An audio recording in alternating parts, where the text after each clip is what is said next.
start with the Pledge of Allegiance. Allegiance to the United States.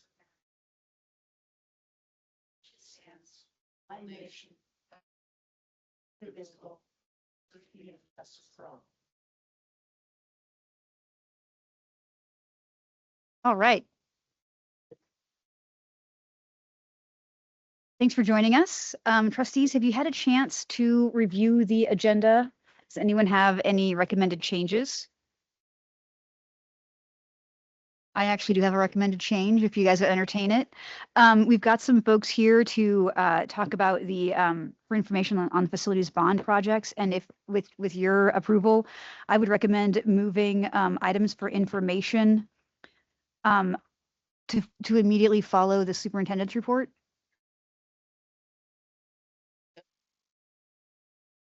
And we may, we have another, we have someone who is hoping to speak for item for information number C.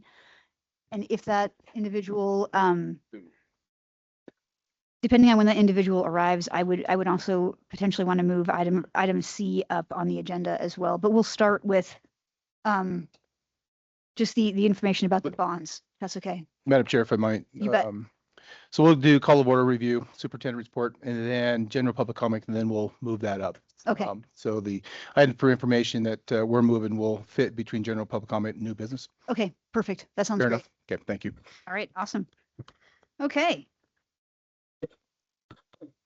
We'll move on then to the superintendent's report. I'm not ready. Here we go. We're in it. Yes.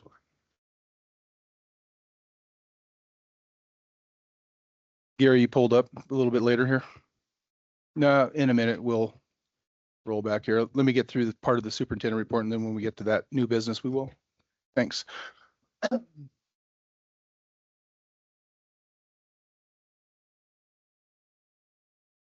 All right, trustees.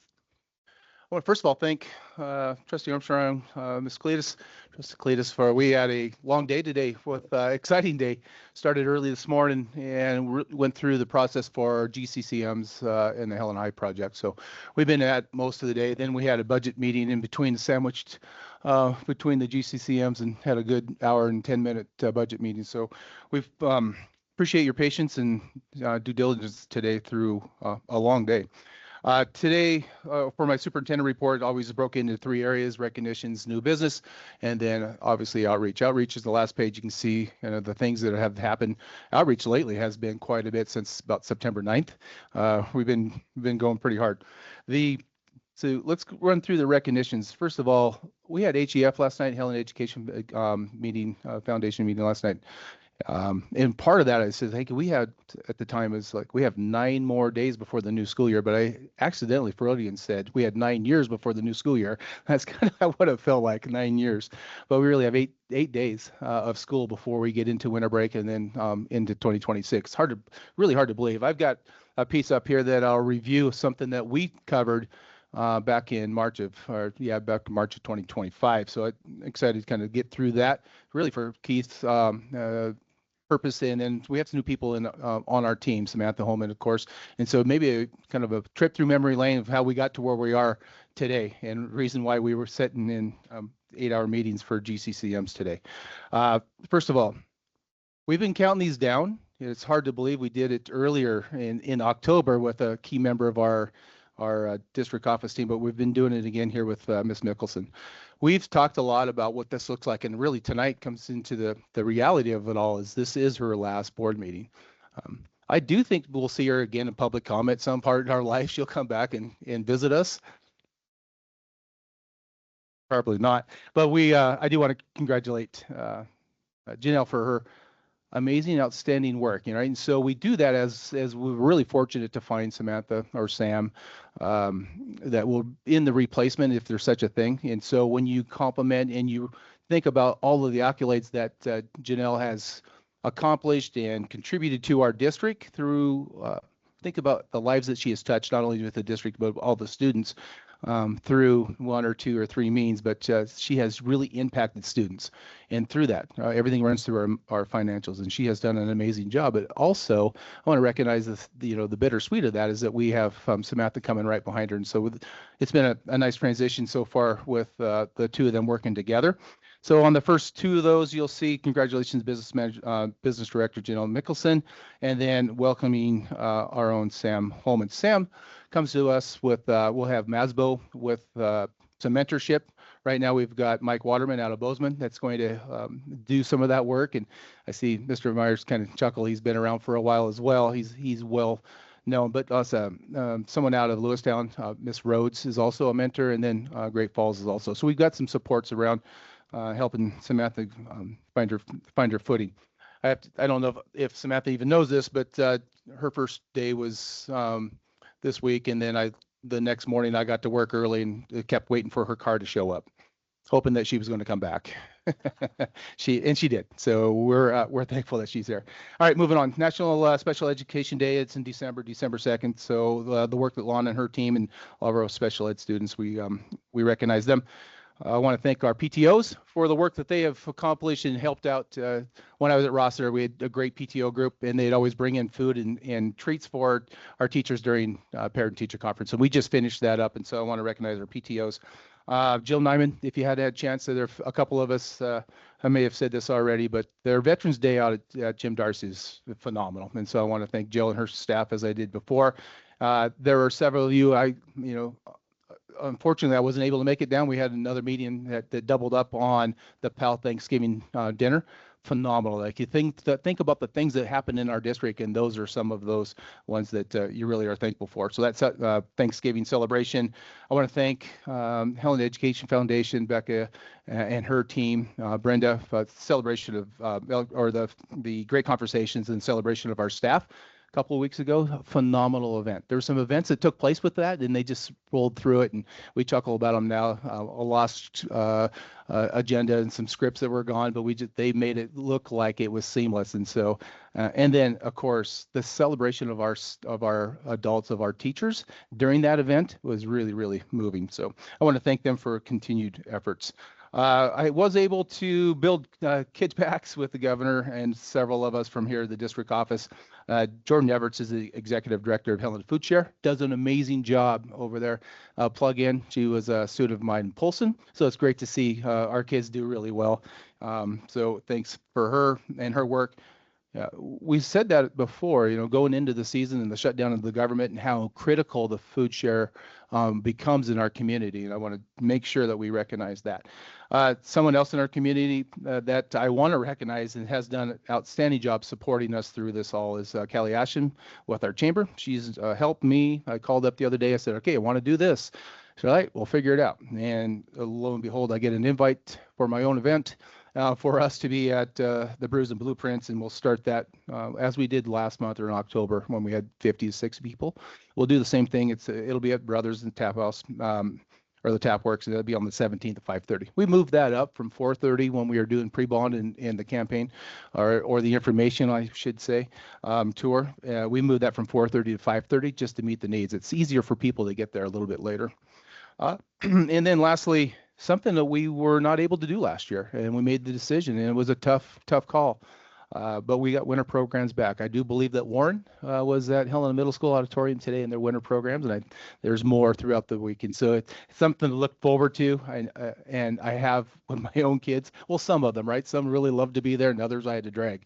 But it's always great as a parent, as a grandparent, as a staff member to watch our students perform. And so we're thankful for the winter programs, music classes back in order. New business. Before you, you have seen in my newsletter, Taylor Lassiter, communication specialist, has put out already. I know that some of our community members have signed up for the Montana Innovative Educational Tax Program. That's out. We sent that out to our CPAs. That is an area where instead of paying taxes to the state, it comes back to the school district, and we use that through. And you see what that money is used for: is innovation. It's supplies for really cool things that are going on in our schools. And so we'll put more information out what we're going to do around that. We did at C.R. Anderson, those grow boxes that we heard about that they're used in NASA and we're experimenting them with here in CR. So some things like that is what those funds are helping generate interest. We are also going out for an RFP. Mr. Myers is doing that work. That's the website redesign. We have a really, though it looks great on the screen, it's really hard to manage, and that our website's archaic. And so we really need to make a move with our website. Our website itself is a storage unit. It really is. It has a lot of documents in it. It's really be difficult to transition all that information into a new platform, but through Taylor and Mr. McKay, or Mr. Myers, they are doing that work currently. So we're looking for an RFP there. I know that Ms. Satry is working diligently. I was asked by another trustee today what's going on with the bridge. A lot. I actually said we're probably talking about bridge health as much as we are GCCMs right now. There's a lot going on with the movement around in the timeline of what's really compacting up on I would say into December, 1st of January probably. And I think that we'll get more information from Ms. Satry in probably later in committee work updates. Case Brown enrollment, we are doing that. That starts in February, so more kindergartners. Remember, we went from 2 classes to 8 this year. We are enrolling kindergartners in January, and then brand new kindergartners with siblings in January, and then brand new kindergartners in February. So we're starting to enroll students already for the 2026 school year. We will run through facilities bond projects. Remember, we've carved this out, so I'm going to wait because that's part of the guests that are coming at us that I've asked to be here with us. Bond update, and then Helena High Capital, and then Kessler, and let our architects that are newly appointed and or been working kind of give us an update of where they're at and what's happening. I do want to introduce something that we put out last week. It's called the Grow Your Own. Some of you have heard this. But our grow Our Own initiative, and we've done this in a couple of areas, from paras to teachers and teachers to leadership. And so we've kicked that off with Jane and the union around, she represents the para group. And so we're really trying to find ways for paras to grow their skill set and then be able to student teach and then get into a classroom. And so we're really trying to facilitate the needs of our para that are ambitious in a career trajectory to become teachers. And so we're helping them with that. And then we just kicked off the teacher to administrator, or teacher to a leadership role. As of today, I think this is about our 4th day that we've put this out. Today's Tuesday, I put it out Friday. So about 3 days into it, there are 13 participants so far in the last 3 days that are interested. And we have some ambitions around, in the letter that I sent to the staff, it said that this is how I got my start. The principal in the building would say, we're going to be gone for 2 days. You want to take the building? And absolutely. So I was able to gain my skills by covering for leaders that were gone out of the building. And I want to be able to provide that same opportunity. Excuse me. And so when we'll have a list of participants and really what their interest level are. Do they want to be in the elementary? Are they middle school? Are they high school orientated? Or they all don't care, any place, any time. But then we'll know when our administrators leave, and then we can start plugging those individuals in with some training, of course. And then we'll do institutes once a month, bring people in and talk about what special ed look like, what's behavior look like, what's budgeting look like. And so you're just gaining an insight to what school leadership looks like. So that's what we're up to with Grow Our Own initiative. This is the one, Gary, you want to pull that back up? Let's see if I can see this here from my 6-year-old eyeballs. Recovering from a head cold, so I'm really plugged up here. So Samantha, or Sam, 2 student trustees, and then Representative and Mr. Meyer. And for some of us that had forgot about this, and how did we get to the point where we're at? I just wanted, Janet asked here about a month ago, like, have we thought about, or what are we doing? And I just want to come back and revisit this. And so this was in January, February, March of 2025. It was a draft at the time, it was a recommendation, and I said, here's some things I believe that we need to do. And so, Gary, we'll probably run our way through this fairly quickly. Again, we're not going to spend a lot of time on it, but it's a trip through memory lane, and it kind of gives us a chance to find out how we got to this point. So at that time, there was a lot going on, but we were stagnant, and I felt like we were stagnant as a district. We didn't have a vision, we didn't have a motive, we didn't have a cause.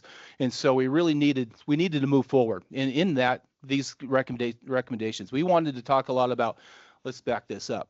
Remember, I think it was December or January, Mr. Barrow came to us and said, your Helen High boilers are failing, and it's going to happen. Like we're going to have to do something about the boilers. That put me into motion saying, all right, we got to make some changes. So we really needed to change the 4Bs: budgets, buildings, boundaries, and bonds. Those were those kind of that tagline that we really started to gain energy around. And from there we went. The recommendations were spurred on, you can see on the bottom 4 of those blocks, but at the top of that, the journey ahead of us, the recommendations are grounded in. So we did that out of our 24 master facility plan, SMA's 22 deferred maintenance report, our consensus budget committee that we did with Rob Watson. We went through a whole host of, was it 18 months of budget consensus work. We had the 5-year projections, our long-range state, federal, and revenue considerations, and then our attendance data. We knew what it looked like on the local and the state side. So that's where those recommendations were grounded in. Go ahead, Gary. From that, I threw out the point that we have a couple of options. We could stay the way that we are, just status quo, and just mirror through life, or we could really envision some better future and take some action. And then that talks about what actions look like. But this is probably the sheet that sent us in motion. My recommendations to the trustees at that time is that we needed to do something with the elementary and the bond in fall of 2025. We needed to make a decision for the high school bond for the fall of 2025. We need to think about rebounding our district when we had 1,400 kids sitting on the capital side and 950 sitting on the East Helena side. And consequently, you could follow that same trajectory all the way down to see our Helena Middle School and your East and West Side elementary schools. We are out of balance, and we needed to make a change there. So a recommendation was to reboundary the district. Now, that doesn't mean go out and grab a more East Helena, although at times we'd like to do that. But that's not what this means. This is reboundary the attendance areas. Our boundaries are set. What we do within the insides of the boundaries is what we made the recommendation for.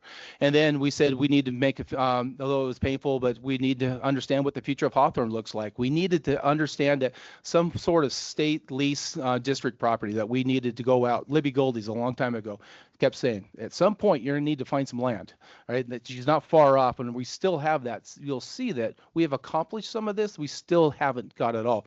And then in that land, the sale of lease district properties, we really want to know what we're doing with May Butler, Front Street, Hawthorne.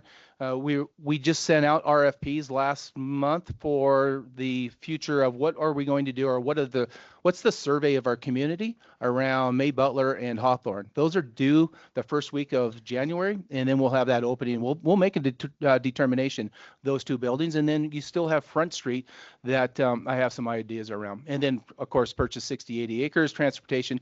We have often said that we'd like to bring our buses back into the district and then have that as have them parked on our own property and not some other. So those are the things that really set us into motion, and it started the process of where we are right now.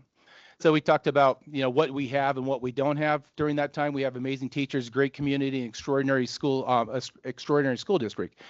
Looking back on this, after knowing now what we know, but we didn't then, talking about a supportive community after just passing a $283 million bond, I think that's really insightful. But what we didn't have is we had a budget shortage, limited resources, declining enrollment, and then decaying Helena High and Capitol High School had a huge deferred maintenance piece to it. We had aging elementary and middle school buildings with inadequate learning spaces and inflationary costs that were going through the roof. Like, we needed to act now. If we waited 5 more years, it was going to be even more painful or expensive. So we kept moving on.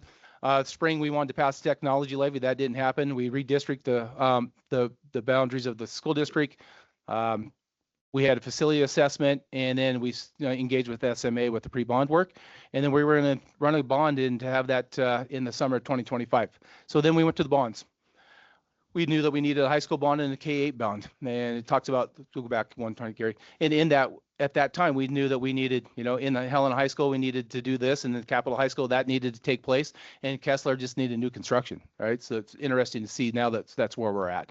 Moving forward, we often heard it wasn't a good time. Remember that? Boy, it's just not a good time. We need to do it, but it's sure not a good time. We've talked a lot about that through the campaign, the 70 outings of community engagement.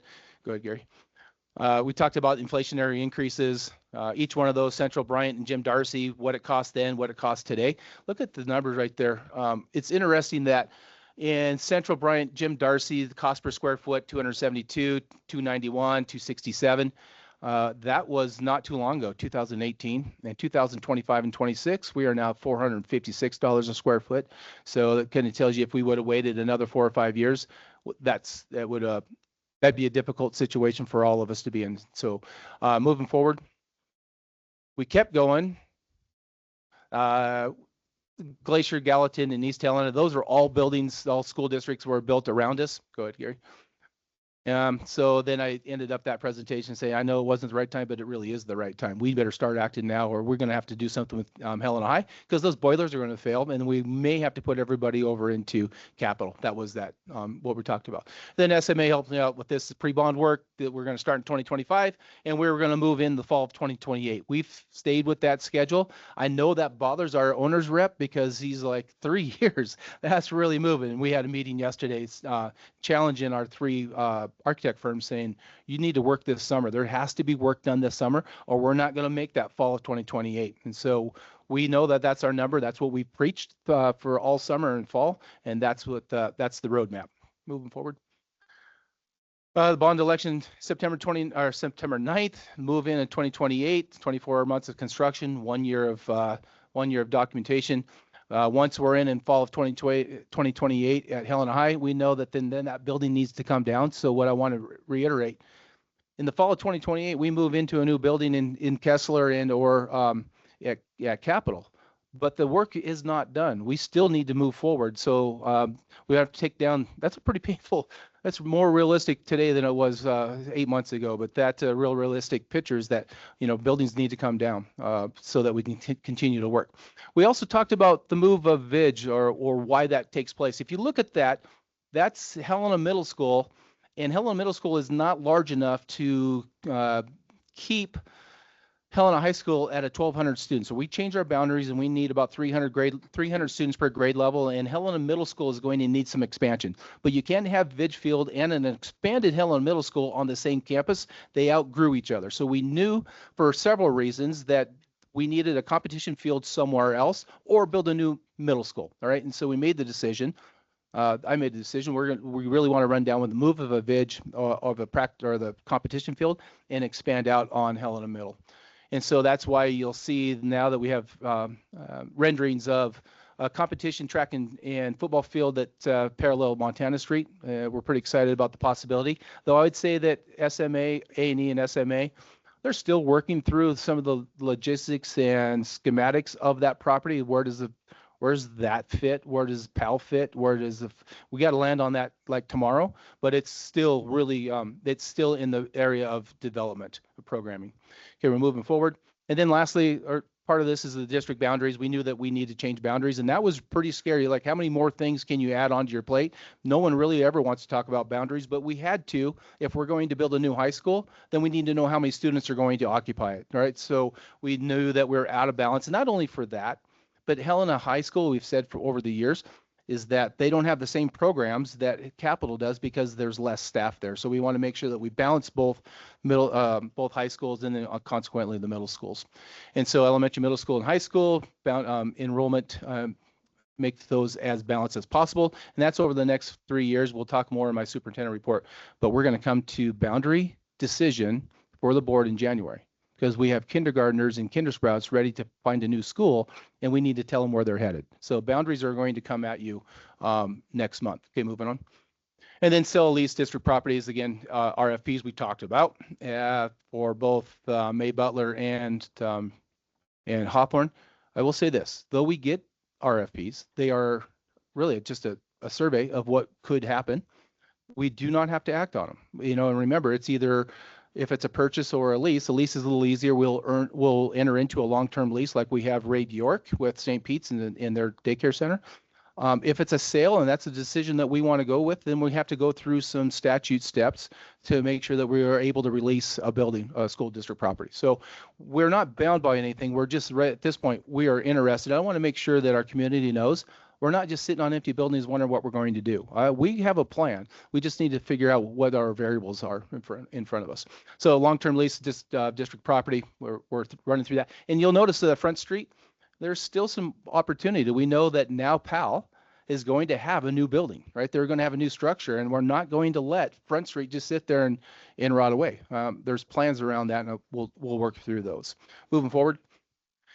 And at some point, I don't, as we always said, they're not making more of it. And at some point, though we have some property that could serve us, like Front Street, May Butler, Hawthorne, but do we have the acreage for other needs? And maybe some of the district needs, which we need to talk about, don't fit on a small postage stamp in town. Maybe it's something that we need more acreage, 20, 30, 40 acres or more. Certainly, we're not doing a transportation system at May Butler. Right. So think about the limitations of what we do have. Okay, moving forward.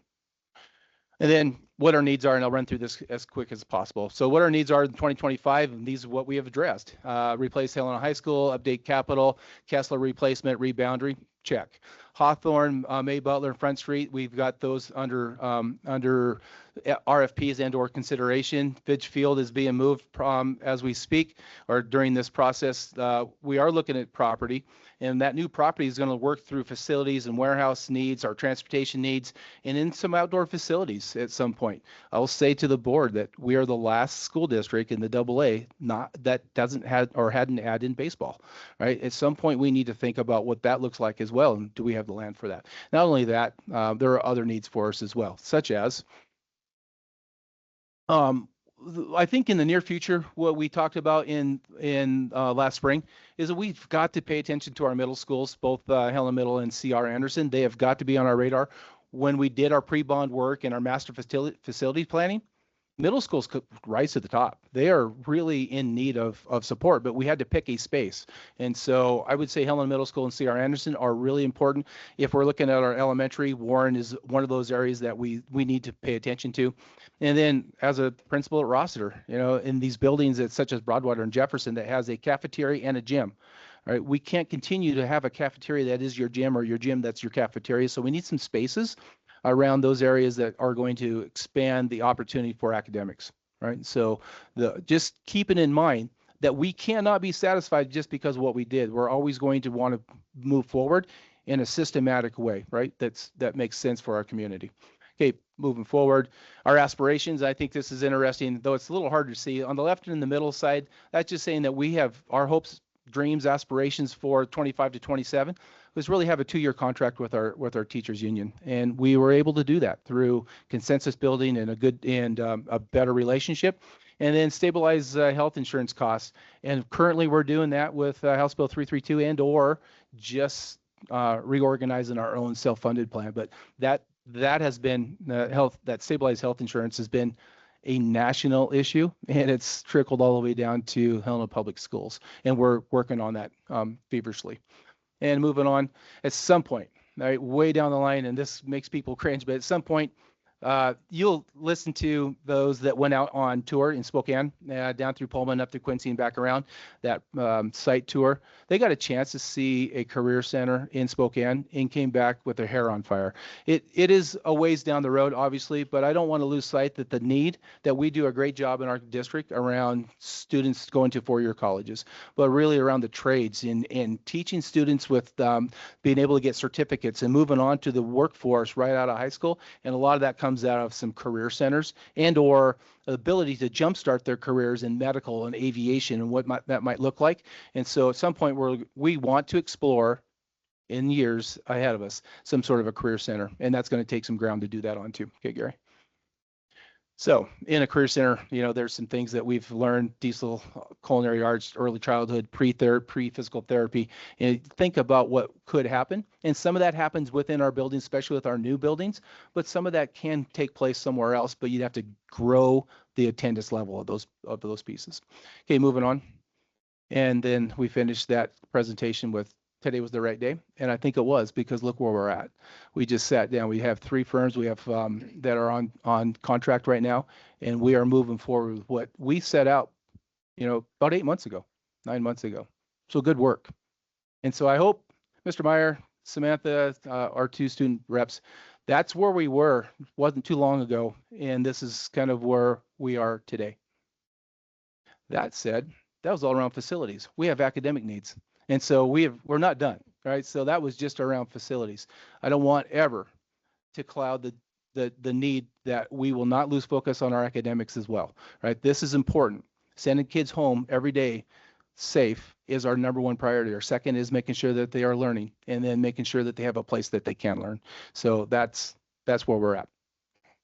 I believe that is my superintendent report for this month. Amazing. Are there any board comments, Trustee Cletus? Thanks for that recap. It Yeah. felt like a fever dream. I guess the one thought that, jumped out in my head are like the teachers and the staff. I guess since this is my third year, so there was a lot of expanding of their bandwidth, and stretched to the limits. They were already stretched to the limits, and I just want to express my gratitude for those that stuck it out, and understand for those that couldn't. It was a lot for them to take on and try to meet the needs of our students, but their own needs as well. So Yeah, great point.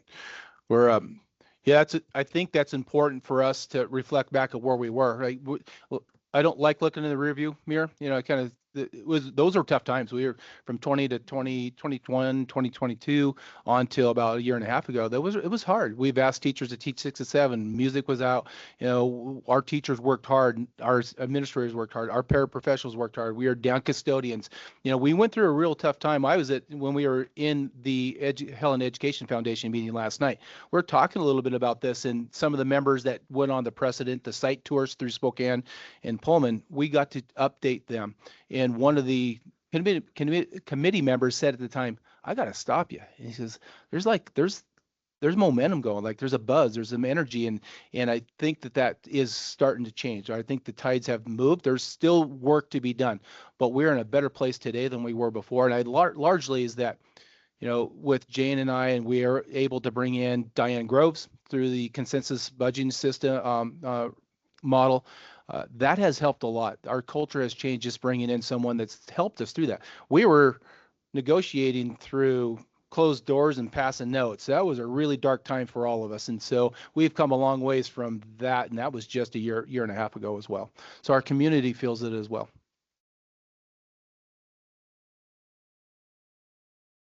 Yes, Trustee Armstrong. And then going through all this, Rex, you didn't even mention STARS Act. I mean, a lot of time was spent, by community members, trustees, administration up there. I mean, if people had not spoken up and got the focus on, at least in the interim, doing some better funding for schools, a lot of this wouldn't have been possible. Yeah. So it's just really important to know everyone's voices matter, whether you're voting on a bond or whether you're speaking about potential legislation or the impact on you and your family. So I just really appreciate all the effort that was put into that. Any other trustee comments? One thing I just wanted to piggyback on too is we had to make, and you helped lead us in these decisions. We were trying to do too much with too little. I mean, honestly, closing an elementary school was one of the most painful decisions I've ever made. And I know it resonates in people's lives, and it was permanent, but it allowed us to get away from budgeting by crisis indefinitely. And that has, I think, helped us to sort of consolidate what we do and do it better, do fewer things and do them better. It was very painful. And all of it has been such a journey in the difficulty of prioritizing. It's not like it wasn't free, but it allowed us to move out of that open-ended at the cliff's edge all the time forever. So thanks, guys, to your leadership and the people who just hung with us on that. It was very painful. It was real in people's lives. Well, even one step before that, back in time, another year and a half, was 18 months of budget consensus. Mm-hmm. And so not only the decision that you made that we had before you in the policy 9120, but we spent an exhausted amount of time prioritizing a list on how to cut ourselves into a budget. Mm-hmm. You've heard me say it for years. I am tired of cutting into a budget. There's got to be a revenue cycle that supports education. We cut ourselves into budgets when we really should be funding education adequately. So we were, there was a list, and it was in the middle school and the high school and the elementary, and you drew a line and say these things are going so that we can maintain, and it still wasn't enough, and we had to come back later with facilities and closure of small school. So it's been a long haul. I would say that, and that takes a toll. I'll get off this here in a second, but that takes a toll on our district at large. And so you'll see that that's hard on staff. Perhaps an incentive that you'll see tonight for both admin and teachers, is a causal effect of that. You'll see that your student academic outcomes are going to have an impact on when teachers are stressed and staff is stressed. When your organization is stressed, things happen. But what I would say is that I think we just saw the trough of that thing, and we're on the other side, right? So now we've got to catch back up and build on momentum, recognize when things are going well, and elevate ourselves to better. And I know that's where we're at, and that's what I look forward to. Better things are ahead.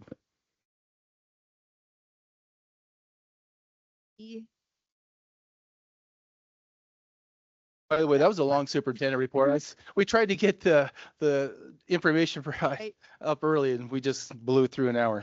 All right. And I think we're going to move over the outreach. Yeah. Yeah. Okay. Just so you know, I did tell Janelle that we'd make sure we ran this thing out till about midnight, just because it's our last board That's right. meeting. It's her last meeting. So share your anecdotes, guys. We're here all night. Share your anecdotes. That's right.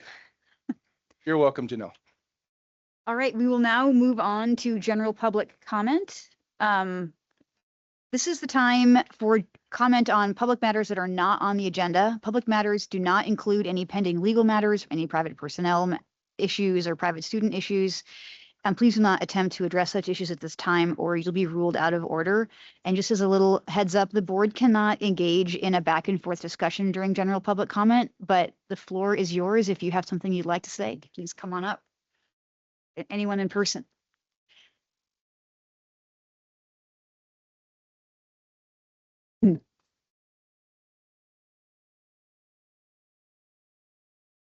Thanks for the opportunity to speak. My name is Amanda Osborne, spelled Osborne. I'm the mom of 3 teenage daughters. I still got 2 at Capital High School. One graduated last year, and this year I also hosted in our home till recently a 7th grader at HMS. I'm going to piggyback on what the soup said, that the time is now, with my message, which to you is simple today.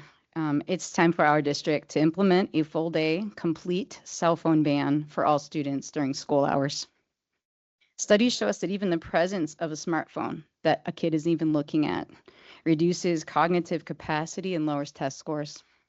Smartphone use by youth has led to a tidal wave of anxiety, depression, self-harm, decreased literacy, suicide, the list goes on.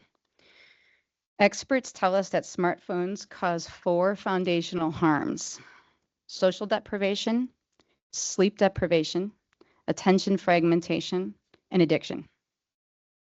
But do you guys really need an expert to tell you that at a basic level, continuing to allow Hellenist students access to their smartphones at school is robbing them of a chance to flourish? How can you possibly expect teachers to compete in the classroom with the smartphone's fire hose of addictive content, from pornography to social media? And the crisis hits our most vulnerable students the hardest.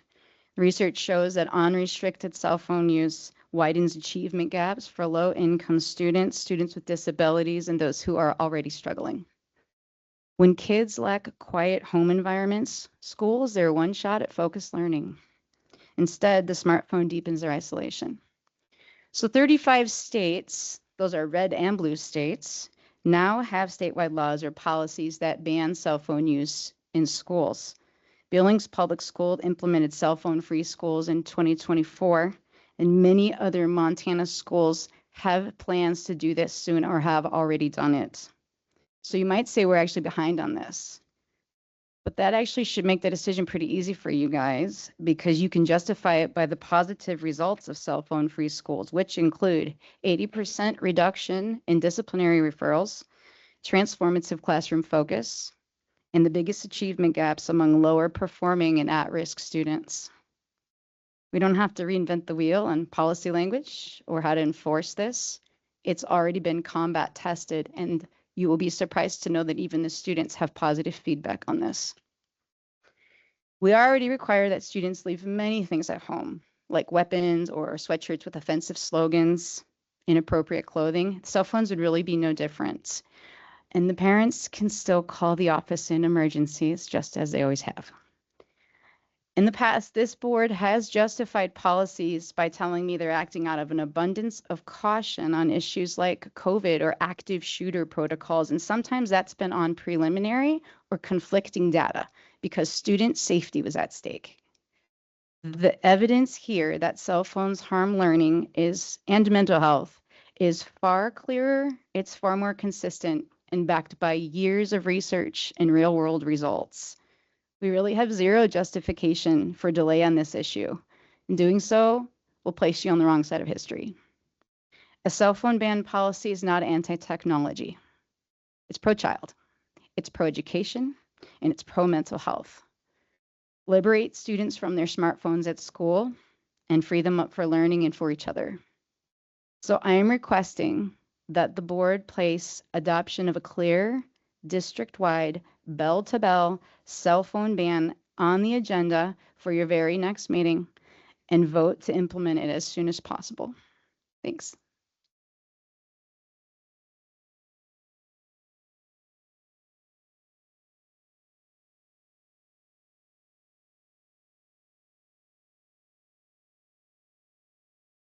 Hello, my name is Carrie Owen and I teach Spanish at Helena High School, and I'm joined by my colleague, Emily Petrick. We'd like to start by thanking you first for your volunteerism on behalf of students. We know you put in countless hours, but also for celebrating the success of our students with us last spring when we had so many students come with the Seal of Biliteracy. Thank you for your support and recognition of some of the community outreach, including Central Elementary's Christmas markets recently, led by our German teacher who's here tonight, Biz Browning.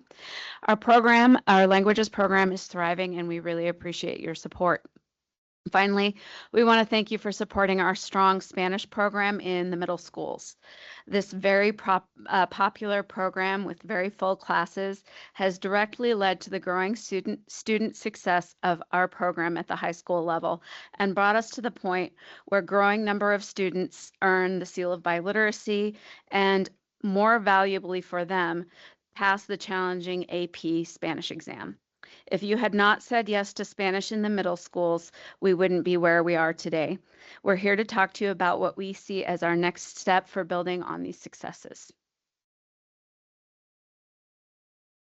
I'm Emily Petrick, also a Spanish teacher at Helena High, and I think that this is one of the cool things that you have all done, Spanish in the middle school, that you have no idea the impact of that decision. 56 of our students have passed the test. We have 100% pass rate at our school. Every student that has made it to level 5 has passed the test. And that's largely due to the dedication of having that level 1 class in 8th grade, hooking our students on the love of learning and seeing their success all the way through our program. I think, oh, one more thing. 21 of those students earned a 3. And I really believe that those 3s are due to that first class in the middle school. They might not have gotten a 3 if they only had 4 years. So 21 kids. Awesome. Keep them going. And I just mentioned that those numbers that Emily just shared are just from Helena High School. Capitol High School also has students who are achieving similarly as well. So while we are so happy for our Spanish students' success, we'd like to see that success spread. We're here to ask and to propose that French 1 be added as an elective at our middle schools next year. That would allow students more choice, and we all know that choice for teenagers is very powerful. We often have students who come to high school and switch languages after having just had Spanish 1 because they really wanted to take French or German or Latin. That would so having that choice would be really powerful, and it would make attempting the AP test very much more accessible for them. I have taught the AP course for the last few years, and I often say I would not wish that test on my worst enemy without the preparation of having a course. It is a very challenging test. We have French teachers on our staff who have availability, and though they couldn't be here tonight, they'd also like to see their French students have a pathway to succeed at the AP level as well. So that's the heart of our proposal, is just expanding the wealth and the success to include more students and give them more choice.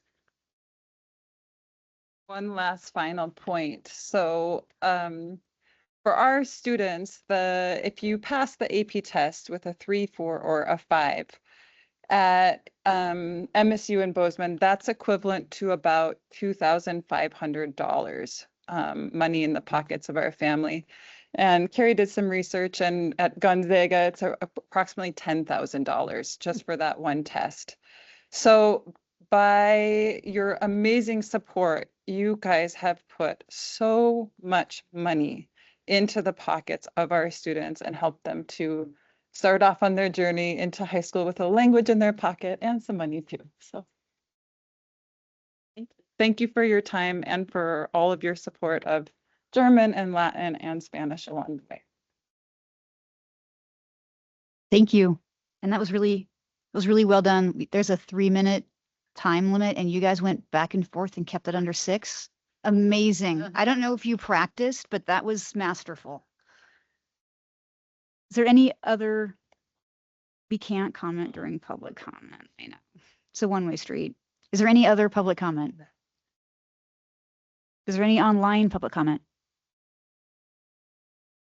All right. Well, thanks, everybody. We really appreciate hearing from the public. Thank you for coming. And I think we're moving on now to the item for information. Is that correct, Mr. Welts?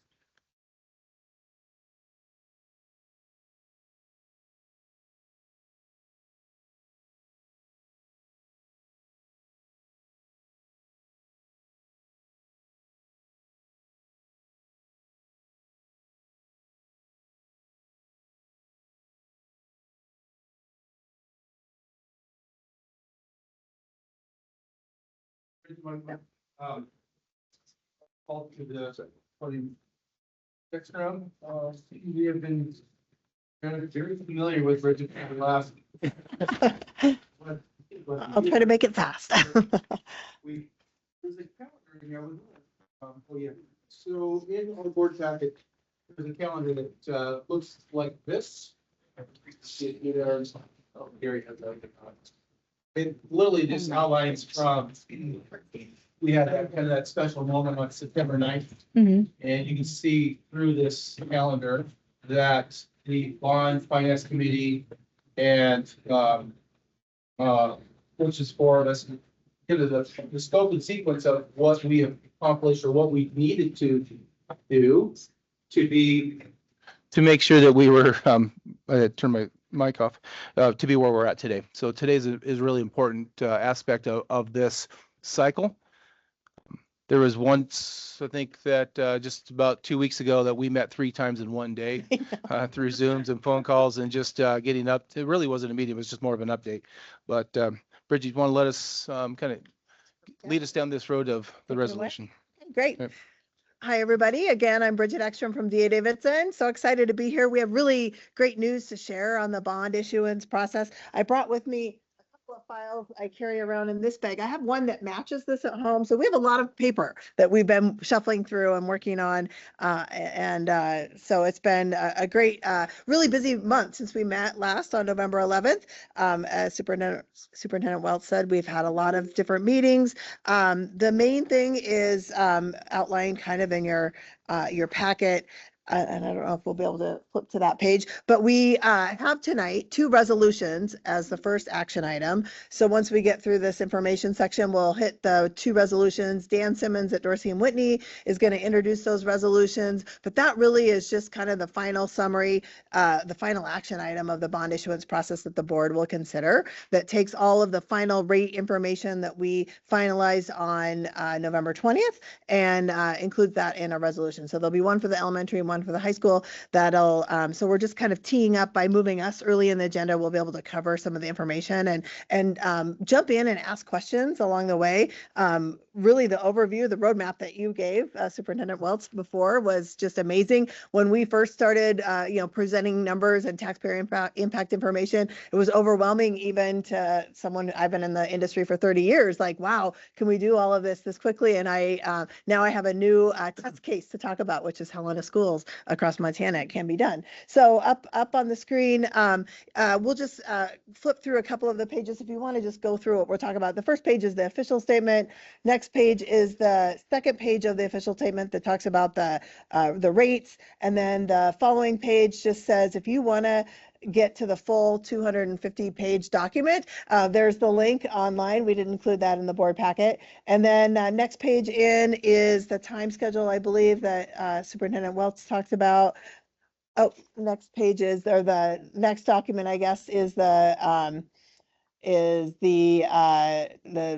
time schedule, which has a lot of highlights included that show all of the dates, and we've worked through a lot of meetings, 3 in one day, as we said, in issuing the bonds. And so as you scroll down, we ended up right here, kind of the highlighted dates. Green highlights are the Bond Finance Committee, and I want to thank Superintendent Welch, Board Chair McKee, Board Member Armstrong, and then Janelle as well. And then we had a plethora of other administrators and officials of the district attend those meetings. So all the green highlights were the Bond Finance Committee meetings, and the yellow are the board meetings. And then so the highlighted number is, the highlighted date is November 20th, that talks about the lock of interest rates. So we sold, we decided through the process to break the bonds up into multiple series because we weren't able to issue enough bonds.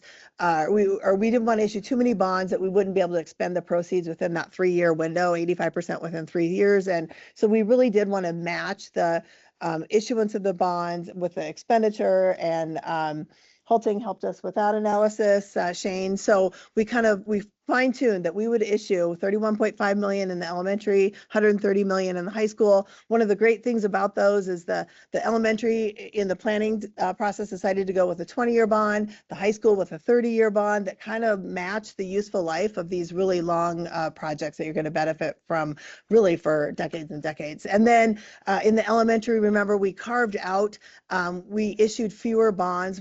We limited the payment for the first 10 years to sort of limit taxpayer impact of the 2 bonds, considering that we still had a couple of bonds outstanding in the elementary. So that was another thing. So by phasing in the bonds, we also are phasing in the bonds on the tax rolls, which is super favorable. And then tonight's meeting, we are going to adopt the bond resolution. We'll sign closing documents, and then we close these bonds on December 18th. So the county the county treasurer's office we've already worked with, we'll have a closing memo that goes out tomorrow after tonight's meeting. Monies will come in on the 18th. We will invest those in STIP. The district will have great advantages from those investments and be able to use those monies for the project as well. So so that's that page. If we want to flip to the next attachment that I had on there. So we are then looking at timing of the issuance of the bonds. We have a summary piece that we put together that if you were to come back in a year or 2 or 5 or 10, it would kind of walk through all the main things that happened during the bond issuance process. So the key thing really is that we were able to lock interest rates at 0.5%, more than 0.5% under what we projected to voters. So that was great news. And then the highlight then would be if we were to lock rates for all of the series of bonds, again, all of the phase series, we'll have another issue in 27 and 28. Those savings would have been over 17 million on the total issuance of bonds. So that was big news. the fact that we were able to lock and get a credit rating of A1. And it really spoke to the financial management piece that you guys talked about earlier in the trustee summary. And then Janelle Mickelson, all the great work that you've done, that she's done in getting your financial statements together. So really the glowing part of the last paragraph there is Moody's credit rating at A1. We also got the lowest cost on insurance. Assured Guarantee gave us a very reasonable cost of buying up and getting a AA credit rating on the bonds versus an A1. So that enabled us to get the rates lower as well.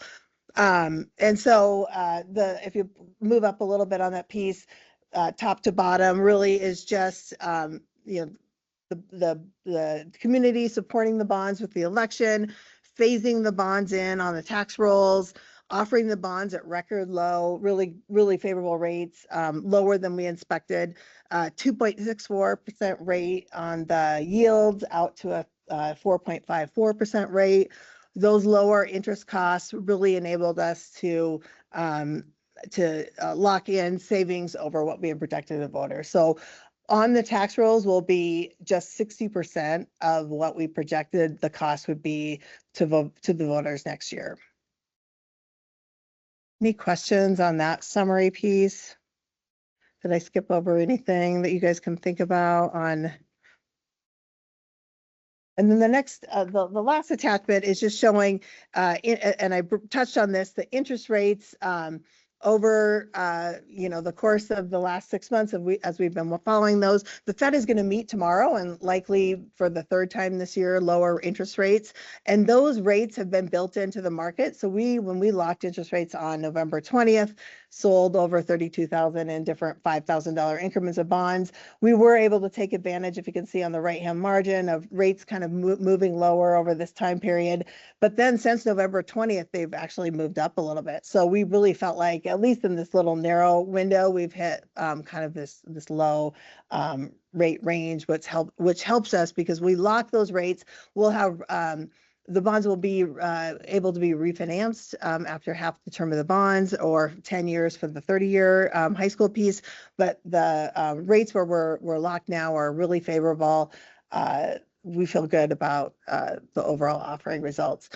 We had, I think, 600 million bonds spoken for during the order period of the 160 million that we had to offer. So we had tremendous result from the, you know, for nationwide players like State Farm and Travelers Group. Just those two insurance companies spoke for 75 million in bonds. So that was really favorable. A lot of information and paper. Any questions, or does anyone on the committee have anything they want to point out or talk about? Go ahead, Trustee Armstrong. I want to thank everyone involved.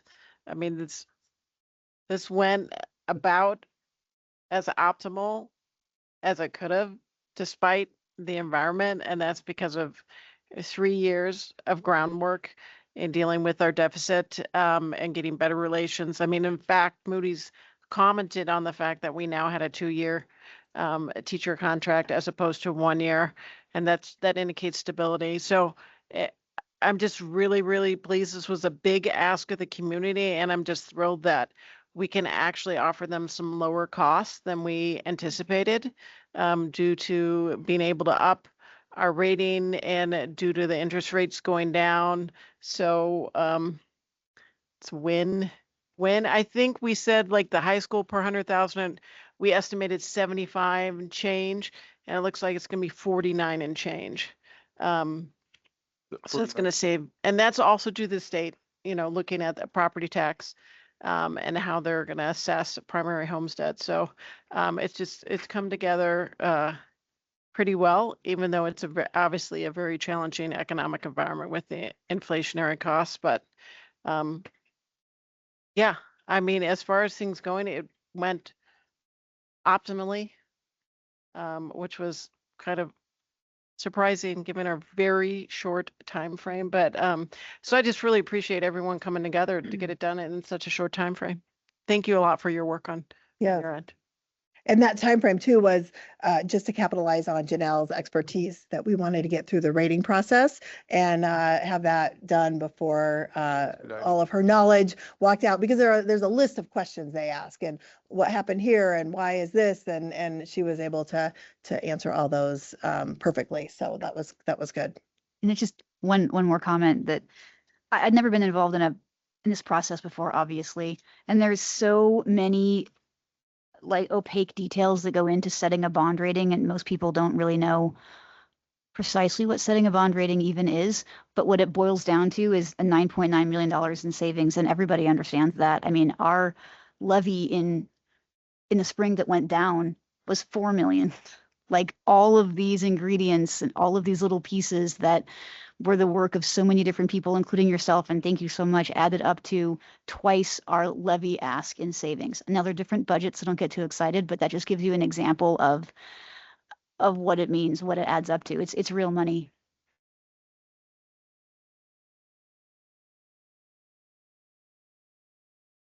Anything else? Any other I don't questions? think so. Okay, great. So that wraps up, and I think then you'll get to the action item after the rest of the Yeah, so information. Dan will be on. Do we know if Dan is on yet? Okay. May want to just text it or chat him and say we'll be up with him here pretty soon. Great, thank you. Thank you. Yes, thank Thanks, you. Bridget.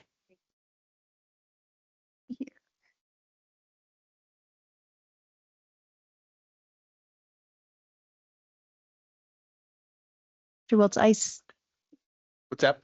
see Mr. Karen just walked in. Do we want to move that other agenda Yeah, item? we'll just run as through well? this. Okay. So we'll run through the bond finance update, then we'll just run through each one of these items for information. Sounds perfect. Ready for that? Yep. So I'll call up A&E SMA, Helen High Campus Update. What's really what we're up to with the Helen High project or for PAL District Kitchen and Competition Stadium. Mr. Beldrum, you may get asked about even the precedent tour that took place last week or this week, I guess.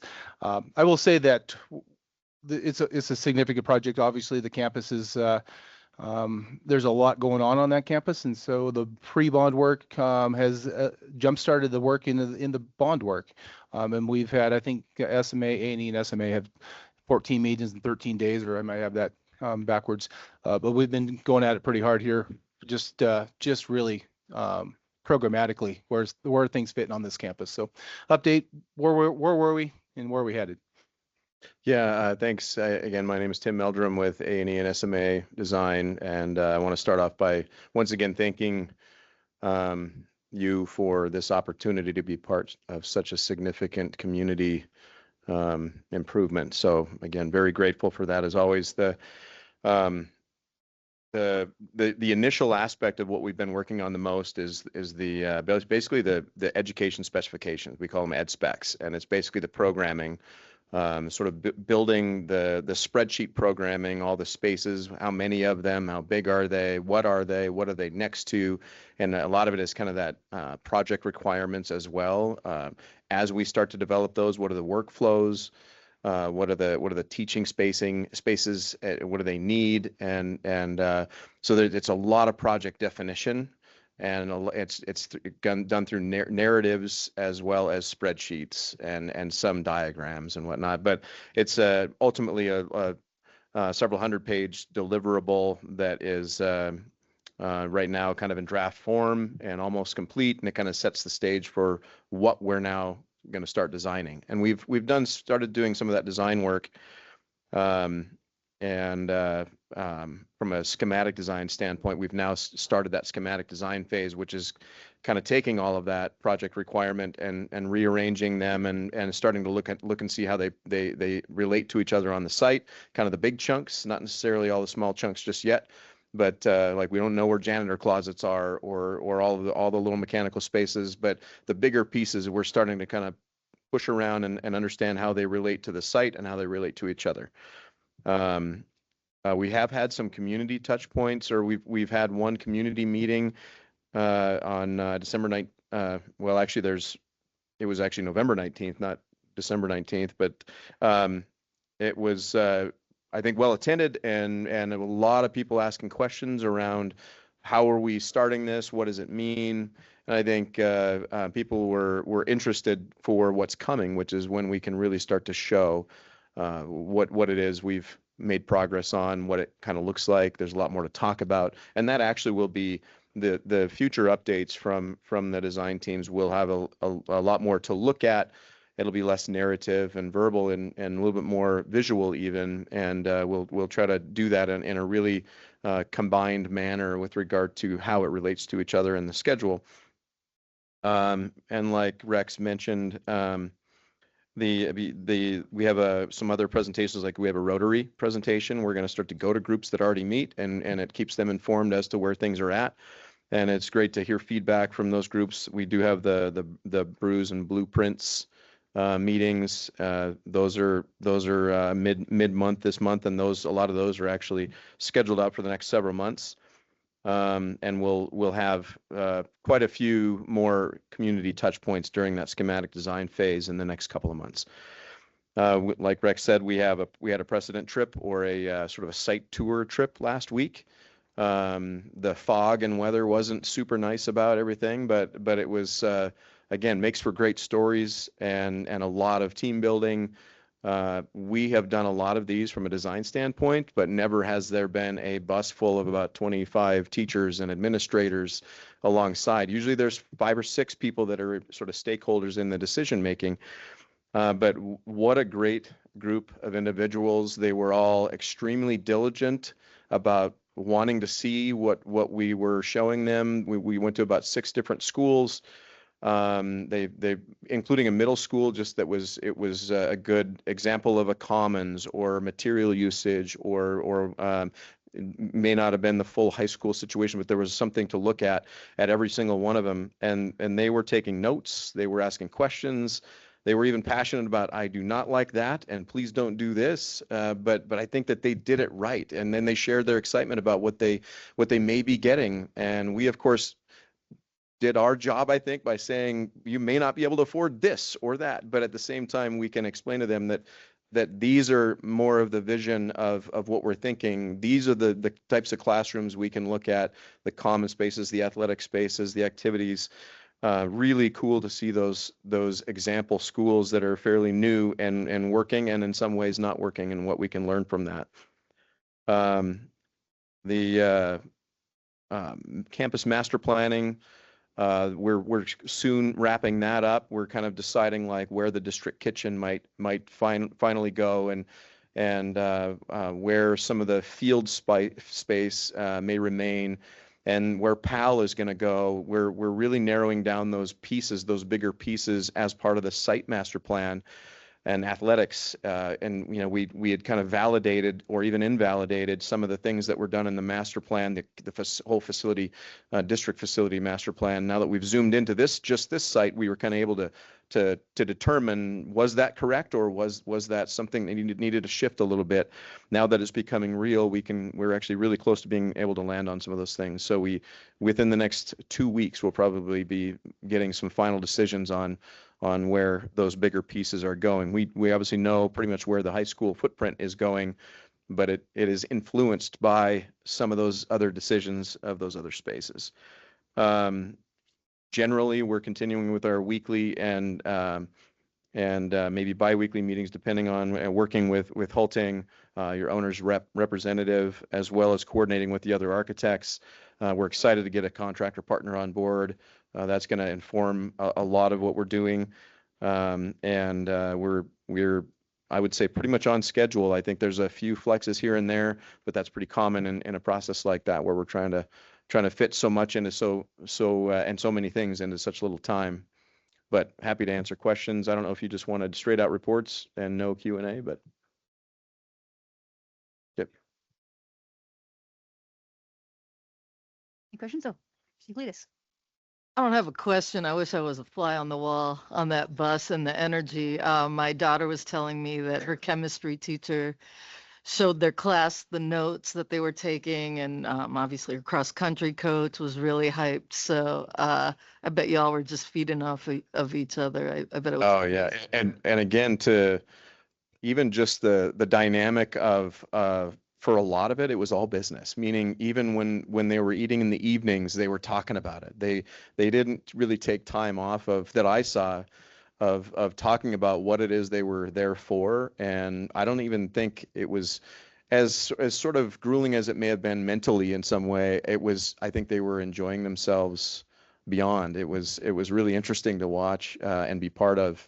And I really think the importance of them coming back and saying, they're all uploading. We created a Google Drive where they can all upload their photos that they took, and so we can all kind of see in a common way, and people that maybe weren't there can see what photos of what spaces.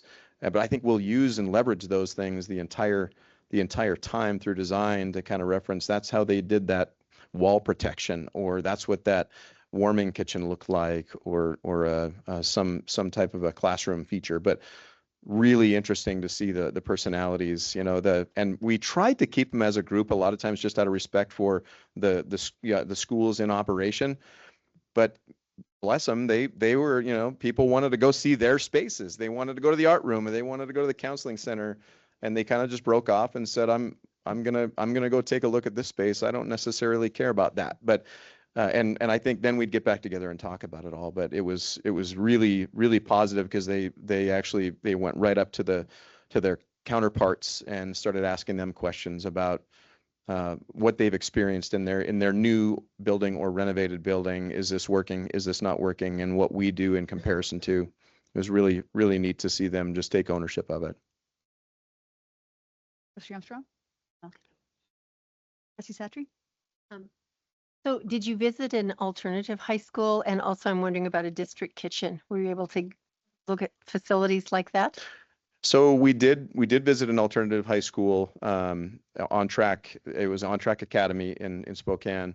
And they had come from modular buildings, series of modular buildings, to a brand new, wonderful school with a similar sort of target enrollment that we have. And they probably have more room, a little bit more footprint and land to work with. And so it was a little bit bigger than what we're going to end up with, but at the same time, programmatically, a lot of the same spaces. And it was neat to see Matt Carey, the principal at PAL, be patient for 2 days until Saturday morning when we finally saw an alternative high school.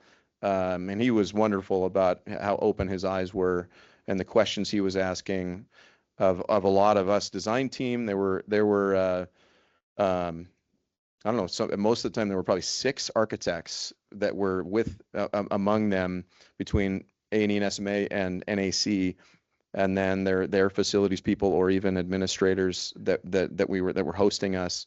So lots of people to ask questions to, and then even just sort of the dialogue alongside each other. But Matt was fun to watch, kind of go through all the high school perspective, and then say, I'm ready to see some of the more intimate spaces, which that's really the difference that we saw, was a little bit more home-like, and a little bit more warm colors, and sort of smaller spaces, but still a lot of room to move, and dedicated to their type of learning.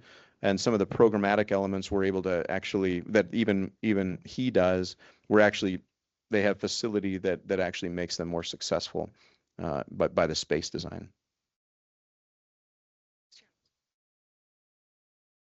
I'll start off by thanking you. So half the board went to the PAL Thanksgiving, and to my surprise, there were 2 SMA people there, and it was really heartwarming, because you're taking the time. This is all about community. This is all about hope for our future. You're taking the time to really get to know that community, and they're a very special community. So we noted that, and we really appreciate you guys stepping up.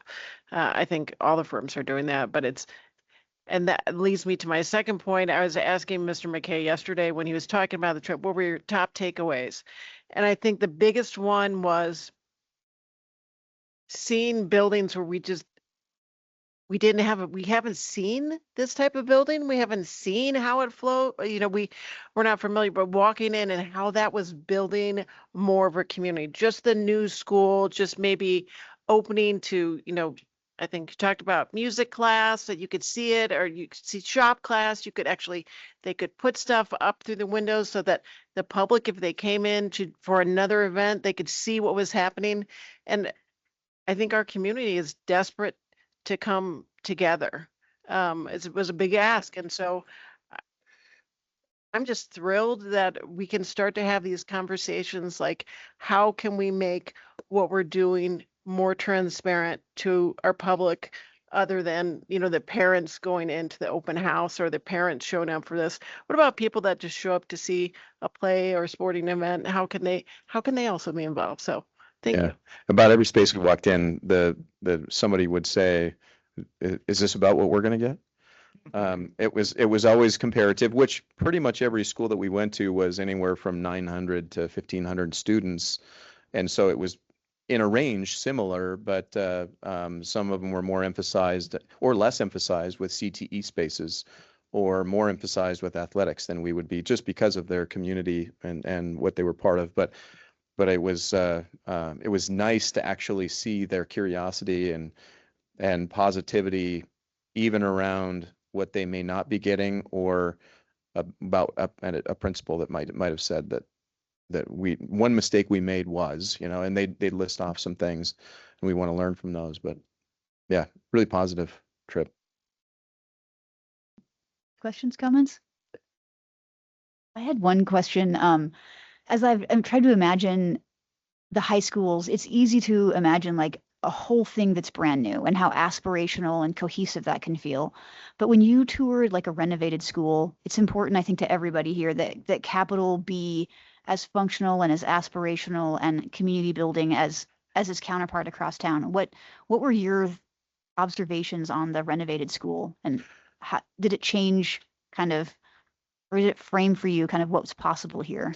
Yeah, and actually, again, I think it really did a good job of that with the teachers and some of the folks kind of tilting their head when they started to see diagrams of this particular school. Historically, it was, or up until it was renovated and added onto, was like 8 different buildings that weren't connected. It was this weird sort of building by building campus, which nobody would really ever do now. But they didn't have the property, and they kind of said, we want to build right over the top of this. And so they added on and heavily renovated while they attended school. And so as Jacob talks about Capital High School, I really think that there's a lot of precedent out there to say it can get really messy. It's going to get really, really compressed, but we have to make these sacrifices as an institution, community building. And it was really impressive to see that in a school setting where safety is paramount, that they were able to add on to and connect these buildings and have basically one big building, and it was just overlaid.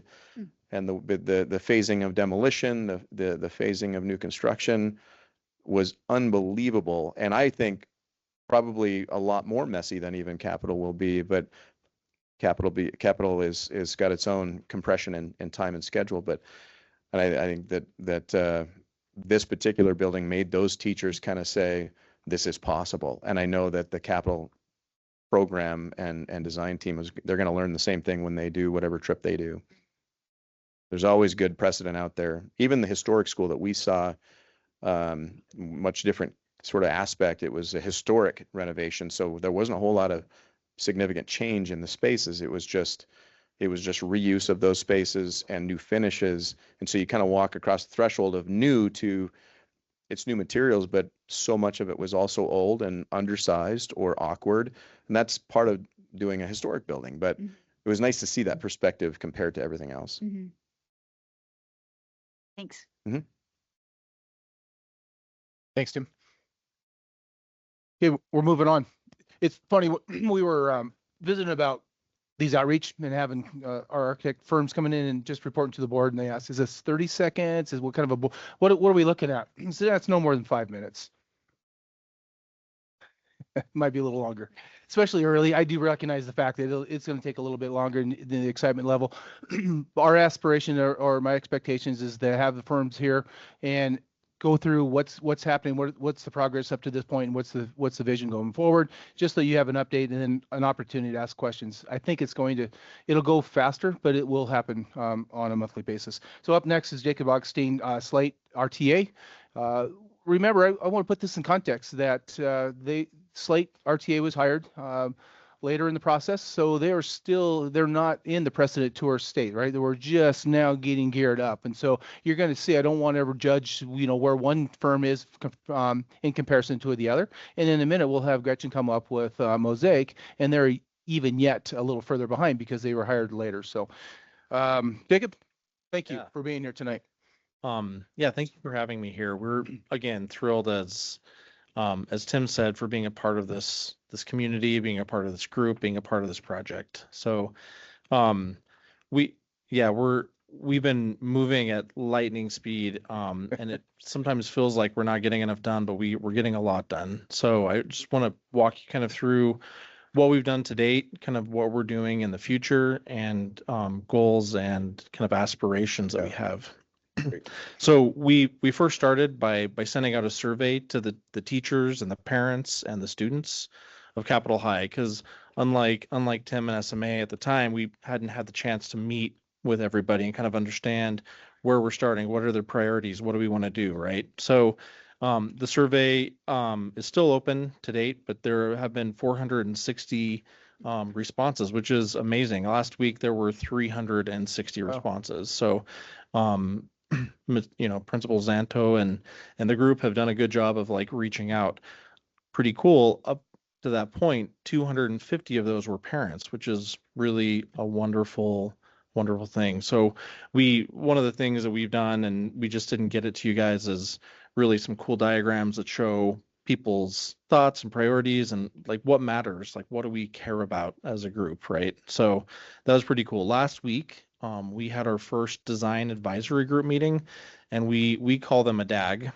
So that was our meeting number 1, and we were able to do some introductions. We keep these pretty short, about an hour and a half. So we did introductions, and we did what's called a SWOT, which is strengths, weaknesses, opportunities, and threats. It's a business term. But we met with the group, and of that group, I think there were at least 8 students that were a part of that. So we have students, teachers, administrators, and there are 2 parents, of which only one was able to make that first meeting. So it's a good cross section of the community, and we got some really good information. And there's some excitement, lots of excitement. There were some fears. I think somewhat is like people don't quite. It's not real when you're going to a bond. It's like, half the time you're like, this isn't going to happen. It can't possibly happen. And then when it happens and you're like, oh, this is amazing. What are we going to do? And so, now we're actually able to really be like, this is what we can do. And it's pretty cool to see this become a reality in people's minds. So that was pretty awesome. We have also been extremely busy on the background getting the existing building modeled, because we're not going to start new. We have to know kind of where all the bar joists and all the walls and the doors and the windows and like kind of where everything lives. We had a really wonderful starting point because we've done a lot of work in Capitol already, but some of the stuff we didn't do was all the structure, all the ceilings, all the things like the light fixtures and where the duct work does that. And so there's just a lot of things that have to go into it. We basically have to build the building from an architectural standpoint and engineering standpoint again. So that's some of the stuff nobody's seeing, but it's happening in earnest right now.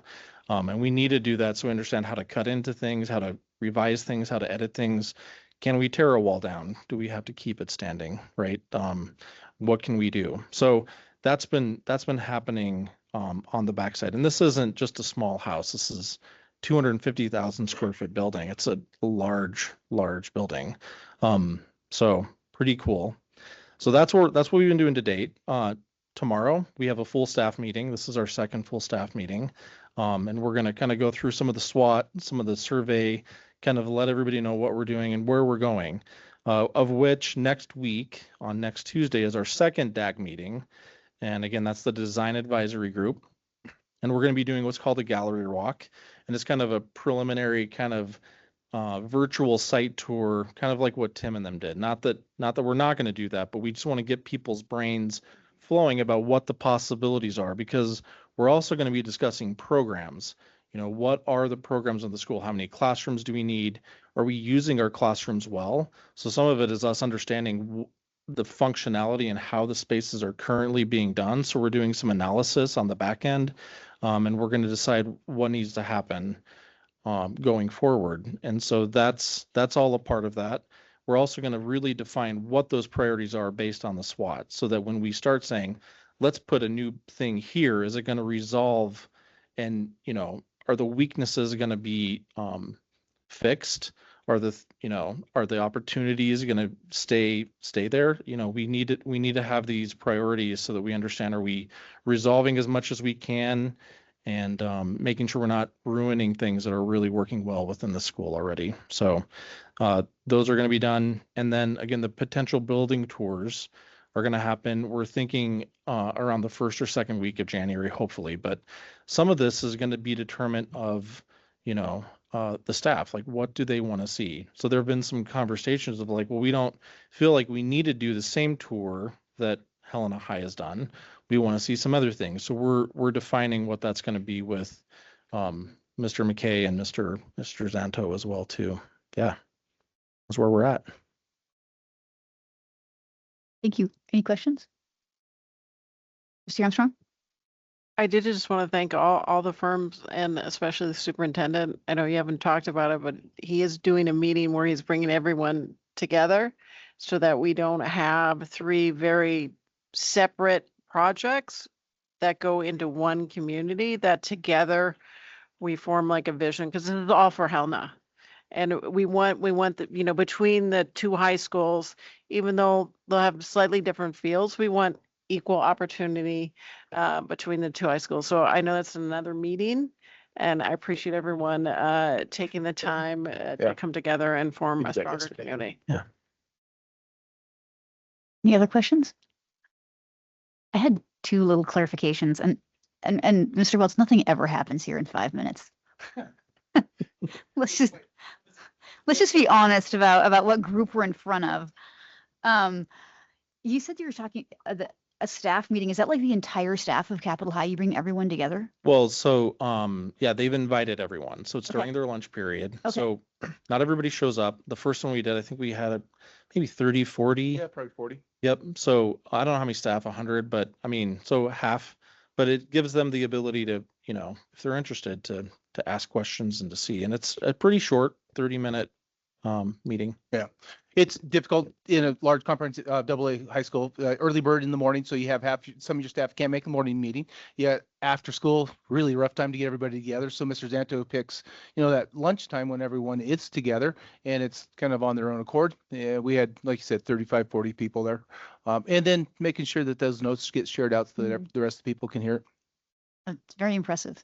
Yeah. And then I had a question. I mean, when you're thinking about tours, are you going to try to tour other renovated buildings, which is probably like, that'd be complicated, or just buildings in one area where there are elements of things that are possible that people might want to see, that you might want to showcase? Yeah, all All of the above. Yeah, all of Yeah. the above. But I mean, the transformational piece, right? Understanding, you know, how schools used to get built with, you know, hallways and classrooms and, you know, and then seeing how a transformation to that school can change to kind of be something different is really important. Is what we want to be able to showcase a little bit. But yeah, everything, all of it. And we don't know what that's going to look like yet. Okay. So we're excited to present that. And where? Yeah, we have talked Right. a little bit about, you know, Jacob and Slate, their connection with RTA. And so is it, you know, are we going east or are we going to run back out to Sure. the west side?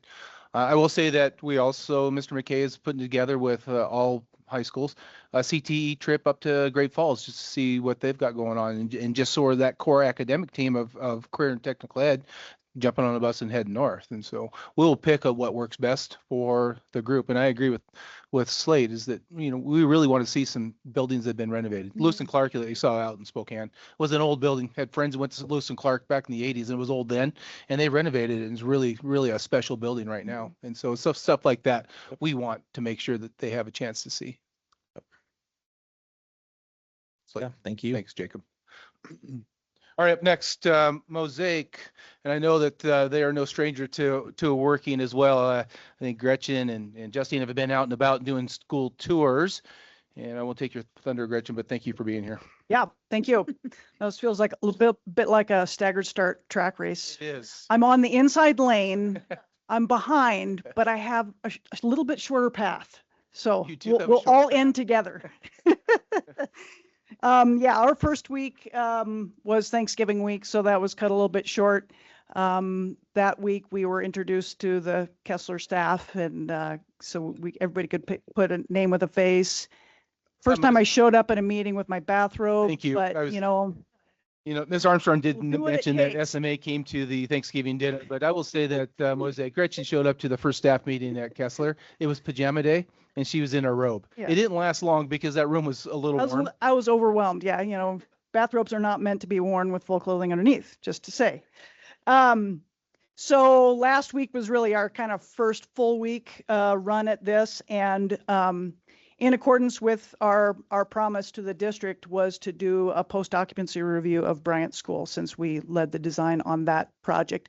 And the intent of that really was to get some critique. I did have a few people call me at the end of the day and be like, are you okay? Like, we like that building, right? I'm like, I get it. Yeah, no, I know you like the building. I wasn't there to just hear, praise. I wanted to hear what we could do better, and what we needed to revise the second time. So, that was great. And so we did a full walkthrough of the building with our engineering team and facilities, district facilities folks. That was great. I can kind of run through some of the highlights of that. And then we did, after that, did a full walkthrough, just the architect team with the principal, to talk about function and education spaces, and how things have actually changed since the building was built. Programs have changed, staffing has changed, some of the needs of the building have changed. There's been some remodeling done. Just highlights. They do really like the separation of the gym. It's working really well for after school community use of the gym, to have that very separate from the rest of the building. And we've already had some discussions with the district about how the Kessler site, actually, the topography does lend itself to that kind of a solution as well. So that's good to know. They've had some boiler flue issues there. Our mechanical engineer was talking about that with the district folks, so we'll figure out what's going on there. Some issues with just door hinges, just the durability of the hinges on some of the larger doors. A request for different flooring in the restrooms, better dumpster access, locations of electrical panels, just to have dedicated electrical rooms rather than try to cram them into storage rooms, because it creates conflict with storage. They're always moving storage out of the way to make the proper access. And some issues there with keeping vandals off the deck of the library and the roof.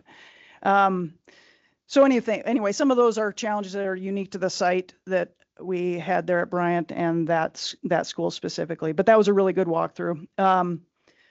I would say the walkthrough with the principal, the highlight, realization there is that a lot of the special programs there have changed, as I said, and the change didn't always fit the original plan. So the biggest takeaway is that we do have to plan for flexibility. And while, our desire is always to hear how can I fine tune something that'll work really well for you, but we also have to think about what's that looking like in 10 years if something changes. And I do have a new appreciation for how rapidly things are changing. Like your pre-K program didn't even exist when Bryant was built. There was some talk about maybe that would come, but that wasn't in the plan. So again, some things about just planning for future flexibility.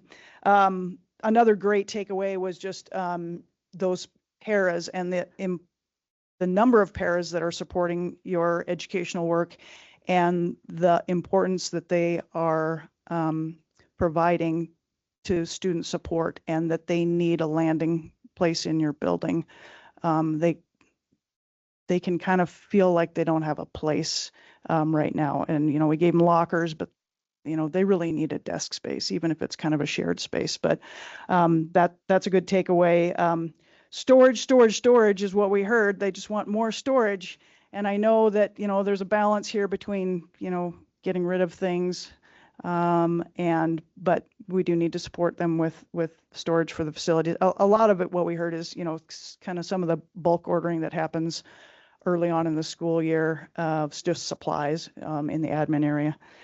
Collaboration spaces seem to be working really well. I think there's ongoing discussion to be had about how to fine tune those spaces. They're typically being used for kind of 2 breakout groups at a time. And there's a visibility to the classroom that's great. So I think that's an ongoing discussion with our principal in the district. We did also have a kickoff meeting with the Kessler Building Committee, and we established a regular meeting time with them. So we'll be meeting regularly, weekly with them. We are starting to research road trip locations and planning a week in January to do that. And then today we did, also last week we did a walkthrough of Kessler, the existing Kessler, just to understand what they're dealing with right now and some of the things they actually like about their building and some of the great views they have out of their building right now. And then today we did a walkthrough of Central and Jim Darcy with our principal as well as the principals of both of those schools, just to understand how those are operating and how some of those have changed over time since they were built as well.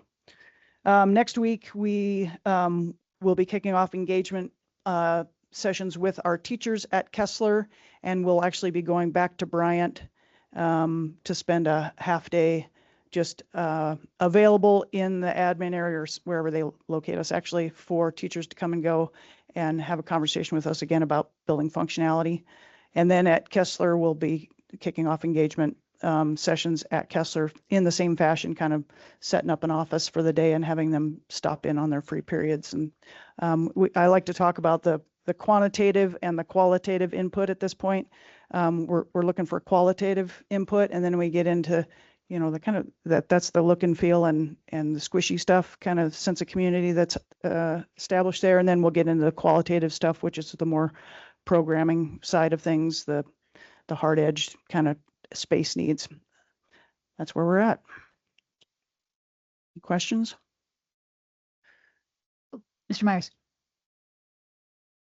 You didn't mention the community or parents, so tell me a little bit about how you'll get the parents from that area especially involved. Yep. We are planning those engagement sessions. We're coming up. There's some challenging holiday events right now, so that's probably going to be very heavily pushed in January.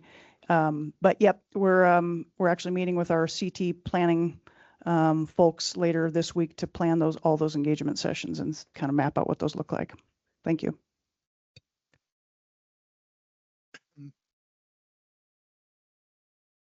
Letting you off easy. Thank you. Thank you, Gretchen. Thank you. Mr. Welch? Yeah, and the last part of that, probably the other firm that we've brought on to support us through this entire endeavor, sitting over there to our left, is Holting Inc. And Alex and Shane have been instrumental in getting all 3 firms, our architect firms, pulled together. And then today, as we mentioned, we've got the GCCM interview or the screening today. We will let those the 3 firms know that they're moving on tonight. I think Mr. Verrill has already done that, and we will interview next Tuesday.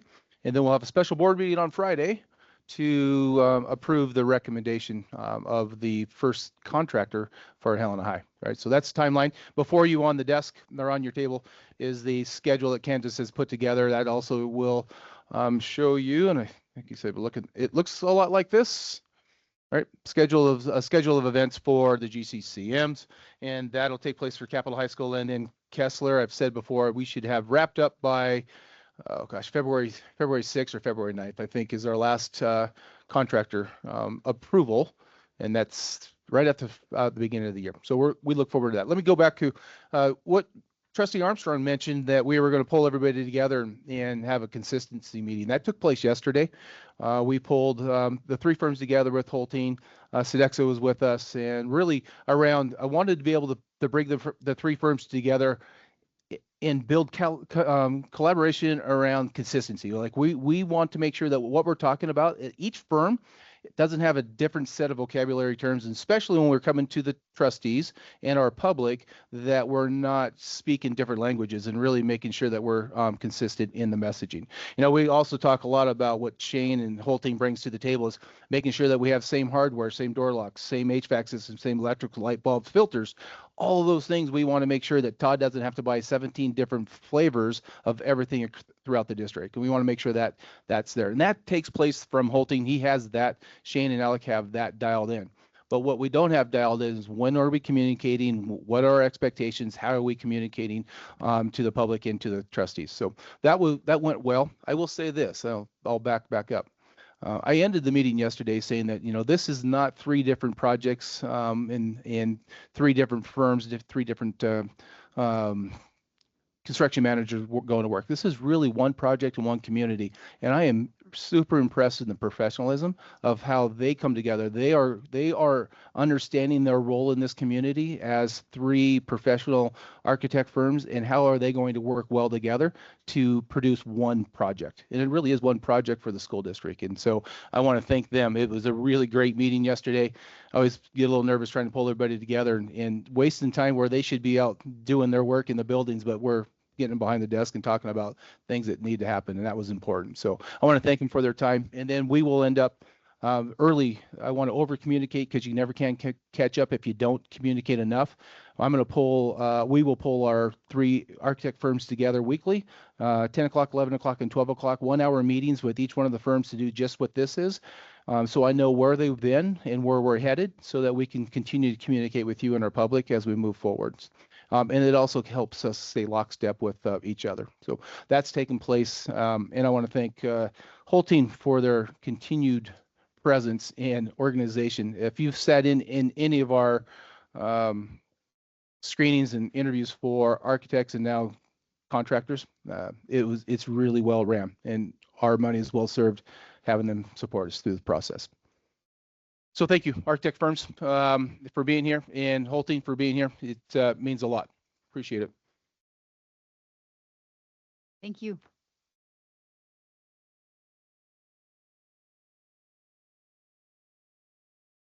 We're on track for 12 o'clock. Well, and I was actually, this is in part because we have a long agenda, and also because I want to make this the longest meeting Right. Janelle's ever been at. Right. I'm thinking of, we've been here for almost 2 hours, just taking a quick 5-minute break, come right back at 7:16, not a minute over.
It's always the superintendent.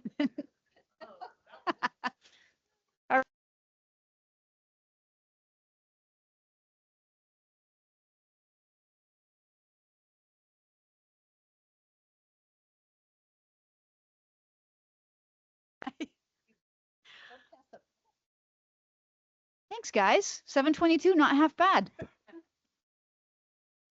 All right, now where are we? We are consent action items, am I right? Or are we going to move that other item up? Mr. Wells. Consent? All right. Item number 5, new business, consent action items. Is there a motion on the consent action items? Chair McKee, I move that we approve consent action items as presented. Thank you. We've got a motion. Is there a second? I'll second. Thank you. Is there any public comment on the motion? Is there any board comment on the motion? All right, all those in favor signify by saying aye. Aye. Aye. Opposed? Motion passes 6-0. And just pointing out that Trustee Hathorn is online. She's been listening to all the madness. Motion passes 6-0. All right. Now let's see.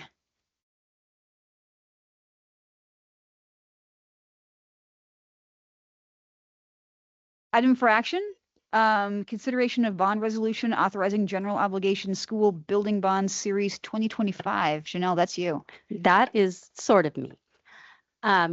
I'm not going to go through the timeline because Bridget did that already, and why reiterate it? She did a great job detailing that out.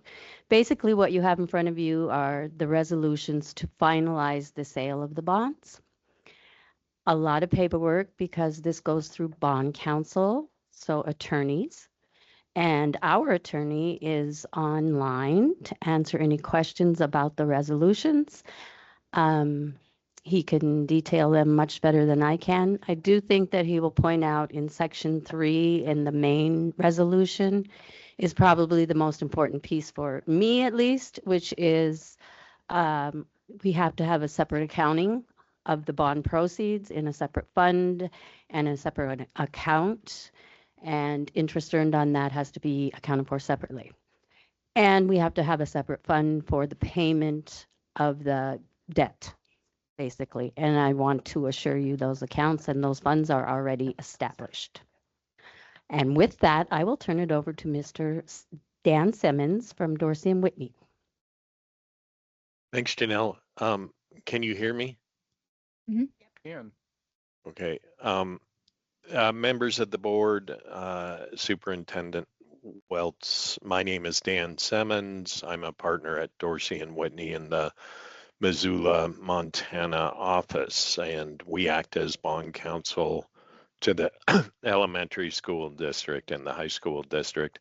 I propose to keep this short and would entertain any questions, but you know, as Bridget indicated, this is the final board action in the proceedings relating to the authorization and issuance of the bonds. And there will be a closing, meaning the bonds are issued and the district will receive the purchase price for the bonds on December 18th. And in the interim, there'll be a number of closing documents that the chair of the board and Janelle and others will have the pleasure of reviewing and signing. So each of these resolutions flows directly from the sale of the bonds that took place on November 20th. And with the sale of those bonds, each district entered into a bond purchase agreement. These resolutions then incorporate the terms and conditions relating to the sale. So the first resolution, and honestly, the title says a lot, I think, as to what they do. So the first resolution, which is item B1A, is the resolution that the bond resolution relating to the elementary school districts, 31,500,000 in principal amount of general obligation bonds. And as the title says, it fixes the form and details, it makes covenants with respect to the bonds, and it authorizes the execution and delivery and the levying of taxes for the payment of the bonds. And that is what in a large sense the resolution is doing. So it incorporates the pricing terms, the interest rates of the bonds, addresses things like the appointment of a bond registrar, which in this case is U.S. Bank. It sets out the optional redemption terms. It's, a lot of folks would say it's a fairly boring document, but it is critical for the authorization and issuance of the bonds. It then calls out the accounts that Janelle referred to, the construction account into which the bond proceeds will go, and the bond proceeds will be used for the paying the costs of the projects. And then it establishes the debt service account into which the tax receipts will go from the levy of the taxes to repay the bonds. And it has a critical covenant to levy taxes and to pledge the full faith and credit and taxing power of each district. Finally, there's a section called tax matters, and this is essential for the bonds to bear interest at a tax exempt rate. And again, that results in a lower borrowing cost for each district. And then as an exhibit is the actual form of the bond that will be used in connection with the delivery of each series of the bonds on the closing day in connection with the actual purchase of the bonds. The high school district resolution, which is the item B, essentially does the very same thing. It's just, with regard to $130 million of general obligation bonds. And, again, critically, as I mentioned, upon adoption of these resolutions, there have been a lot of proceedings leading up to this, and this is the culmination of all of those proceedings where it's the final, yes, we hereby authorize these bonds, go forth and sell the bonds and receive the bond proceeds so that the costs of the projects can be paid for with the bond proceeds. So with that, if there are any questions, I'm happy to entertain them, and congratulations on getting to this point in the process. It's a lot of work, and this, as I say, is in terms of the board, the final step along the way. Thank you. Thank you. Are there any questions from the board? I had one procedural question, of course. This was, and anyone who knows the answer can answer it. I just want to make sure that I'm clear in my head. We didn't issue the entire amount of for now, so we'll be going through this process a second time, just to be clear. Okay, thank you. Yeah. And Yeah. 3 times. Okay, so 2 more times. Well, sort of. Well, sort of. Oh boy, Yeah. here we go. So it's easy. The forecast is that we will do 3 series in the high school district on a 30-year bond. Okay. In the elementary, we'll run 2 series with the I 20-year see. bond. Okay, Okay. that makes sense. And also, I didn't find these documents boring at all. Speaking for myself, I did not find them boring one bit. Trustee Armstrong. Oh my We gosh. also don't do 5-minute recess. So You got me. the second issuance is 27. I don't have we mentioned a date or year It'll be, Roundabout for the 3rd. Yeah. that'll be dictated, well, we'll receive guidance from our owner's rep on when he thinks we need to go out again in order to pay the cost of the project. Yeah, He's gonna want the money in hand. yeah. So I don't want to go too far down the rabbit hole, but you want to balance the timing of the need for the money with the issuance of the bonds. There's some federal tax reasons for that, but also you aren't paying interest on the bonds until they're issued. So you don't want to get too cute about the timing because obviously you need sufficient money to pay contractors, et cetera. But you do want to kind of issue the bonds at such time as it's reasonably necessary to have the bond proceeds available to pay the cost of the project. Thank you. That makes sense. All right. Regarding a motion, should we break it into two, or we have to break it into two? Okay, that's what I thought. All right, if there's no other board questions, I would entertain a motion on item for action 1A, approval of the bond resolution authorizing 31.5 million elementary school district general obligation school building bond series 225. So moved. Do I have to say the whole thing over again? I mean, I feel like we did it once. Okay, so moved. Is there a second? There's a motion and a second. Is there any public comment on the motion? Any board comment? All right, motion, all those in favor signify by saying aye. Aye. Opposed? Motion passes 6-0.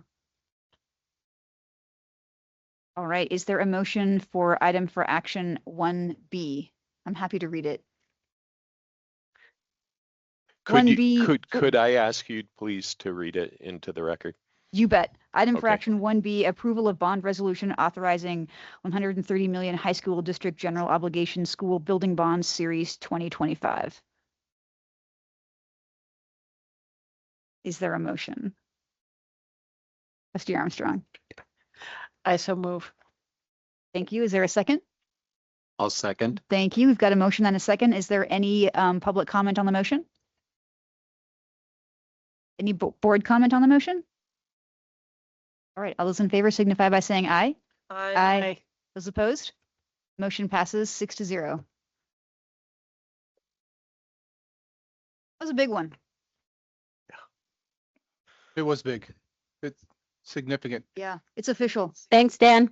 Yes, thank you. Thank you. Thanks Dan, for the before you, opportunity. before you to jump talk. off, Dan, before you jump off, I will say this, as you're running through this and you're working, I'd be remiss to say that one of the things that Janelle was really kind of a milestone in her career was this moment tonight. And sitting here, watching her, super proud of watching all of this unfold, knowing that she did, she was instrumental in the process of it getting to this point. So well done, Janelle. And our team, of course, and then Dan, I don't know if you were on when this is a little more casual than it probably needs to be, but when we first started, I kind of took a walk down memory lane, and I did find this 45 years ago, Capitol High hoopster Dan Simmons. Do you remember this? Drained three clutch free throws and speared a key rebound in the final moments of the win over Butte Central, 1980-1981. Well done. You made the sports page this week, Dan. Wow, Rex, you probably had better things to do, but I appreciate the observation. We Actually, have a lot of balls in the air, Dan. We have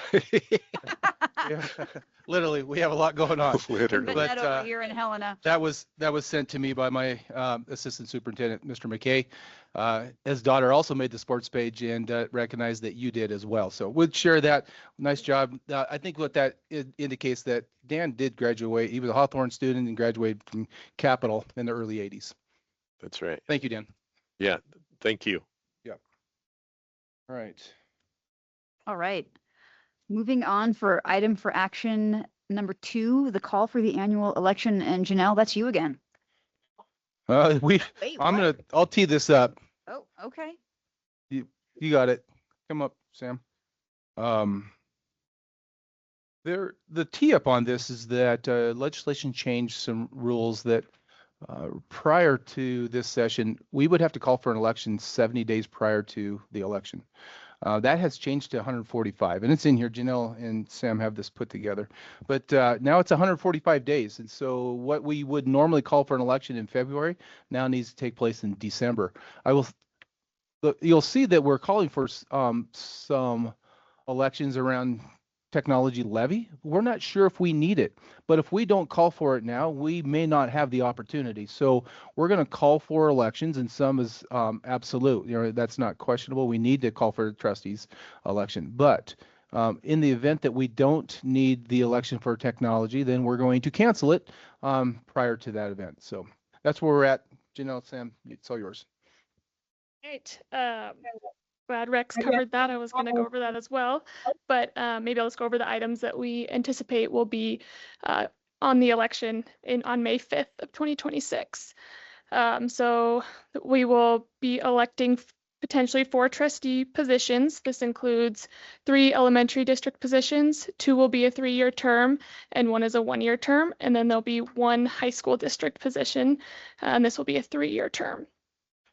There'll also be a general fund mill levy for both the elementary school or elementary district and high school districts, and an increase in the technology mill levy for both the high school and the elementary school.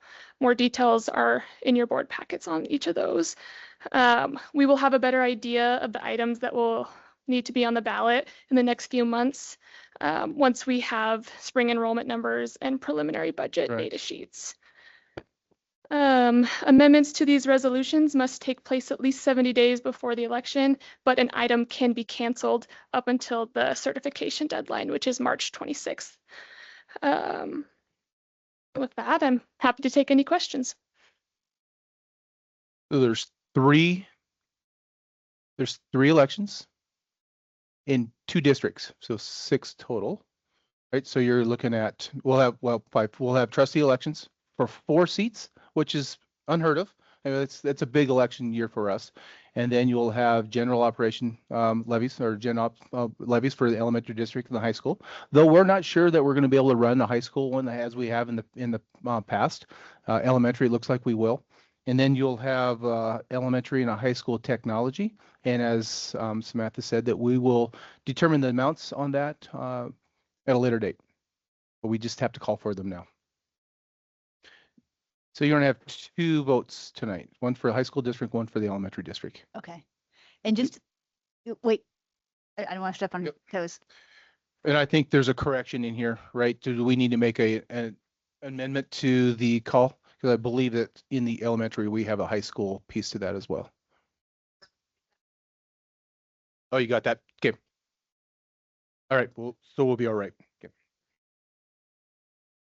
I had a question, and just sort of the good of the order, so that I understand, so that everyone's clear on what we mean by mill levy. This is the operational levy where under Montana school funding, you get 80% of what the state says you need, and you have to ask your voters for the remaining 20. And it's based upon probably enrollment and A and B and so on and so forth. And that's why we don't really know right now if we have the authority to ask for it. Okay. So it's not like a traditional, quote unquote mill levy where we're asking for more. We're just asking sort of to be made whole. Correct. If possible. Okay. I understand. All right. Any other board questions? Okay.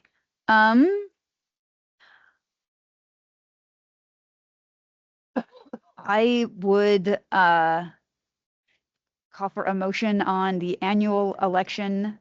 We'll start with the first one, the Helena Elementary School District #1 trustee resolution calling for a mail ballot election. This is the elementary district.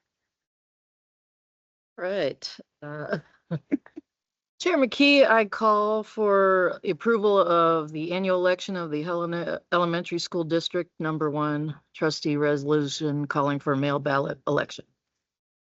Thank you. Got a motion. Is there a second? I'll second. Thank you. Got a motion and a second. Is there any public comment on the motion?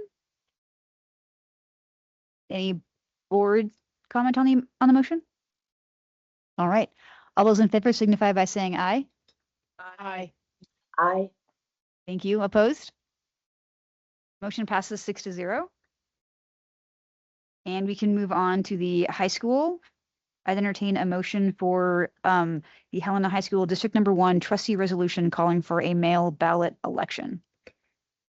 Chair McKee, I move that we approve the Helena High School District Number 1 trustee resolution calling for a mail ballot election.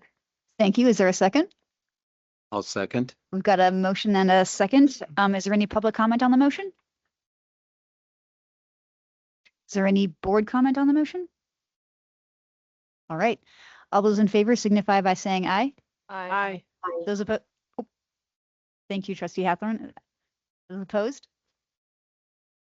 The motion passes 6-0. And a newsy little meeting. Moving on to item for action number 3, early retirement incentive. And Okay, I'll tee Superintendent this Welch, up. that's you. Thank you. We have traditionally, Ms. Shawn will be with us in this proposal coming from the HA, from the union themselves.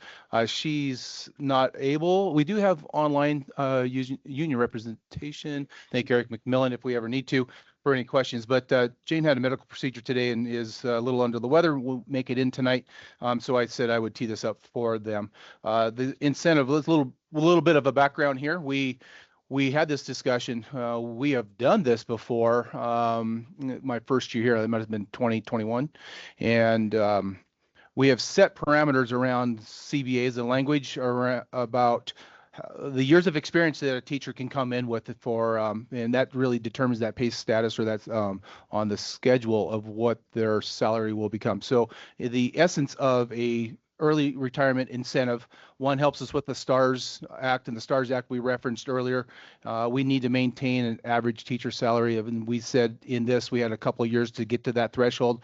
We started at 66 and now we're at 70. We'll need to be at 70% of our teachers at average, our teacher average salary. And doing this, we had talked about an early retirement last year, and I pushed back a little and said, I'm not sure if it's the right time, or we as the district said that. Jane and I had some really great conversations around, you might be right, this may not be the right time. They went back to their membership and agreed like it wasn't the right time. We didn't know what the 66 and the 70% look like. And so a year later, fast forward, we're in a position now that it does make sense. And I fully support it and I endorse this. Hence the reason I'm teeing it up tonight. And so I would recommend that before you on this early retirement teacher incentive is that it's a 2-year incentive. It's a $20,000 incentive. It's based on 2 years of 15 teachers the first year and 10 the second. I'll tell you a little financials that where we're at. We believe this is, and Janelle ran the numbers for us as well. It looks like about a $500,000 cost. That will net a $700,000 gain. So that first year, if you will, it's difficult in the first year because it's a 2-year cycle. You have to get through 2 years before you recognize that savings. But in it, you will see that if it's a $500,000 and a $700,000 savings, that the first year we would result in a $200,000 savings to the general fund and or our salary schedule, and then the following year it's $700,000. So it does make sense for the district. It's not only on the business side, as we've talked about. I think it says it in the memo. It's also recognized those that have been with us, and it's the salary piece to it.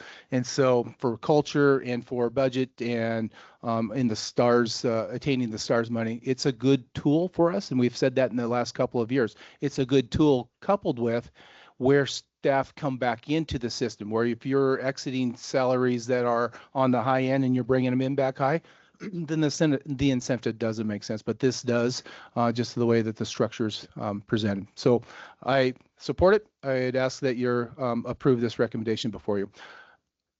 Lastly, is that you'll see this is very similar to what you'll see in the next proposal for the administrators. Instead of 25, it'll be 2. It's still 20. And for same purposes, culture and or long-term planning, I will ask for that recommendation when that comes about. So I want to make sure that that I signal that they are very similar in nature, right? So in this one, I'd ask that you would approve the recommendation from HEA on the early retirement incentive. Any questions from the board? Trustee Armstrong. No questions, but comments. Just FYI, in the budget for the elementary and high school, we do have a retirement little slice. So it is accounted for in terms of that, so it's not going to Good point. really impact us Yeah. in that fashion. And then the second point, we're going to talk about pay tonight, and this really goes in line with the compensation philosophy we've had and trying to make it more uniform across the district so that one group doesn't feel that a different group gets a very different look. So we're doing administrators and teachers, again, trying to create a more cohesive community for that. So we haven't done before, but that's the thought process behind that.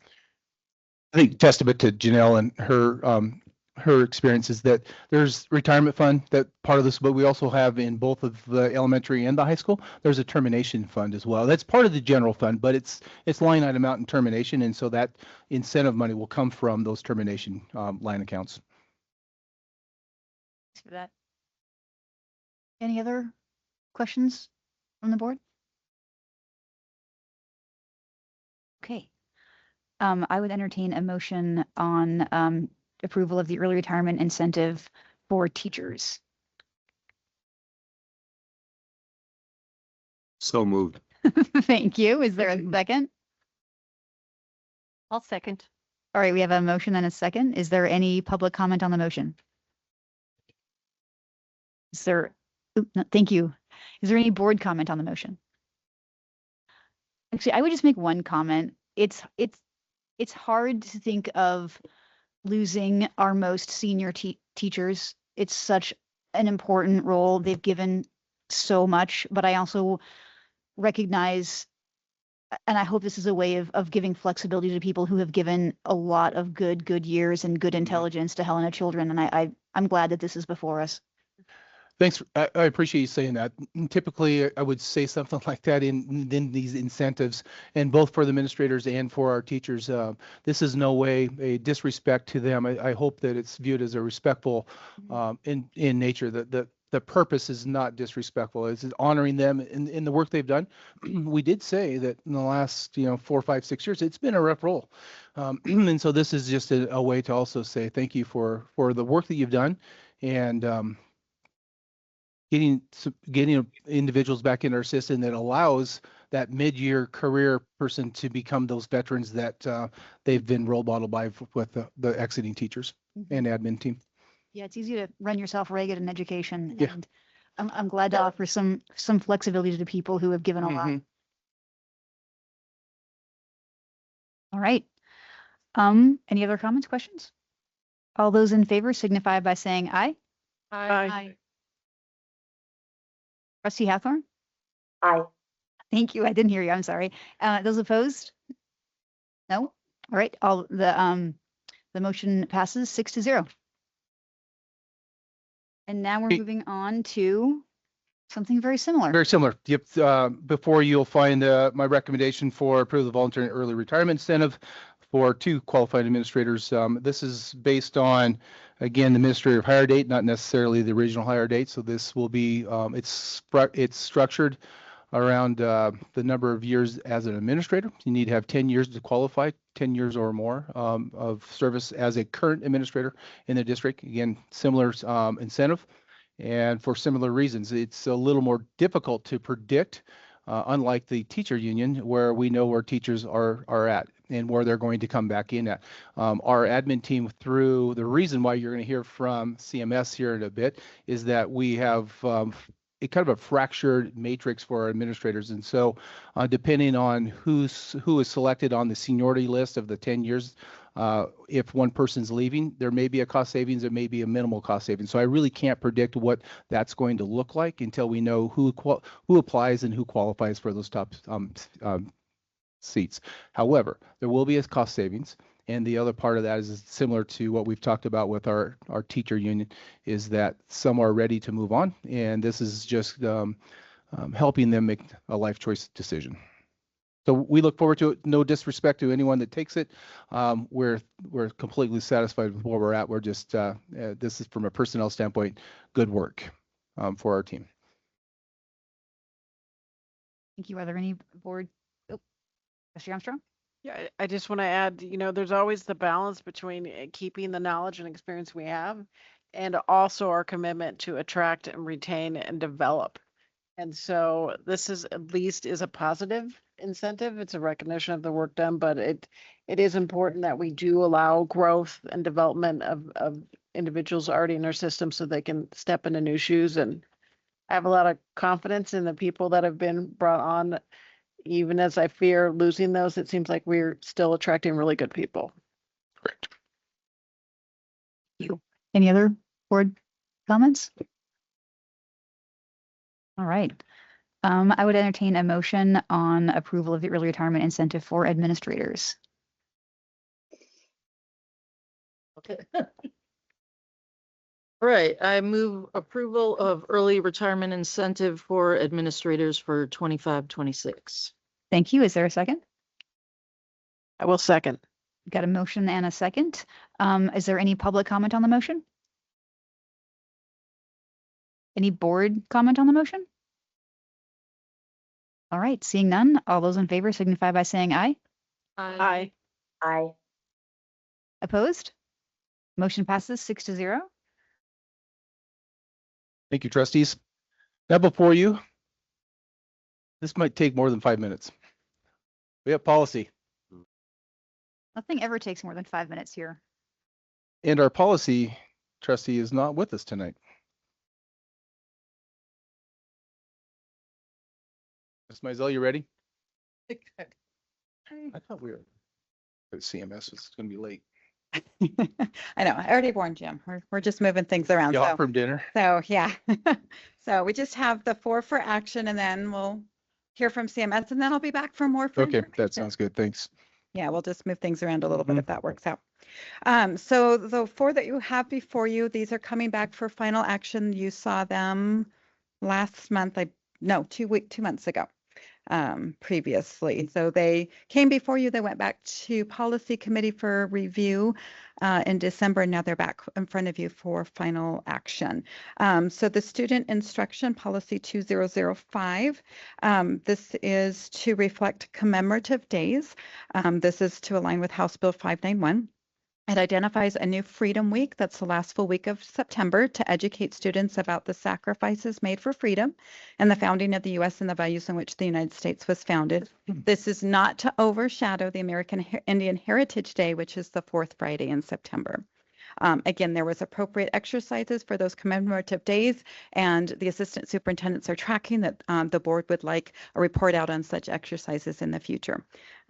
So we have that policy in front of you for action.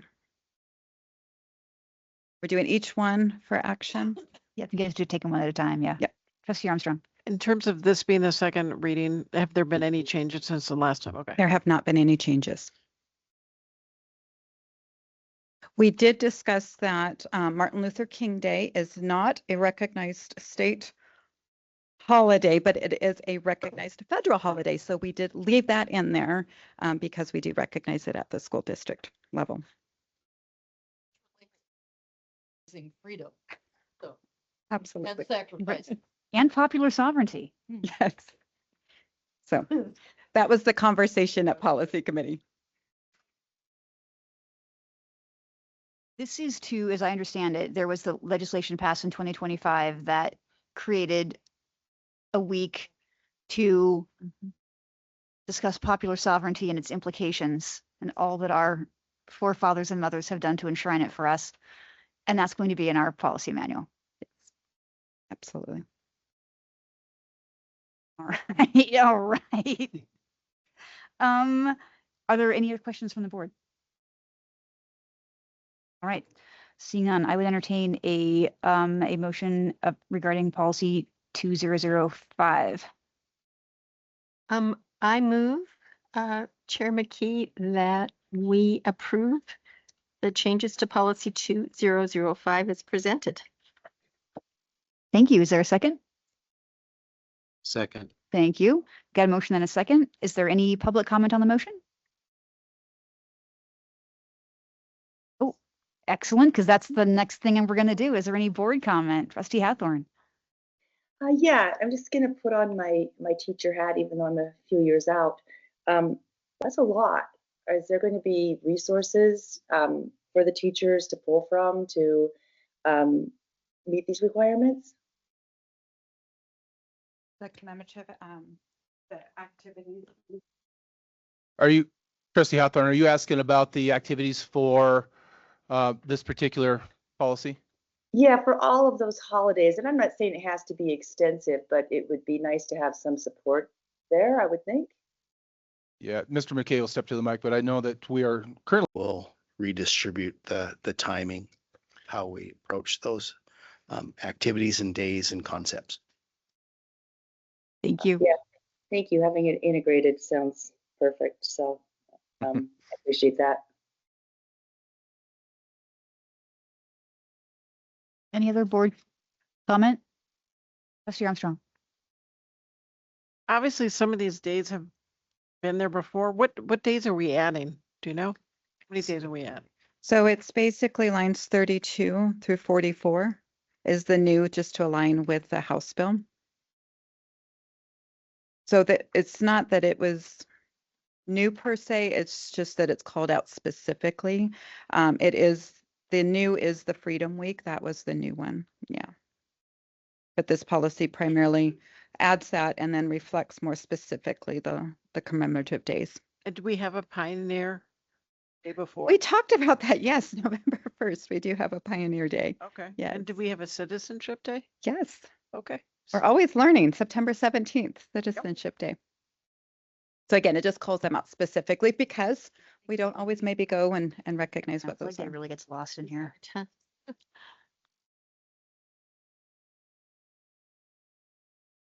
All right. Seeing no further board comment. All those in favor signify by saying aye.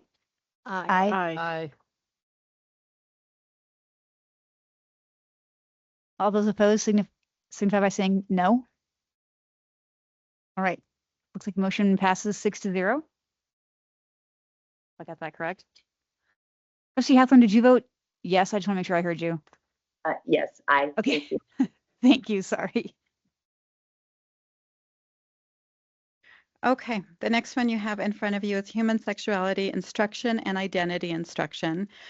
So again, this law was revised to try to make things more clear as to what human sexuality instruction means so that the notice provisions that were required to parents would hopefully be more minimized. We also added, there was also language added about identity instruction and how that's defined. As we talked about previously, we currently do not have any identity instruction curriculum within the school district. Again, identity instruction would be an opt-in and human sexuality is an opt-out. I think I have that correct.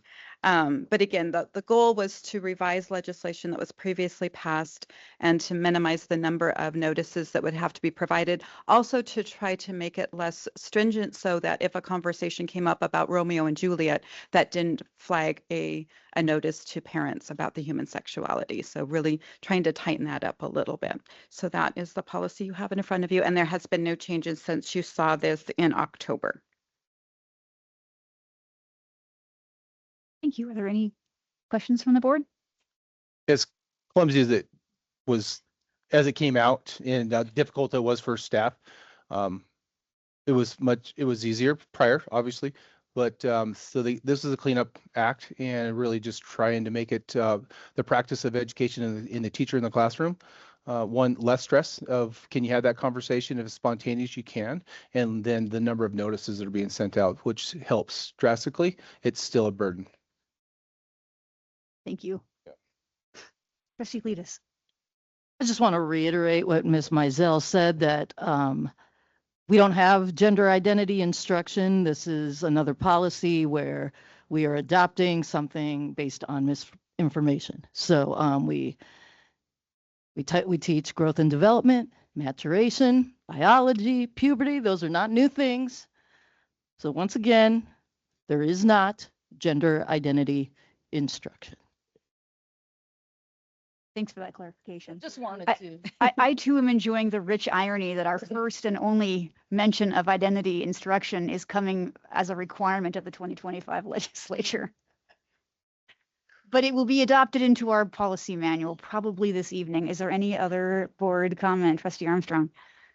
Yeah, I know this is a hot topic issue for a lot of people, but again, we're just complying with what the state said. And again, parents are really happy to not get like 10 notices Yeah. home a week to discuss biology and AP biology or Supreme Court. And so, I mean, topics that normal person would associate with that curriculum.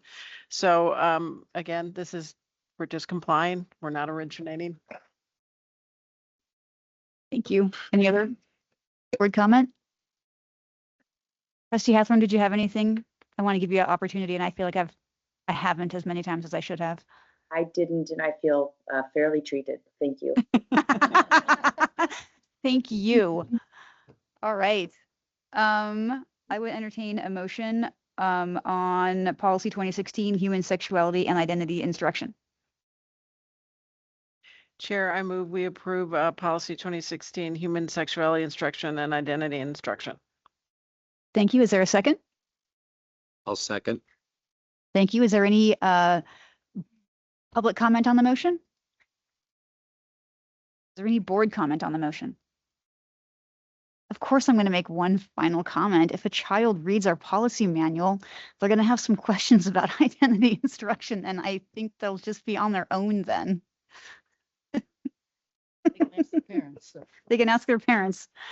All right. All those in favor signify by saying aye. Aye. Aye. All those opposed? No? Nay? Motion passes 6-0. You're on a roll. All right, 3 more. We're getting there. Sorry, I couldn't count. All right, the next one in front of you is policy 2100, recognition of Native American culture heritage. This is a small but significant change where we change from working cooperatively to working with tribes in consultation. And that really was specific to those school districts that had tribes close to them in proximity. This does not apply to Helena Public Schools, but just reinforces the great relationships and the good work that we're already doing with our Indian Alliance education. Thank you. Is there any board questions? Trustee Armstrong. That's a big change, but honestly, being at the great conversations, some of the educators we honored were Native American education, and it's just nice to point out the public we're kind of leading the way. We did the bison harvest. There was a lot of discussion about it and bringing new things and doing more collaboration or consultation. And so it was just really a joy to see the passion that those educators are bringing and how we're trying to incorporate into more curriculum across. I think they specifically mentioned getting it more into the elementary district. So I'm looking forward to that. So thank you to the state for recognizing what we're already doing. I think also that feeds into what Ms. Carter had when, was it teaching and learning? I believe that we had our Native American studies come in and introduce the team who's working with what population. So there's quite a robust effort through Ms. Carter's program as well. Thank you. Any other questions? All right, I would entertain a motion in favor of policy 2010, recognition of Native American cultural heritage. I move that we accept recognition of Native American cultural heritage policy 2100 as presented here. Thank you. Is there a second? I'll second. Thank you. Got a motion and a second. Is there any board comment on the motion? Or sorry, I'm sorry, public comment. Thank you. Any board comment? All right, seeing none. All those in favor signify by saying aye. Aye. Aye. All right. Those opposed, no. Motion passes 6-0. Okay. The next one you have in front of you is policy 2140, suicide awareness and prevention training. This policy change changes the requirements from 2 hours to 1 hour of training every 3 years instead of every 5. It also talks about how the training can be delivered. Since policy, and you saw this in October, we did get an update that OPI will have training available targeted for next school year. So we are already in compliance. We already do the training at the startup of each school year, but it will be great to have that additional resource from OPI that's targeted for release next school year. Thank you. Trustee Armstrong. I noticed, do we do more than this Like they've gone from, they cut 2 hours to 1 hour, and then it was 3 years. Do we, I hope, exceed this greatly? Every year, Mr. McKay, you want to speak on behalf of training for suicide? I mean, it's such an important topic, and we talk constantly about mental health and need to support, so. Yeah, so like what we currently do. Yeah, so typically and regularly, we start up our school year with staff meetings in buildings. So then they cover of a regular routine of training on like safety plans, suicide risk awareness, things like QPR, how we handle it in a building, recognizing signs of suicide, and also protocols within the building of what, if you notice a suicidal child, what we're going to do. We've had more intense, even lately, suicide awareness training with things like the RBHI screener that we utilize. So then that practice is a couple times a year where our buildings are doing screening as well. So it's a kind of an in-action moment throughout our year, in addition to a regular training. We are waiting for OPI to come up with they're legislated to have to come up with a 1 hour training through their portal.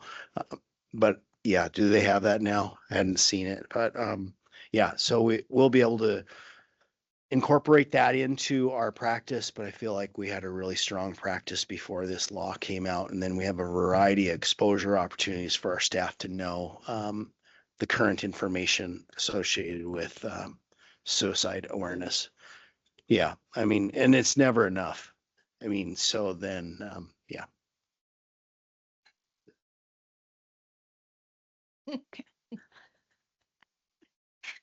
Thank you. Is there any further board questions on this?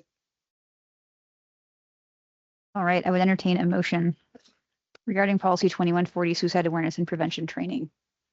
Madam Chair, I would recommend for suicide awareness and prevention training policy of 2140 that we approve that.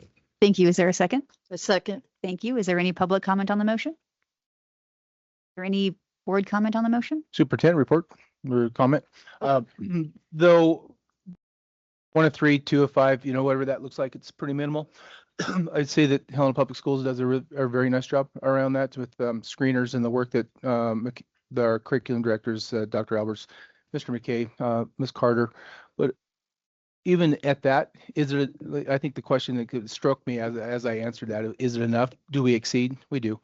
Is it ever enough? No. Right. So I think I want to put that in perspective is that there's a minimum that we need to, but it's never enough. I remind you that 3 of my best friends committed suicide in high school. It's one of those places where you always think that there's never enough. So no matter what we do, we can never be satisfied with that. We have to continue to find ways to get better. And so the minimum, when I answered yes, we meet or exceed, it still never exceeds. Right? We still have to keep in mind that we're never satisfied with what we're doing. Always want to be better. And so that said, I appreciate passing that policy, but we're not going to be satisfied with good enough. Fair enough? I agree. Okay. Comments from the board? All right. All those in favor signify by saying aye. Aye. As opposed, no? All right, the motion passes 6-0. And this is it. One more. Banner policy. Almost. One more. Don't tread on this one. Yes. So this is a new policy that you have in front of you. Again, you saw this previously in October. This is to align with House Bill 819 that talks about the display of flags and banners that can be done on district property to include district vehicles. This does not apply to personal clothing, jewelry, or accessories worn by school employees.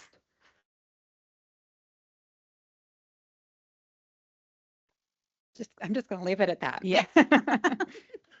Are there any board comments on the policy? So What you just added, that is not part of of the statement in the policy. It is not in policy. It is in the employee handbook. We specifically called that out in the employee handbook. Seems like it's important that that's written somewhere. It is in the employee handbook. We did add that prior to this policy being passed because we obviously need to align with the law. But that was in the employee handbook that went out this school year. Should that be part of part of this policy here? Not per legal counsel. Per legal counsel. Yeah, so. Not Not our per- legal yeah. counsel. Okay. If you'd like, we can bring it back. I mean, it's just a question that comes to me because when it says permits only to be displayed on district or school property, and then when you add the additional information, this has to do, it's not just displayed on the property, it's displayed, sort of in an official capacity for property. There's no rush to approve. We can. Yeah, and I think the other caveat on this was to ensure that there was freedom for employees when there's no dress code, which we don't Yeah. directly have that. They could wear a flag or a banner that supported Black Lives Matter or Blue Lives Matter, where currently the law does not provide for that provision to display such a flag or banner in the classroom on district property. Right. So that would be a distinction. So yeah, we definitely can I take it back guess to policy that's a committee. question that came to me. There's real no, I mean, we're not in a hurry, so we can pull this back, bring it back to policy with that recommendation and or comment and see what policy committee feels. Can you, I know we've discussed this a couple of times. Policy, procedures, what is just, because we've done this on a couple of things. Yeah, what is the point of having it in procedures versus, do you remember what our legal counsel says? Yeah, I just need a I reminder. think that's my question too. Yeah. Is it in one place but not the our other? procedures need to follow what our policies are saying, and so that we don't want that procedural language that doesn't follow within our policy, right? Contradicts policy. Yeah. But sometimes- Procedure is the specific way in which it is completed, where policy provides the overarching information. We will actually talk about that more in one of our upcoming policies that will be for information, but procedure really outlines the how of how we will comply with the policy or the legal reference. Okay, so I guess my thought would be, is it not in the policy because we do not consider teachers to be property of the On district, district but or as school. individuals? Right. Is that the reasoning? I think that could be a valid point, that this really was about flags and banners displayed on district or school property, not specific to the individual. And I wonder if we have that somewhere else in policy. We can We pull this don't- back, Yeah. let's strike it, Well, pull it. and yeah, then we'll just pull it back. Come back with it. Absolutely. I think, although I'm open to correction, it's an item for action. We have to do something with it, but we could vote to table it. And I think that's how we would pull it back. So if we wanted to go in that direction or talk more about it, we would need a motion to table it. Just to get clarity around that question. Right. I would like to do that. Do you have to move to table it? Yep, Is that mhm. how it goes? Okay. Is there any- I'll wait until you call for a moment. Is there any other board comment or conversation? All right, is there a motion regarding policy 4332? Chair McKee, I move that we table the policy 4332 until we get a little more information about this issue we've just been discussing. Thank you. Is there a second? I will second. Got a motion and a second. Is there any any public comment on the motion? Any board comment on the motion? All right, all those in favor of tabling policy 4332 until we get more clarity signify by saying aye. Aye. Those opposed? All right, the motion passes 6-0. Policy 4332 has been tabled. Which is good. Thank you. Should we just charge through? I'm game. Yeah, I think this would be a good one, and maybe a 5 after that. Sorry, what? get through this one here? Yeah, And then maybe I mean, I'm determined to make it to midnight for Janelle. we're on track not to. Oh, thanks. All right. All right.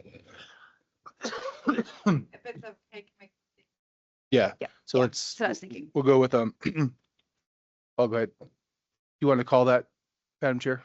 Yes, so this is an item for information. We're going to move item number 9 up to item number 1, and this would be the HSD pay plan recommendation. Yeah, so I'll tee this up. Ms. Mizell, CMS, Pelham Public Schools have engaged in this process, and this is not their first time. Maybe for Mr. Myers and others, CMS first presented, I believe, in July of 2024. Wow. I wanted to say it, but I didn't believe it. So in 2024, we engaged with CMS, and let's back up a little bit, another walk through time. 2021, 2022, we did the admin pay. The trustees at the time asked the district leadership team to really look at administrative pay. And so through that directive, they did an in-house assessment or analysis of market. And we know the end of that, and it caused a lot of cultural damage through that process, if you remember how that took place. And we in-house market analysis didn't go well. And so when I came on board, I promised the board, I said, we won't do this ever again. I mean, it pays for us to bring in professionals that can analyze our comp philosophies, our pay matrices, and get a third organization, unbiased opinion of where we are. So here we are, a year and a half, 2.5 years later.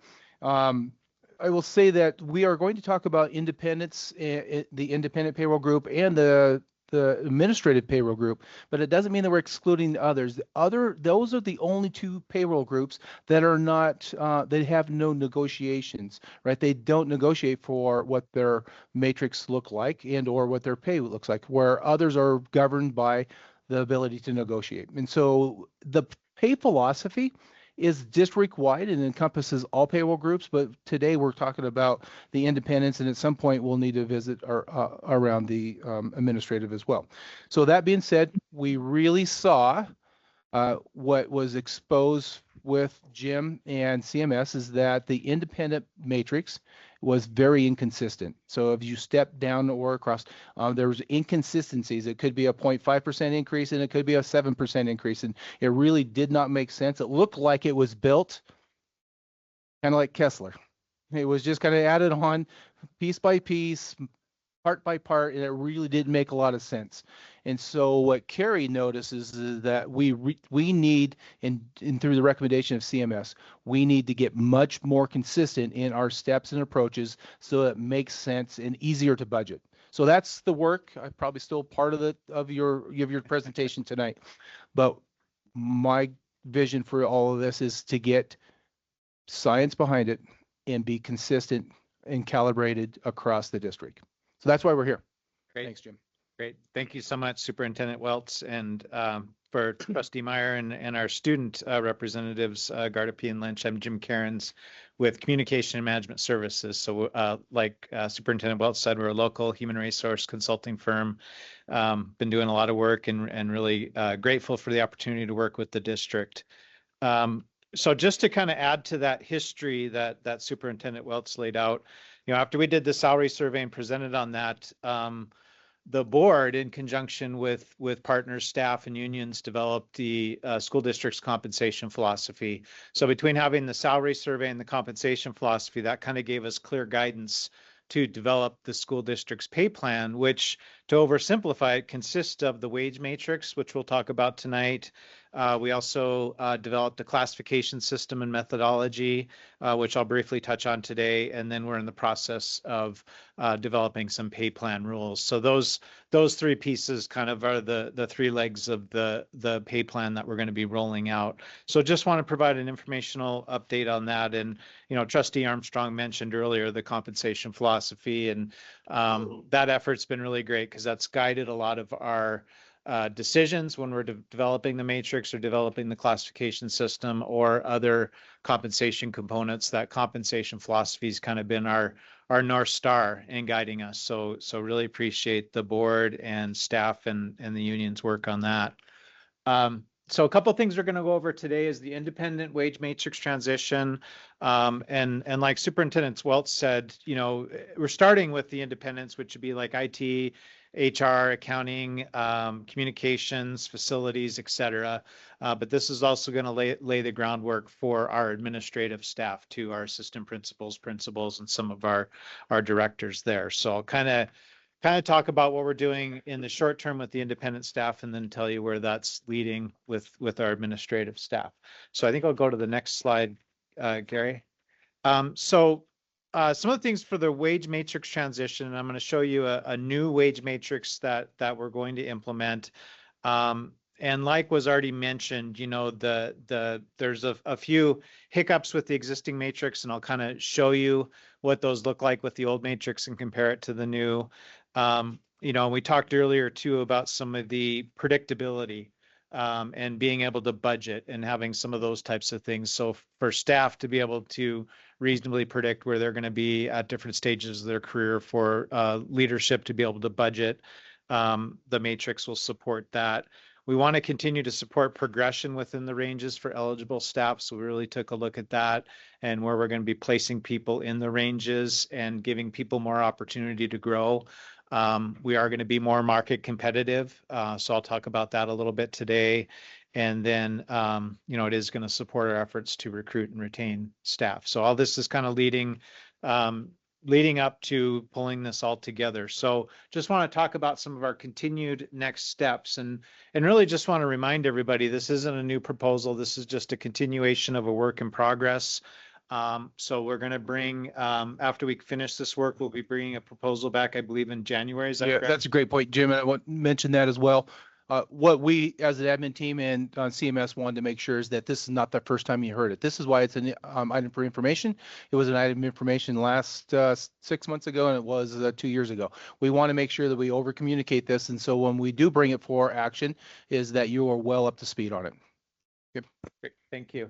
So a couple things, next steps we're going to see is our first action we're going to take is getting people, get the new matrix, which I'll review with you today, implemented, and get our independent staff transitioned to the new matrix. So that's going to be coming.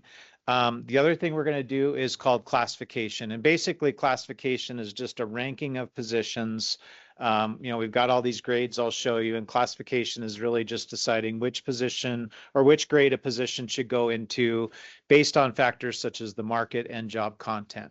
So I talked about our classification system, and I'll talk a little bit more about that this evening. And then, like Superintendent Welch said, communication is going to be the next big piece. We're being very communication laden with the board, and we're going to do the same thing with staff and roll this out. And I think it's reasonable to predict it takes people a little bit of time to understand pay plans, and so we really want to communicate well on it. So just want to go to the next slide. This is our old independent wage matrix, maybe a little easier to see on your handouts, but I wanted to show you that basically, if you follow down, like we'll have, and I'll just pick grade 1 as an example. You know, somebody in grade 1 might start at 1043.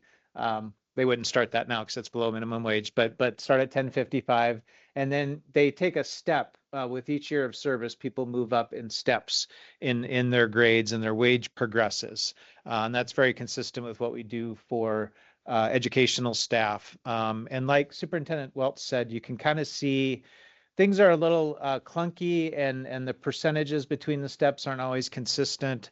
So you might see somebody gets a 2% step or a 2.3% step one year and a 1.1% step the next year.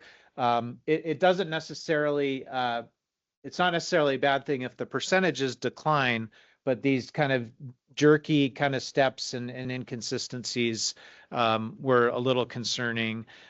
So there was inconsistent step increases. And then again, where people are placed on the matrix didn't always reflect the market. So that's one of the things with the existing system we're aiming to remedy.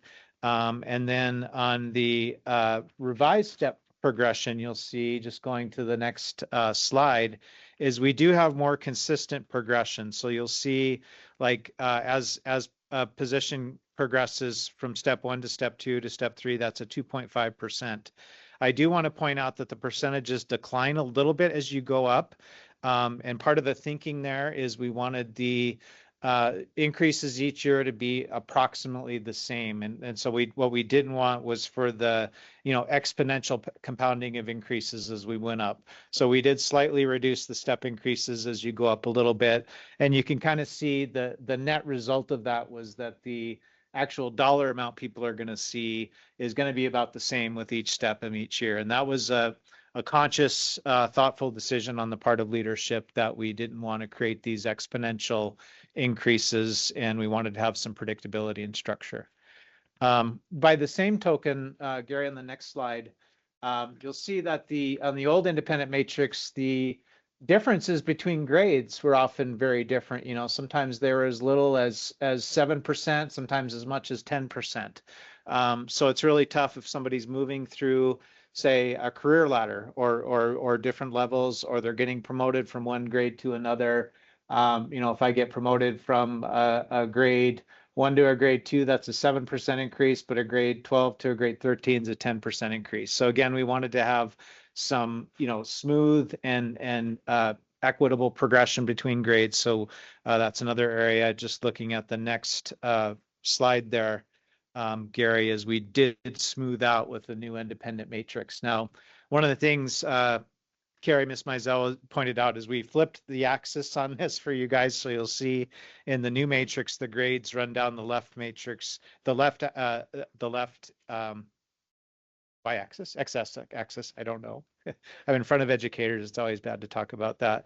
And then the steps go out the other way. So just as you're comparing the two matrices, I just want to point out that the grades go down and the steps go across on the new matrix. Basically, our goal with this new matrix is we want step 5 to generally align with the market. So when we talked about the salary survey we did, we identified a market rate for a position, and basically in keeping with our compensation philosophies, we'd like our staff to be about at the market after about 5 years of service. Then there'll be opportunity to grow beyond that. So we've got a more logical wage matrix, a little more consistent, easier to manage, easier to budget, and we've got a more market-based wage matrix, and we've got a mechanism to place jobs in grades based on the market. And as we do updated market analysis and everything, we've got a methodology worked out to determine if we need to adjust the grade placement of a job based on the market. One of the other things we're working on the next slide, Barry, is placement on the independent matrix. And I think this is an important point to note, is when we transition independent staff to the wage matrix, what we're going to do is put them on the step that is as close to their current pay, but not below. So in most cases, we're going to have to round up to a step to get them on a step. We're not going to reduce anybody's pay to get them on a step.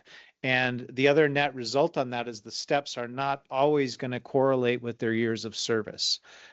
So we may have somebody that has, say, 5 years of service, but they end up landing on step 3 in this new matrix. So that's going to be a thing we're going to have to communicate about, because we don't want people to think they're getting lower pay or to think, oh, why am I being downgraded from a step 5 to a step 3? It's actually a good thing for them on their career, because if there's 20 steps and I'm at step 3, that means I've got 17 steps left to grow and to grow on, or versus if I was at step 5, there's only 15 steps left to grow. So the fact that people are getting placed on a step that may be lower than their years of service, it's not harming them. And in fact, it's going to help people, because it's going to give them a longer runway for their career. They're going to have more steps ahead of them before they hit that top step and cap out. So that's going to be a pretty significant change. One of the other things we're working on with Ms. Mizell and some of the things I'll touch on later are some pay plan rules and some guidance on where to place people when we bring new hires in or somebody gets promoted.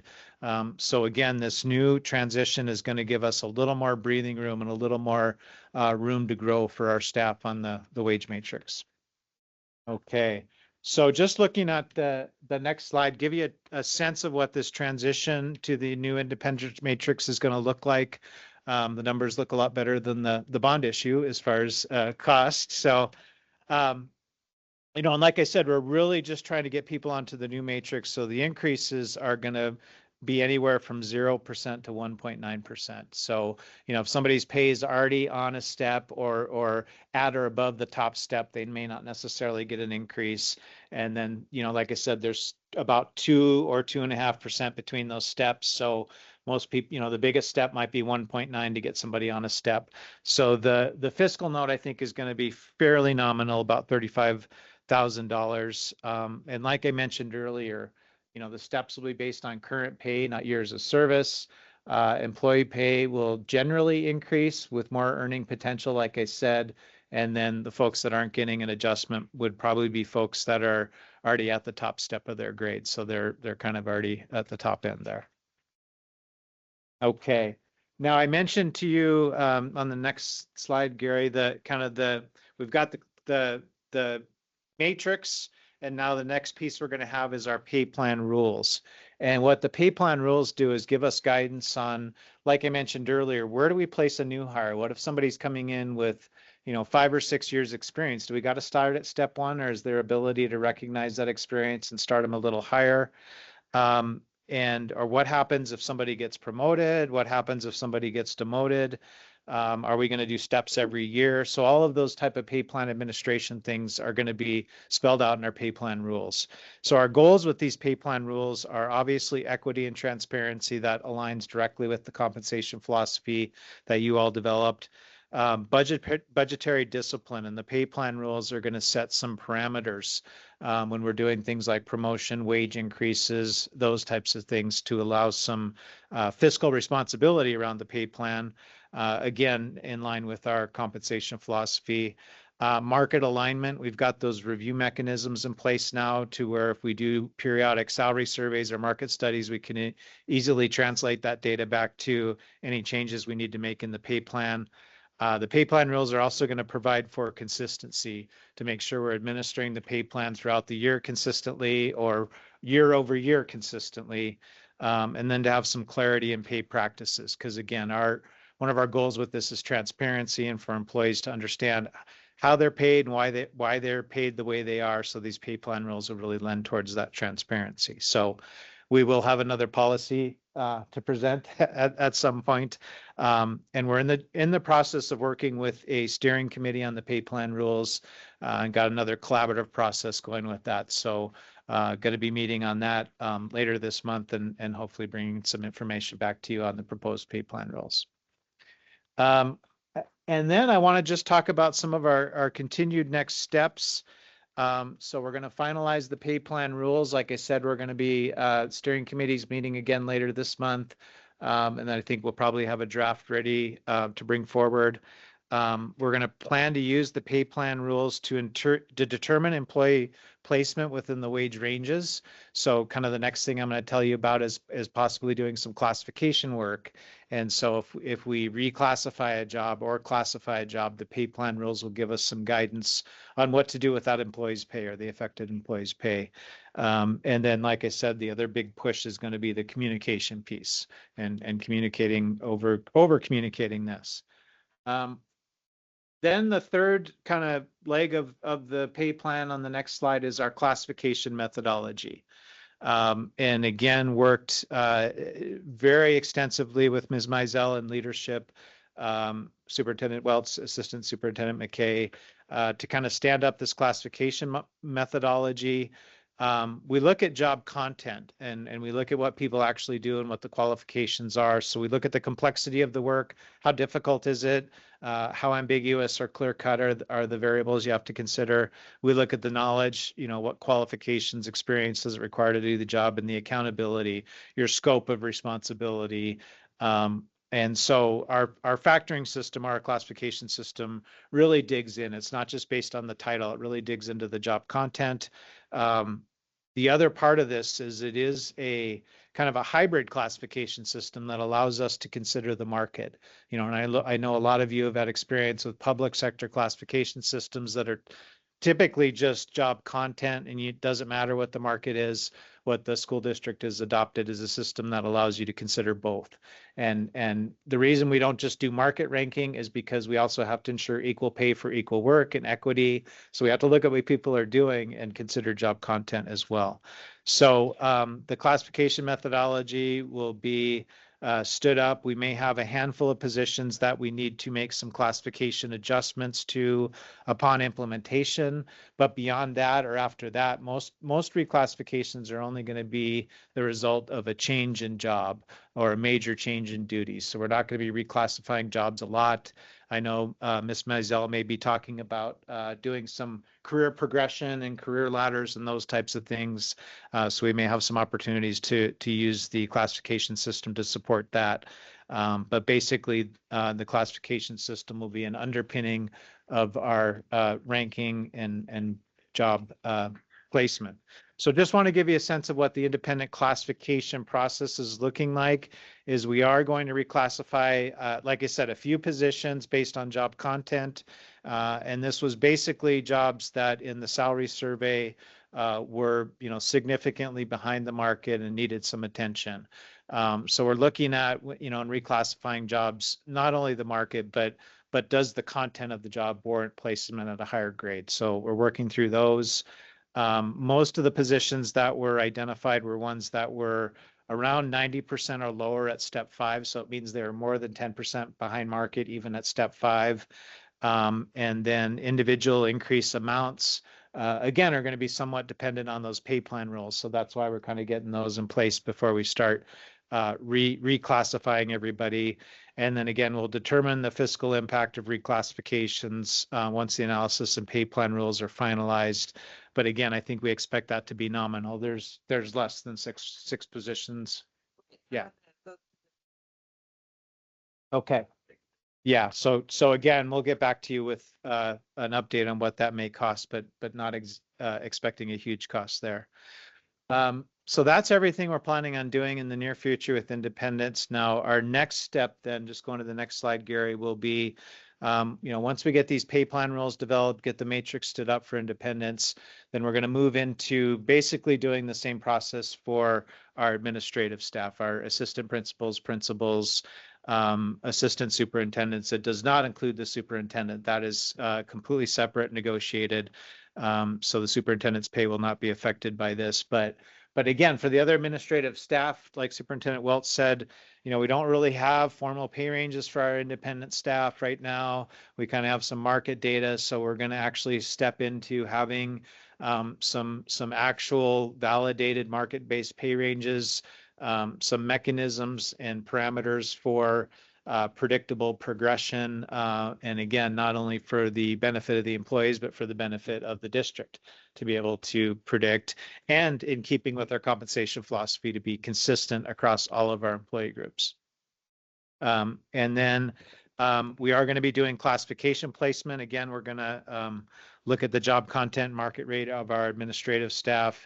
And then by the same token, once we kind of have a sense of what that's going to look like, the communication and working with affected staff and applying those pay plan rules to determine what, if any, wage adjustments will be necessary. So basically, and then, where does it go from here? Just on our next step there is, we're going to recommend that you continue to monitor the pay plan and the reclassifications, things like doing equity analysis, gender analysis, pay compression analysis. Are we having people bumping up against people that have been here longer, and some of those other types of things that, Ms. Mizell typically does with our HR systems. We're going to apply that same type of monitoring and testing to our pay plan. And then we also recommend that the district conduct salary surveys or market studies regularly. I think what I'm recommending is, I don't think you need to do a salary survey every year, even every 2 years, but if you do periodic salary surveys, let's say every 3 or 4 years, and then are thoughtful and proactive about maintaining your wage matrix in the interim years. So looking at things like, the consumer price index increases in the cost of living, the employment cost index increases in what employers are paying, and adjusting your wage matrix by a certain percentage. if we can at least keep up with inflation or increases in labor cost, you're generally going to keep up with the market, and you can get away with doing those salary surveys maybe every few years, as long as you're making those wage matrix adjustments in the interim years. You don't want to just set the wage matrix and let that same metric sit for 5 years, because it's going to fall behind. But if we establish a market-based wage matrix, which we have now, keep that up, do enterprise-wide or district-wide increases to move those, then your matrix is generally going to keep pace with the market, but you do need to refresh it every so often with the salary survey. So that is basically the update. I would happy to answer any questions if anybody has any questions about the work we've done so far, kind of the next steps or where this is all headed. I'd like to thank you for waiting very patiently. I know we gave you a much earlier time that you would speak.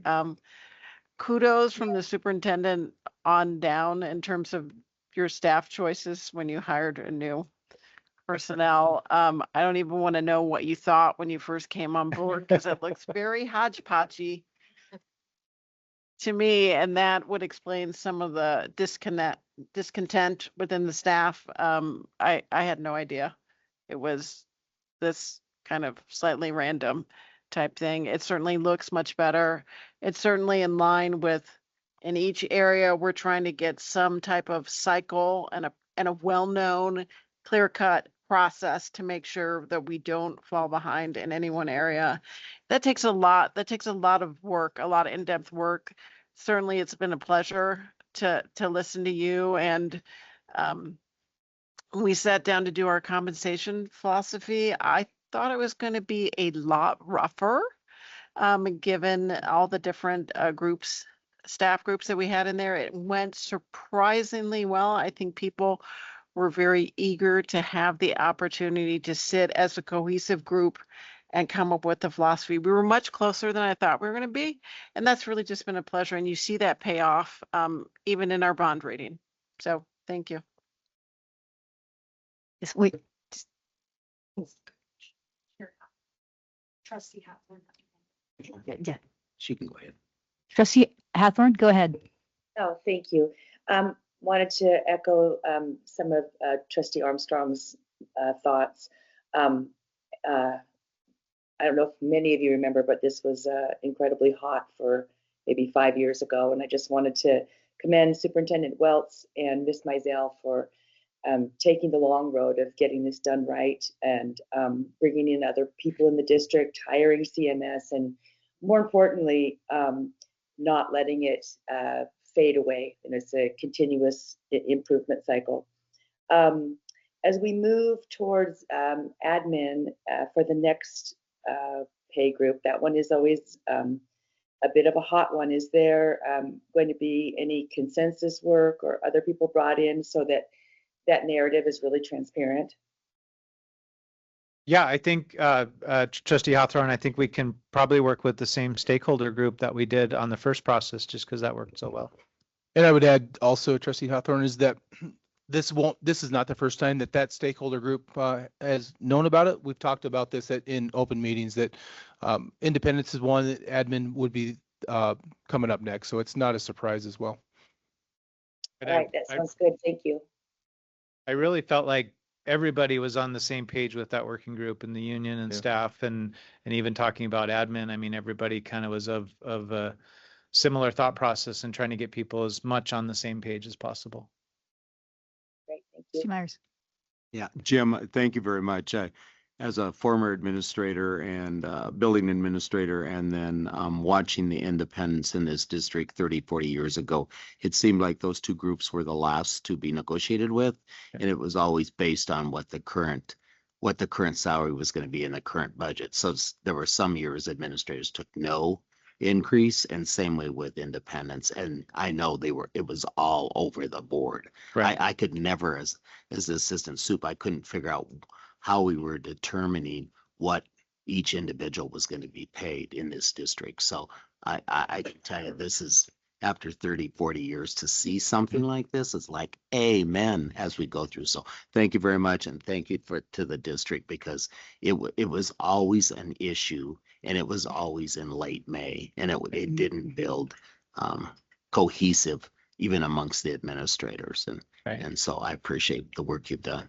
Great, thank you, Trustee Meyer. Yeah, and it's really just creating a context within which to act and within which to succeed. And yeah, and you know, another effort we're going to be doing with the pay plan rules I mentioned was, you know, even thinking about what happens if somebody changes from one employment class to another, and how can we try to make some consistency and predictability across that as well. So that's just going to further that, you know, that unification.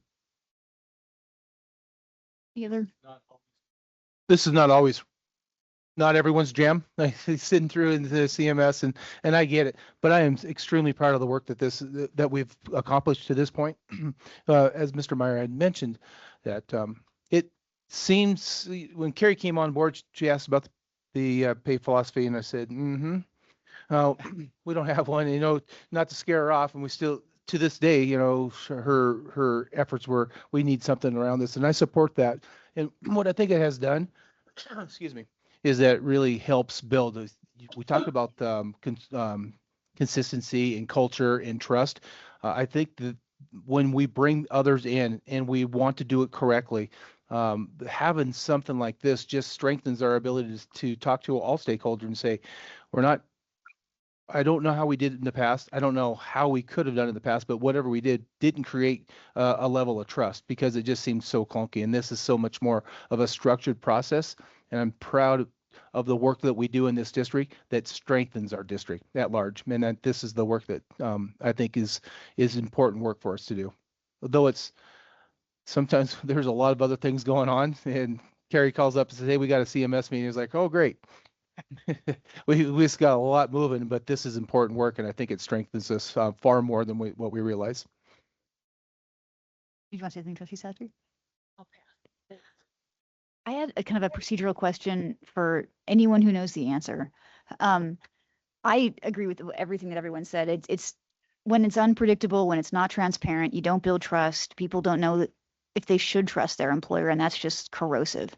So I'm really glad we've done all this work. It's been awesome. And I'm not even going to ask the clarifying question about our last internal salary review. There's no need. We all remember. But how do we, like, in terms of like the districts, like retaining this knowledge, kind of formalizing it, what does that look like? Does that require board action, or is that just an internal, like, part of the management team will internalize that? What is the next step in terms of like?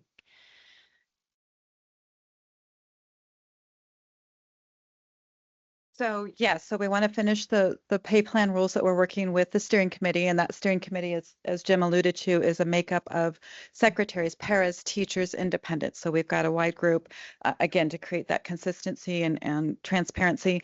Once everything comes to the board for action, my ultimate goal is to have the matrix posted to our website along with the classification manual. I didn't want to do that ahead of time because I didn't feel like it was going to make sense just to put it out there without that communication piece behind it. Because as we know, pay is very important to folks, and oftentimes a person perceives their value based on their pay. And unfortunately, the science and the art don't always match perfectly because the market says this position is valued at this wage based on these factors. That's not a reflection of a person's performance. And so oftentimes you have to separate the person from the position. And so we have to make sure we've got that really good system in place that talks about the science of why we're placing positions where they are based on the job content, which is separate from how well a person performs. And so there's a lot of communication that needs to go into this to ensure, again, we don't lose the momentum and the trust, and that people understand the factors and the consistency, and that there is equitability in it, although not everybody might appreciate the logic. There is that logic to it. So maybe I went over what you're asking, but there will be a lot of communication, and then eventually everything will be posted on the website. So it is transparent. And I think to answer your question, how do you go through, how do we update you, communicate with you? As we make changes, they're items for information unless they're drastic information changes, and then we'll bring them for approval. But when there's tweaks and movements, we will bring them back. But significant changes come to you. Okay.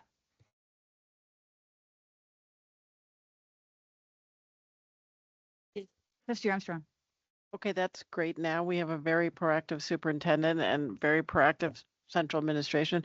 What happens in a few years down the road that maybe we don't have people as willing to take on some challenging issues?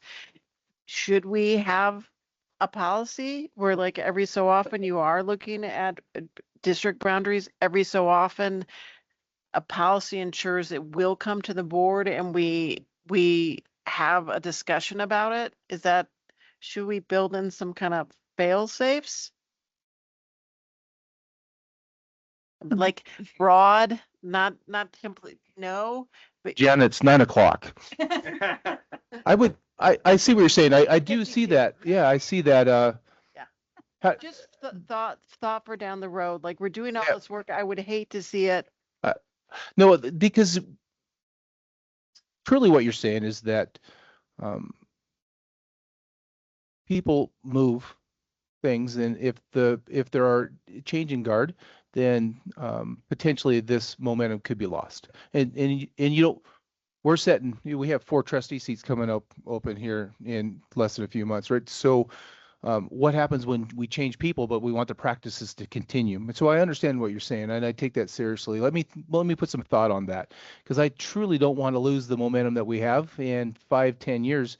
What does it look like for our district? Well, I don't want to go backwards. And so how do we preserve the practice of what we're doing? I'll come back to that. I won't answer that tonight. We'll think about it. Yep. Good point. Any other board comments? All right, thank you very much. And thanks for everyone's work and leadership on this. It's important. It'd be remiss to say that we're really lucky to have CMS and Jim working. They've done a phenomenal job over the last couple of years, and we'll continue to work with you. Thank you. Thank you, everybody. Appreciate it. Yes. I don't want to make this meeting last longer. Does anybody need a break? I don't, but I'm just asking. All right, no Thank you. breaks. Appreciate Sorry, guys. Thank you. We're gonna motor right on into items for information, policy 1020. No breaks. This meeting's gonna be 7 honest hours, Janelle. No, that was just an item for information. Oh. Yeah, we did. Yeah. Which one? 10:20. These are items for information. Information. Yeah, this is what we're heading to right now. We're gonna get we're getting informed, Trustee Armstrong. Says so right on the agenda. First readings. Yes, these are all first readings. So they went to policy committee last week. And so we've been busy trying to keep up with legislative changes. So yeah, take a breath. I don't be offended if you stand up as we go through these. So the first one you have in front of you, sorry, let me get my notes in order. Oops. I left my packet. The first one you have in front of you is Board Policy 3097, Video Surveillance. This was an update to House Bill 32, which clarified that parental rights to video recording during events open to the public is fine. So if you're going to a sports game, a winter program, you are fine to do a video recording. We also tried to clarify, though, that there is no recording by staff members or volunteers in the classroom when we're doing instructional time. That requires parental permission. So oftentimes we have teachers that are going for their national boards and they need to videotape to submit for their national boards. We do always get parent permission for that. If there's a student that needs to be excused, we might excuse them for that small portion in which the recording's happening. So this is, again, just to kind of clarify that distinction of when it can be done. Am I out of order? Thank you. Sorry about that. Thank you. We can. See, I didn't bring the right You know what? in front Just of me. finish. We'll move that one up without. Yeah, sorry without about that. objection, Thank we can you, move that one Janelle. up on the agenda. Okay, keep going. Okay. Oh, yeah. So is keep there going. We're gonna questions on the video surveillance? Sorry about that. Yes, Trustee Sastry. I just have a question. So I'm just looking at line 22, 23, where the you know, the some changes have been made. And so when I was reading through this, I'm just wondering, no staff member or volunteer may make an audio or video recording of a student. And we do not want in a classroom included there because it says you can't make one without permission of the parent. But isn't it specifically do it in a classroom? We wanted to be more specific on that, that it's, I believe this also applies to anything that's not open to the public. So if they're Okay, so it could be in a in a classroom, there would be other places correct, where they would need permission of a parent. correct. Okay, but you can make them during. Anything that's open to the public can be recorded, but anything that would not be open to the public that's on school property during school time. Yeah. Yeah. We wanted it to be more, we wanted to broaden it so that if it was in a gym or an auditorium where maybe they were practicing something, that's still Or in the theater. correct. I mean, Yeah, during rehearsal. Or, correct. Anything that's not open to the public requires parental permission for recording. Yeah. yeah. I guess I'm just wondering whether it gets confusing because it says you can't do it, and then it says, oh, but in the public you can. So I was just wondering about that, and I think you've explained. I guess not saying it makes it more. Yeah, we specifically struck in the classrooms so that it was more inclusive. Yeah. And Trustee Hathorn, I see your hand up. Go ahead. Oh, yes, thank you. And I couldn't quite hear all the dialogue, so I apologize up front if you've already answered this. But does this apply at all to hall room or hall monitoring that we have, you know, sort of for our safety and security? Is that included in this policy as far as prohibiting student video? Trustee That's a Hathorn, separate policy. Yeah, that's a separate policy that has surveillance as a safety and security procedure. So this is a different need than the safety and security and surveillance policy. Okay, thank you. Good question.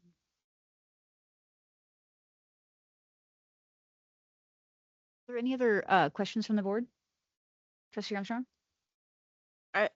I like this in the sense that, you know, you will hear from parents sometimes when an incident happens and they're like, I want cameras in every classroom, kind of ignoring the rights of other parents to not have their child's face on video, that some other parent or someone, you know, someone's in their house and they're looking at the video. So it is important to balance the two. So I appreciate that there is a distinction here, that privacy is very big in Montana. We have a very strong constitutional right to privacy. So I appreciate that this is kind of put in writing. I'd piggyback on that, Trustee Armstrong, that I appreciate that it clearly makes it obvious that you can record your kid at a winter program. Like if it's open to the public where parents do want to record, it's clearly obvious that they can. So I appreciate that distinction. Yeah, Trustee Satry. I also do think it's important that you can do these other kinds of recordings if you have permission of a parent. So it doesn't rule those out altogether. If you're working on speeches, you know, in your classroom, you have an opportunity to say, we want to tape, let students watch themselves, et cetera. So it opens that too. All right. If there's no further questions or comments on the item, we can probably move on to number 2, policy. Well, actually move on to number 1. Yeah, sorry, school board elections. Yeah, So no this one worries. we've already School board touched. elections. Yeah, this one we've already touched on earlier today. This policy in front of you is to align with new legislation about the provisions required for notice. So again, 145 days. Excuse me, a declaration of intent to be a candidate should be submitted to the district clerk no sooner than 145 days and no later than 85 days. Also talks about the write-in declaration of intent on the 65th day. and that a candidate may not withdraw after 5 p.m. on the 85th day before the election. So again, just trying to align with Senate Bill 15. So if people are thinking about running, tomorrow's the day. Tomorrow's the day. Don't sleep on this opportunity, public. Absolutely. Any questions on the? Do we know the rationale for pushing it so far out? Because it seems to kind of conflict. We don't have our second enrollment count and all these other things. What was the thought process? Let me look at my clip. Do I even want to know? Here? Bear with me just a moment. I'm sorry. It's too much to ask one of our I have it. I just need to find it. employees to try to discern the logic of the 2025 legislature. That you're not kind of short noticing and trying to, okay. Oh.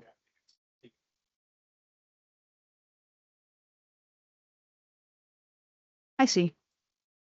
That makes sense.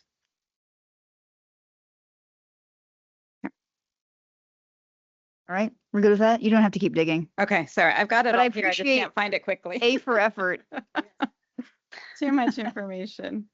Are there any other questions on the item? All right, moving on to 2103, religion and religious activities. Okay, so this policy change is from House Bill 343. This requires that a district release a student from school at the request of the parent for not less than 1 hour per week for formal religious instruction. Previously, this was a may, this is now a shall. It does not impact the calculation of the A and B for that student. So again, it's just an update to align with House Bill 343. We also did make an update to this on lines 26 and 27.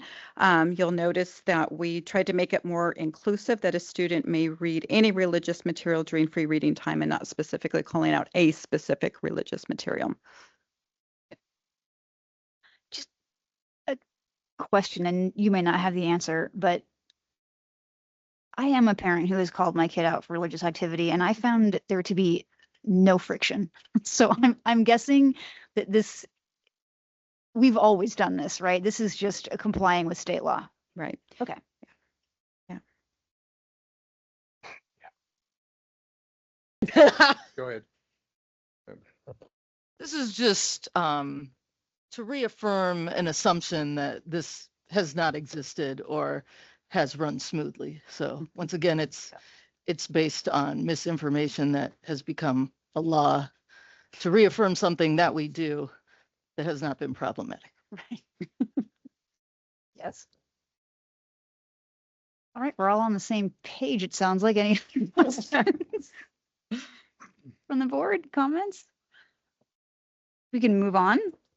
All right. Literacy. Early literacy, a targeted intervention. This again aligns with House Bill 338. You actually saw this back in May. This got tabled for a little bit as it went through the legislative process. So what this policy does is it adds math to the targeted literacy. Well, they define why can I not say that word? Scholastic literacy, and then also adds math proficiency.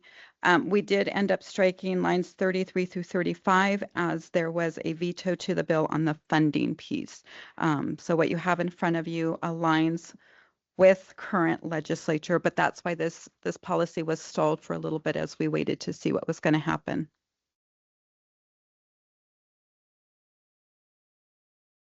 Yeah, any questions, comments? Looks good to me. Oh, yeah, you bet. Just curious about, I'm looking at lines 28 and 29. So, and I just may be misunderstanding this. So a child is eligible for early scholastic literacy targeted intervention program. I'm thinking that's like our Kindersprouts, right? Correct. So, and then it says a child's eligibility must be reevaluated using the evaluation methodology at least annually. But if you're in Kindersprouts, you're done by the time a year has gone by. The end of it. How can you reevaluate? At the end of the end of the school year?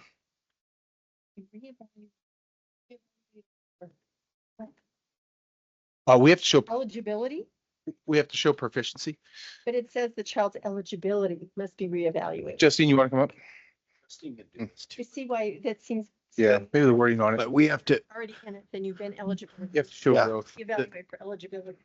the reason why they say reevaluated, it's whether or not we're tracking the data on that child, because it's through the grade 3 thing. So then even though we're serving them in the early, they qualified for the early literacy intervention program and the summer piece. Yeah. So there's a summer portion of it.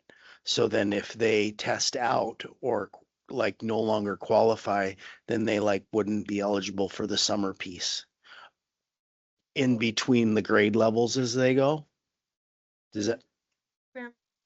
I finished Kindergarten. I can do Jumpstart as I'm every. Yes, year, the kids that are eligible to participate in the summer program will go. So then if they become proficient or whatever, not qualified anymore, then they may not get to do the summer piece, even though they started their cohort before kinder, then they could maybe not. But then similarly, maybe they're out, maybe they're in 1 year. So it could go back and forth. And they're tracking that data throughout through the third grade. PK 2-3. It would be kind of eligibility for that Jumpstart program. Yes, it For would the probably, Kindergarten, yeah, they've already- but you're right. Kinder already happened. Okay, thank you. That clarifies. Trustee Hathorn. Trustee Thank you. Hathorn. I just want to do a shout out. I believe this was trustee or Representative Romano's addition to this bill to add numeracy. So we know that math is amazingly important. So to get that started in the early years is a great change. Yeah, thanks for calling that out. Agreed. All right, any other comments on this one? We can move on to equal educational opportunities, policy 3000. Oops, somehow I got, I know, I don't know. sorry, I got my stuff out of order. Did I skip one? No. No. Okay. She's worried what I'm saying. Well, I'm not worried. I know what it is. I really wish BA would come to these meetings. Sorry, somehow I got my stacks out of order. There it is. Okay. So educational opportunities, policy 3000. So we added lines 19 through 24. This permits school districts and MHSA to prohibit participation of a homeschool student in extracurricular activities based on the student either not being a U.S. citizen or a resident of the state of Montana. This is 19. equal education opportunities, policy 3000. So it's lines 19 through 24. So what where our attorney gave the backstory on this. We had a long conversation around this, what eligibility or residence looks like. You gonna say the origin story? 'Cause Do you want me to share the origin story? Okay. Please. So basically we had some students from Canada that were coming and participating in a sport and were being very successful in that sport. Then they'd go into another school district and participate with that school district and be very successful. And so this is trying to close some of those loopholes of student athletes and how they participate. Canada to Montana to Idaho to where they have different seasons. They are running residency through different states and then back. So you can get a whole year of wrestling. Want to retain your championships with fellow citizens. Is this So this is a. Is an this effort- This is Specific not an wrestling? issue for Helena Public Schools. Yeah, right. I didn't realize we had people doing that wrestling grift in our public schools. This is courtesy of Kalispell. Oh, okay. Make There you go. exceptions for subpar teams that are in other countries. or- What if you're bad I at don't think this is the end of this. As our attorney said, this is state law, which, you know, maybe doesn't quite align with federal law. So again, we probably will see this again, but this is the advice that we were told to implement to be in compliance. Again, we don't see this as an issue currently.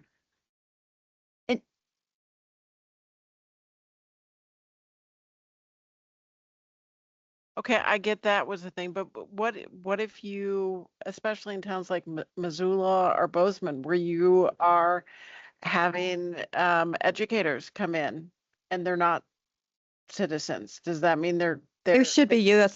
citizens, because to be able to work, you have to be able to prove eligibility to work in the United States. So this talks about U.S. citizenship or residency. or eligible? Okay, so that does not hamper us from if we are bringing in experts in their field. Right, we're going to get to that law next, that policy change next. Wondered why it didn't show up. Then that explains it, why it doesn't show up in the policy, even though it's in your blurb. Say your question one more time. I'm sorry. Well, it talks about citizenship, but I don't really see that at all in our policy. We're going to get to that with employment and assignment policy 55025. Okay. Oh, okay. So this one is just about homeschool. This is about students participating in athletic events. This is not about who we employ as employees with the district. So that comes next. Or maybe I'm misunderstanding your question. No, you are right. To clarify, in policy 3000, the new section is private or homeschool students have the right to participate in extracurricular activities. And we're doing that. Yes. And have for decades, I'm Yes. guessing. Yes. Well, yeah, it's Well- high school associations has changed their rules for over time, Mhm. but you do have the ability for homeschool students now to participate in public school, high school sanctioned events. So that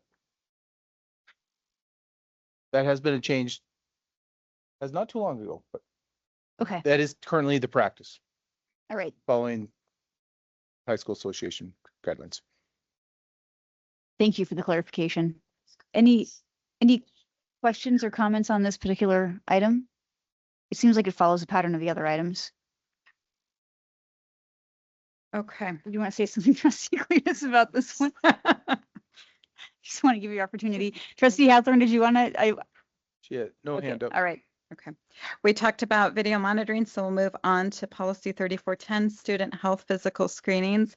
Again, this is to align with changes in House Bill 3050. I'm sorry, with House Bill 599. Basically, this requires that the district provide parents with notice of the right to opt out. So again, we're seeing similar themes of parental rights to opt out of physical or mental health screenings or surveys and to be notified of the results of any such screenings. This does not apply to threat assessments, which are not screenings, but rather measures taken for disciplinary and safety purposes. So again, it's just identifying what those screening examinations are, that parents will receive notice. And again, the right to opt out. Are there any physical screenings done? Because we don't do scoliosis anymore, do we? We talked about that. So there's vision and hearing screening, but we don't believe there's scoliosis. I gotta say, that screening is a big win for my family. Yeah. We don't have to change the policy on my anecdote, but it did help this meeting go 1 minute longer just for you, Janelle. You do 3097.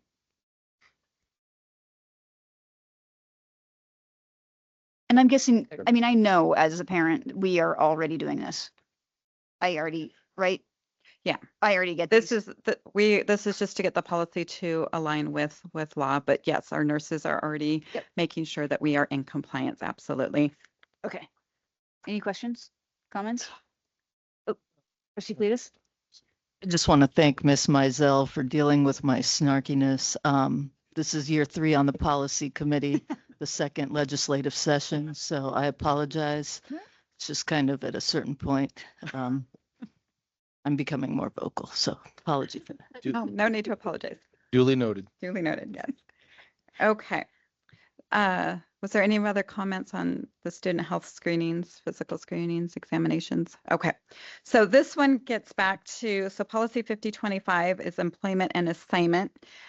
This was an interesting one. So this, again, this codifies what we're already doing, that we verify an employee's authorization to work in the United States.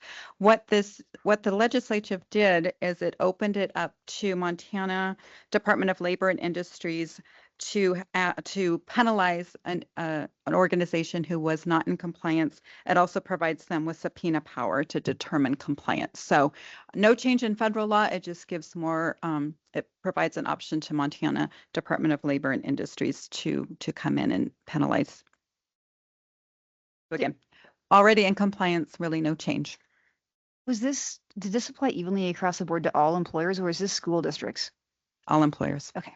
Now, all employers have to verify authorization to work in the United States. Again, this just gave the Montana State Department of Labor and Industries power. Okay. Yeah, to help enforce in addition to the feds. Okay. Policy 5075, termination of employment. So this is where we get into policy versus procedure, and we had a pretty robust conversation on this. And so this policy really, the policy just adds a legal reference to House Bill 602. So the policy identifies the overarching, and then we will follow this policy when we do our procedures. So the procedural piece is that if we non-renew a teacher for financial reasons, we have to note that when we do the notice to the board.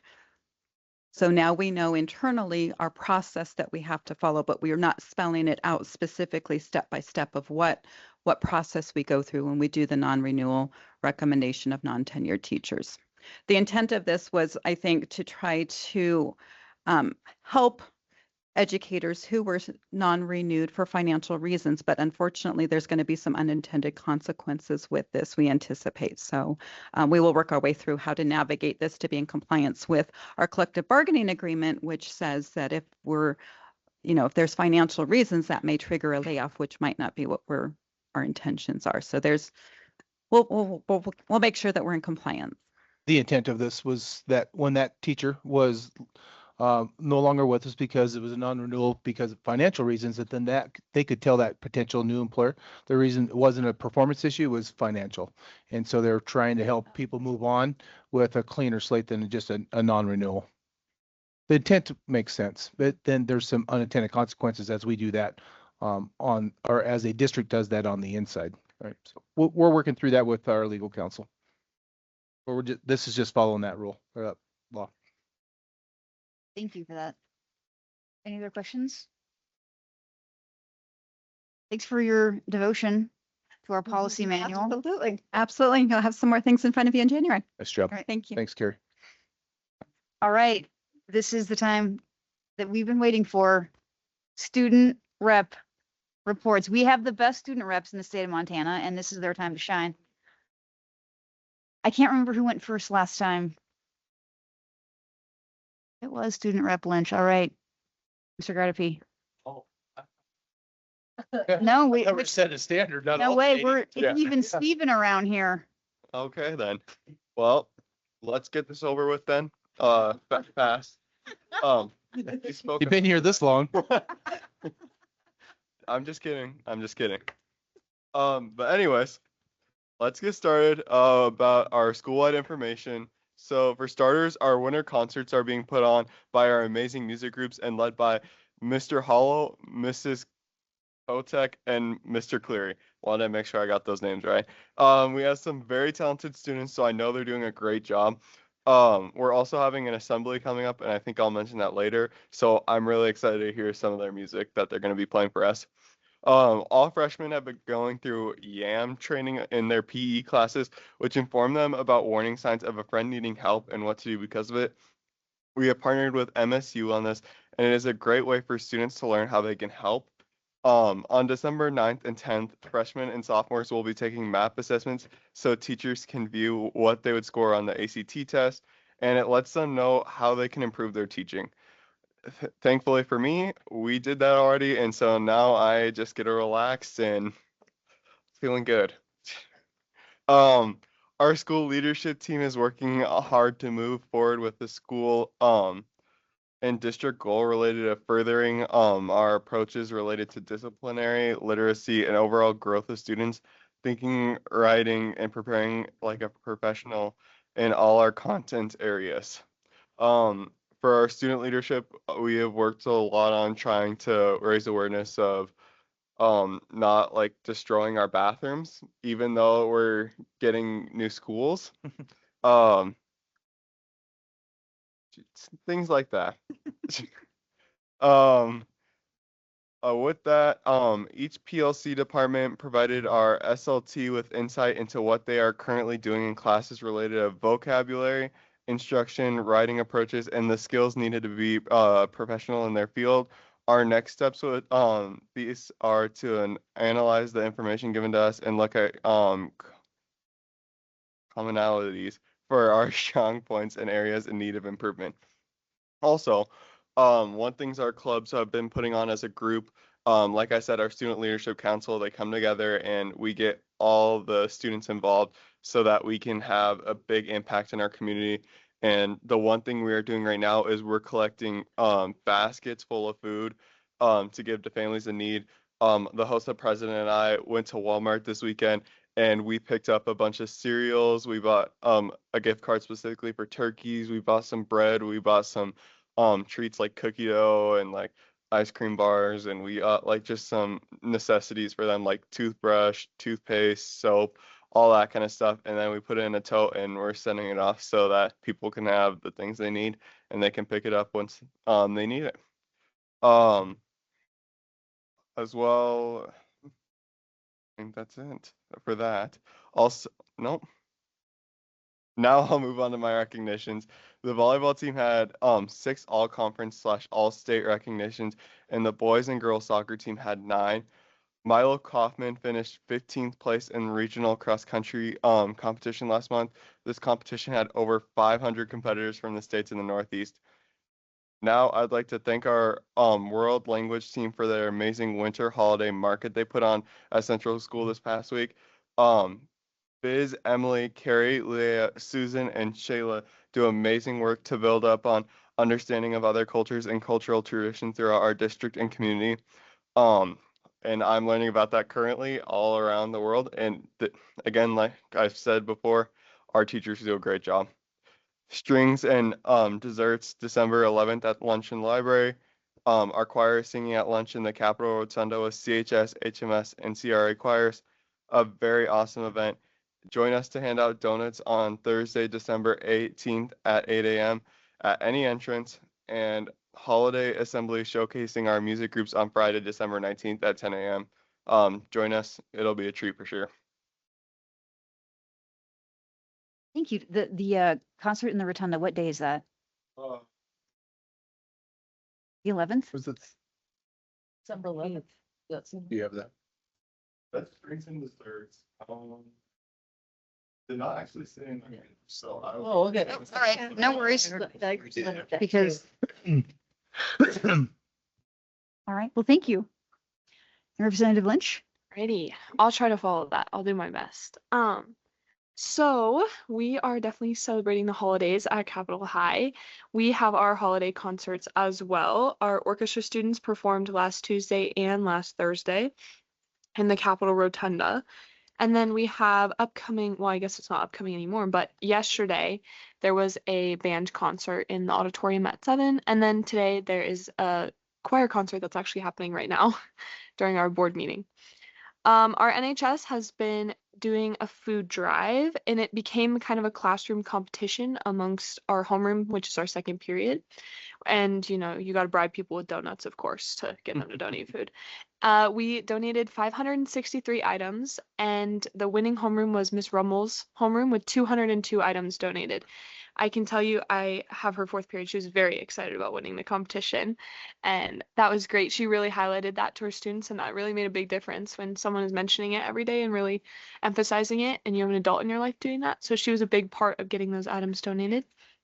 We NHS is also doing Toys for Tots kind of collaboration. Our deadline is Friday the 12th, and all toys, of course, must be new and in their original packaging to be donated. We have a couple talent show finalists. So our theater teacher, Miss Braco, is in charge of this. So we'll be having a holiday assembly on December 19th, where the following students will be highlighted for as talent show finalists. So those students are Claudia Cook, Declan O'Leary, and Thomas Byron, Daniel Docks, and Isabel Fidel. We had Shakespeare in the schools today. So this traveling trope will be at CHS, was at CHS today. They did about an 80-minute performance of Richard III in the gymnasium. It was first and second period this morning. English teachers were the ones who kind of spurred attending that and excused their students. And I heard it was pretty cool. I didn't get to go, but it was pretty cool. And then those same actors did a couple workshops in the advanced English classes, and I did get to do one of those. And that was super cool, super great opportunity. We are doing professional development. So last Monday, the CHS school leadership team presented strategies to all the teachers during PLC time on the following items, which are writing does not have to be an event, disciplinary literacy, and engagement. The focus this year is regarding the implementation of literacy strategies across all curricular areas, and we're kind of coming up to the goal of each individual teacher sharing the prompt or assignment that incorporated one of those strategies along with a student sample of it and how they're kind of implementing it into their classrooms. Like Brock mentioned, we are also doing MAP testing for the freshmen and sophomores. So sophomores, it's kind of a projected ACT score, and then juniors do ACT practice and prep, and then do that, have their ACT in the spring. This is mainly for the freshman teachers to see the growth of students from the fall benchmark to the winter benchmark, and then I believe they have one in the spring as well to see how they're transitioning into the high school expectations. And then, like we mentioned earlier, Slate and the RTA architects met with our students, teachers, and parents to determine areas in need of improvement. And then they had their first design advisory group meeting with the architects last Tuesday, which is a team comprised of staff, students, and parents. And then this week, Slate will host a staff meeting Wednesday to kind of facilitate communication regarding building design. And then I kind of added this last minute, but I think in light of the holidays coming up, it's a great time to kind of express gratitude for the people who impact our life, specifically teachers and administrators and counselors. So I am grateful for every student and every teacher and every administrator and every counselor that I've ever had.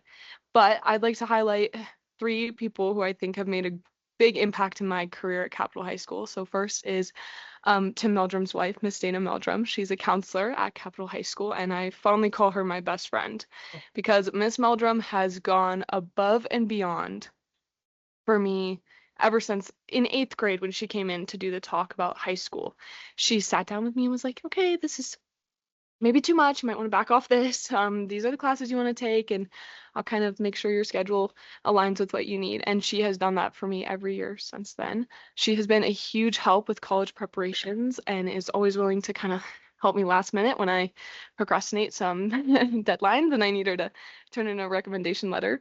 So she has been absolutely amazing. Next is Mr. Scott Lane. Mr. Lane is the ceramics teacher at Capitol High School. And I am in his 3rd period class because I do not have an art credit and you need one to graduate from Capitol High School, apparently. So I am god awful at ceramics, so bad. And I really did not like the class originally, but I can tell you that Mr. Lane is one of the most impressive artists I've ever seen in my entire life. His connection with students is incredible, and he does an incredible job teaching his class. I love his class now. I look forward to going to his class. Like to think I got a little bit better from the beginning of the year, but I don't know. We'll see about that. But he is incredible, and I'd like to highlight him because I think sometimes the art teachers and kind of supplemental teachers don't always get highlighted, so that's important. And then the last person is Mr. Zanto. I email Mr. Zanto every week about my board report, and he responds to me on Sundays in the afternoon, which is not a work day for him. Oh, it is. Well, it is and it I know. isn't. It's a relaxing time. Sunday afternoon is usually time spent with family, and I think it's amazing that he takes time out of his day to really curate an impressive list of things for me to include in my board report. So I'd like to highlight him. And that's all I have. Excellent. Thank you, guys. That's awesome. I did find one thing, December 12th, at noon. That is when the Capitol Rotunda thing is. Awesome. Thank you. Yeah. And I did attend the play. I wish I could understand that stuff better, but I do not. And I kind of just sat there confused. They did a great job, though, I'm sure. Awesome. Did you say something? I just want to say thank you, Delaney. That was beautiful. Yeah, that was just beautiful, just giving your appreciation to those educators. So thanks for sharing that with us. And I'd just like to say, Delaney, all three of those individuals that you mentioned, I was all part, they were many, many moons ago, I was part of each one of those individuals coming into the district. Mr. Zano, I remember he was a middle school teacher from Bozeman. I think he was at Sacagawea. We wanted him so bad because he wanted to return home. And I remember we offered him his first contract at Capitol High School. And Mr. Lane, he's married to Megan. Yes. Whose mom and dad were great friends of mine and so, yeah, wonderful three individuals. So it's been fun to see those people still in the system working with students. So thanks for sharing. Thank you. There probably isn't an HEA report tonight unless you had one. Is there someone online who?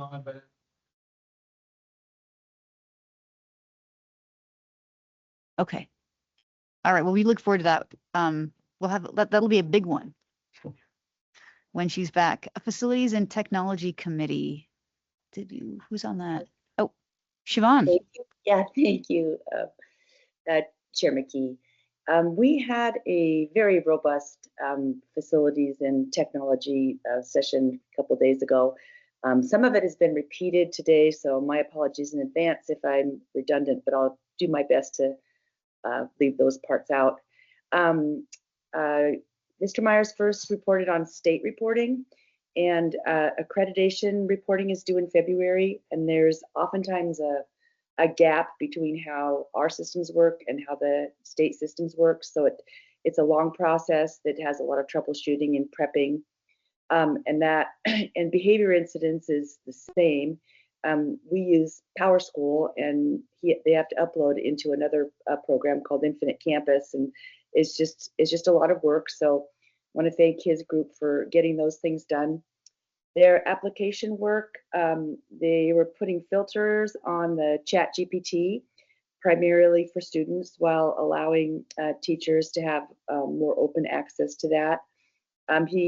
Gary gave us a really, at least for me, because I didn't know that much about it, lesson on passwords and how long it takes to break them and how long and complicated they should be. In addition to letting us know that they're updating the student passwords so that they're not susceptible to hacking. For safety and security, there was a camera server update. So all the servers that are connected to the cameras were updated, and training, associated trainings for administrations is ongoing. What else do I have here? For the technology and the bond process, Mr. Myers' team has been active in looking at historical technology, whether it's worked or not, taking lessons from the last round of construction and giving their input for technology as we work through the bond processes on all of the buildings. And then we moved to facilities. I'll go ahead and hit the highlights here. We have a new plumber, a certified plumber who's finding all kinds of extra things that we need to look at, and Mr. Barrow's very thankful to have him on board. Kessler Sewer needed a drain pipe repair, and it was noted that as we work on buildings that are existing that are going to be replaced, being very careful that we don't put in too little or too much work, knowing that they're not going to be around for very long. Central School had some issues with their boiler. One of the exhaust extensions tends to freeze up, and they're working on that. Bryant installed, I think we heard about that through social media, Bryant installed a new mural, and the facilities people were involved in getting that hung up. I think they're really proud of it, and it looked great. It takes a while to close up Vigilante Stadium when you move into the winter, so that's been completed. And there's a routine air handler maintenance across the district that's happening. It's literally hundreds of jobs to keep those going. Current project, Smith Elementary, the boiler project is ongoing. We'll be finishing up spring or summer. And the solar design project is complete. Worked with SMA for bidding documents, and that will go in next summer. Exciting, the Clint Fisher Memorial that we've been briefed on will start ASAP at Central. And they just still do have some erosion work that continues to be an issue on the west side. What else do I have here? Safety and security, fire marshals are doing re-inspections. The Montana Department of Labor is doing inspections, and they've worked with SAC to have a safety plan and training. So it's nice to know that we're keeping up on those super important safety and security procedures. There was a big, long discussion on the new facilities and the trip to Spokane, but I think Tim Meldrum covered a lot of that already. And Janet Armstrong updated on the all architect meeting, so I won't do that again. But I did want to share Mr. McKay's top 3 takeaways from the trip to Spokane. And the first one was that, as he put it, a stark revelation in how well they built the schools to be community centers. He called them community masterpieces. So I think that that's exciting as we go forward and look at how we can make our schools also community centers. He really liked the way that they thought about people coming into the building, and they would have a public office for parents and other people to come in, which would be different from the student office where maybe they're dealing with behavior issues or something like that. And then finally, he just said that there was an overwhelming sense of pride that these new buildings had, and that he, is confident that we'll get that in our schools as well. So I believe that's all I have. Are there any questions? Any questions, board members? That was a great report, Trustee Hathorn. Thank you. That was, I feel like I know what's going on. You're welcome. Budget and Finance Committee. Trustee Okay, Armstrong. so we went over all the bond stuff tonight in terms of the overall budget. Just kind of 2 things of note. The one expense was a little out of whack for Jill was paraeducators, and that's in part due because we went from 2 to 8 kinder sprouts, and so assigning all the staff once the student enrollment was done, and then some of our educators are end up being special ed paraeducators, and that is more costly. But the superintendent feels like there's very good conversations going on now between finance and the assistant superintendent, so that we'll have a really good read on that for next year. It's kind of a baseline. And that now that we are going to have the bond proceeds, we've been very careful about not tapping our interlocal fund. We have talked about repeatedly curriculum and a few other things, so we're going to bear in mind that we are going to issue other bonds down the road, but we will expect our interlocal to go down a little. And then lastly, but certainly not least, this is Janelle Mickelsen's final meeting with us. And I have to tell you, we do hear in other places around the state in the newspaper about when people abuse their authority. There's just never been a doubt in my mind. Like, I do not understand everything that Janelle tells me. And I don't have the ability to verify it because it's very intricate and there's lots of laws. But when she says something, you can take it to the bank. And when she feels strongly on an issue, even if you're just like, Janelle, we're not even done with COVID. Why are you talking about cliffs? We're already on a cliff. She will stick to her guns. And I'm just so grateful for all the work you've done, and the fact that we can 100% trust in your judgment on literally everything you touch. So I'm deeply appreciative to have been the chair working with you. Thank you. Well said. Thank you.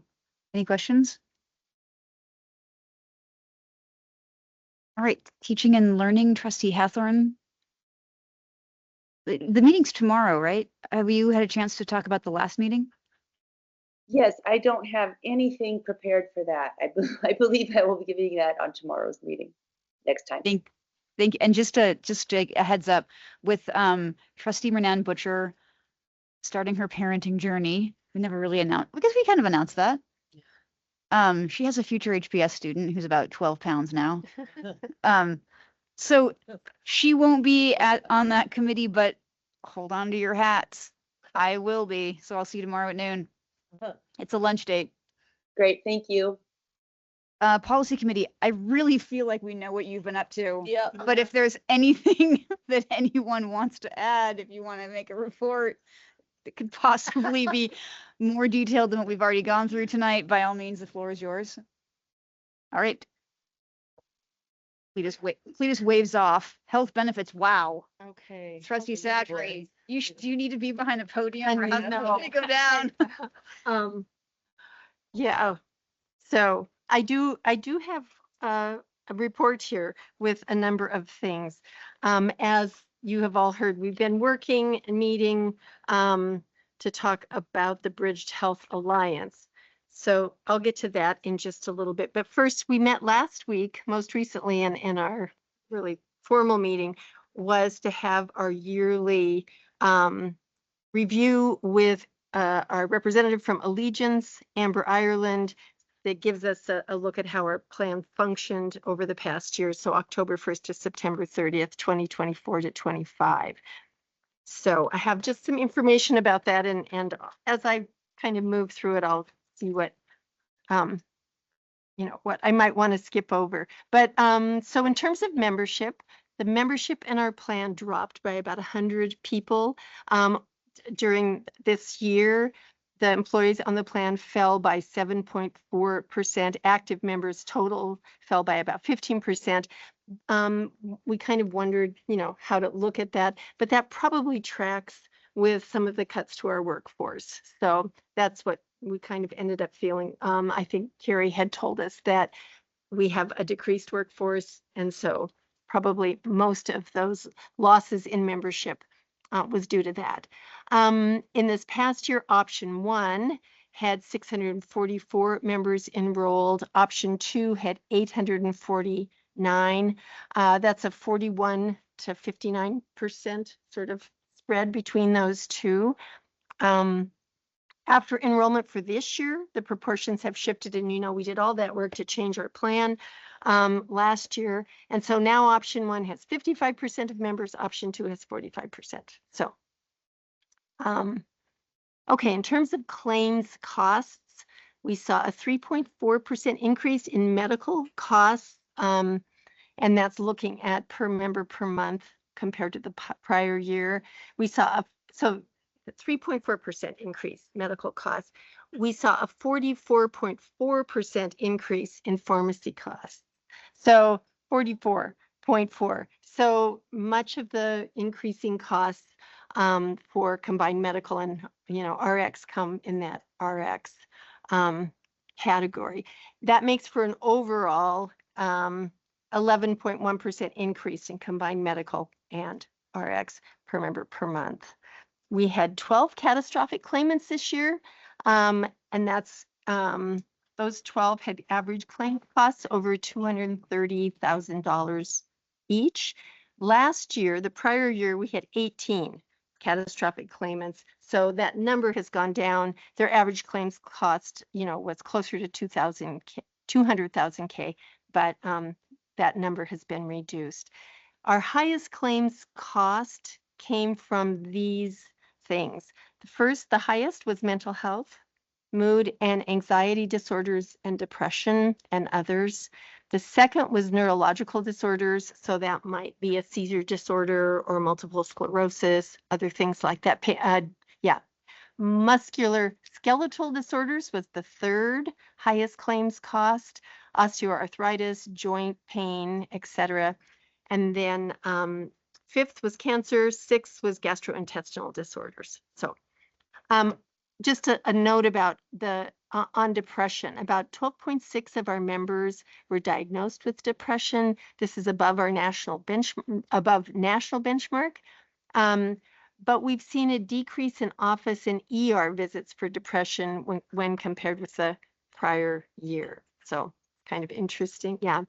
And 8.6% of our members were identified with hypertension.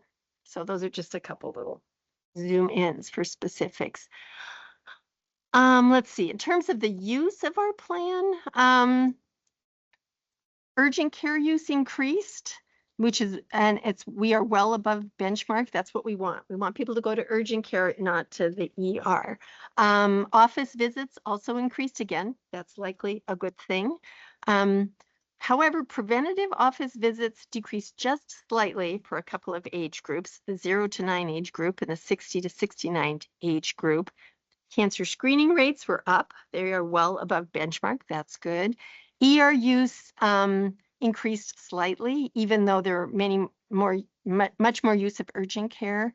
And they tag the ER visits as potentially avoidable. 13% of our ER visits were tagged in that way. And then here's some good news. I think St. Pete's narrow network use, and again, this is for last plan year. The estimated impact to members of this benefit was a savings of $1,677,486. The cost of the plan was about $200,000, but overall, having that narrow network resulted in hard dollar savings of about $1.5 million, and that going to members. So, okay. The use of our dental plan decreased 17.77% during the past year. The use of the vision plan increased 12.4%. And again, there have been changes now for this new plan year. So we'll see how these changes all roll out. Last thing, how healthy is our plan in terms of its finances at the end of this plan year? Rich said that September was a really tough month with unusually high claims. They came in at about $1.5 million in September. Our unreserves are currently at $1.1 million, which is above where we were at the prior year's end, which was at about $800,000. Rich thinks the plan is generally in good shape. We were able to absorb the September hit, and that kind of explains where our unreserves are right now. They would have been higher had that not happened. And he said we've had a good start claims wise in the first 2 months of this plan year. Okay, so there's that report. I think it's always interesting and good to get that general look at like what's happening with our plan in terms of claims costs, in terms of utilization, and in terms of just thinking about what are some of the key issues that people are dealing with. At this last meeting, we also looked at our Health Benefits Committee handbook in order to clarify some processes outlined there, and we're going to look more closely at that. It hasn't been updated in probably a dozen years or more, and we're going to look to see where and how to revise it. And then we briefly discussed Bridged Health Alliance. Most of that discussion is being, going to happen tomorrow. Wednesday, December 10th at 3:45, we'll be meeting here. Alliant is our consultant, and they will be here to talk about the potential advantages and disadvantages from their perspective of joining the trust. And of course, we'll have an opportunity to have lots of questions to hear from them. We can ask questions about the proposal, and we can ask questions about their interpretation, their data that they're going to bring. And one last thing about the Bridged, at this point, all AA districts, I believe with the exception of Great Falls and perhaps Missoula, have decided to join Bridged Health. But they are moving forward with a key contingency in place. That is, if Bridge does not come through with the provider network and performance guarantees, it is held out as probable. They they are off the hook until they make a new agreement. So that's kind of where I think almost all the double A's are. Of course, they're self-funded as we are. And I think all but those two, Great Falls and Missoula, have made that decision to join with that caveat that if they don't get assurances, when those assurances have been promised, then they'll be able to renegotiate that. East Helena, Three Forks are among other districts that have at this point decided to join. There's many others as well. Questions? I just want to, Missoula and Great Falls, they're all in no matter what. Is that, or they're hard no's? No. Great Falls is no, and I think Missoula is still in the decision-making process. And everyone's like, yes, but. Yes, everyone else is yes, but. It's a mixed bag. I'll work from the east to the west. Billings, there was a hard no a month ago. They have changed that, though they haven't come out and they haven't voted on it, but they're moving forward with a possibility. And then Bozeman came out in approval. I think Janelle sent me something that Mike Waterman, the business manager out of Bozeman, they're a yes. They want to move forward with contingencies, saying that if you can't get in there into the multiple Medicare contracts by April, then there's a way to get out of it or sign a new participation agreement. And then you move back in Belgrade, they're certainly wanting to. Butte is all in. They want to do it, though I don't think they want to a formal vote yet. You come back up through us, we're not quite sure. Great Falls said no, they're just not ready. They just have some unanswered questions and they're a little bit skeptical. Run down to Missoula. Missoula's board, their health committee just said, no, we don't want to do this. And I think it was an 8-1 vote. And though the superintendent's going to take it to the board anyway and say he recommends it. So there's going to be a showdown in Missoula. It's going to be interesting to see how that unfolds. And then Kalispell says yes. I think they voted for it. And so really, Great Falls is out. I'm not sure where we're at. I really don't have an angle where we're at yet. And then the others are moving forward with the possibility. Some already voted for and some are still moving forward with it. So of the 8, you can see 6 moving forward. We're kind of unsure. And then Great Falls said no at this point. Not that they won't. They want to see it unfold and then probably try to get in next year. Regarding tomorrow's meeting, if the members of the board want to come, we just sit in the audience. And It's just okay. And it's 3:45 here. 3:45. All right. I'd encourage people. Yep. to come. It's on my calendar. Yeah. And remember, Montana's a really small state. So if you have friends that work in Billings and that friend might have a different perspective of what I'm hearing from the superintendent. So, there's going to be this enchilada of different ideas and perspectives of what's happening. So we really don't know until the board makes the decision. Like we can speculate, but it's really difficult because everybody has a different friend that knows something different. Just to clarify, Kalispell that said yes for sure, Butte, or that they've said yes with contingency. Bozeman had said yes with I contingency. think the only two that's come to vote yet is you got Bozeman and I believe Kalispell. Everybody else is moving forward. I have not heard They're Butte. moving forward, but they haven't. Yeah. They haven't had a. They're going to move. They're going to move forward with the contingency of you can get out with a participation plan if you can't get the multiple Medicare contracts established by April. Okay. Still moving to Billings and Agreed. and Belgrade, Belgrade, yeah. too. Okay. So I overstated Agreed. that they'd said They they'd voted for it? join. So it sounds like maybe Belgrade has now voted in favor of going forward. Yep. Okay. I know the deadline keeps moving. What, I can't, like, what?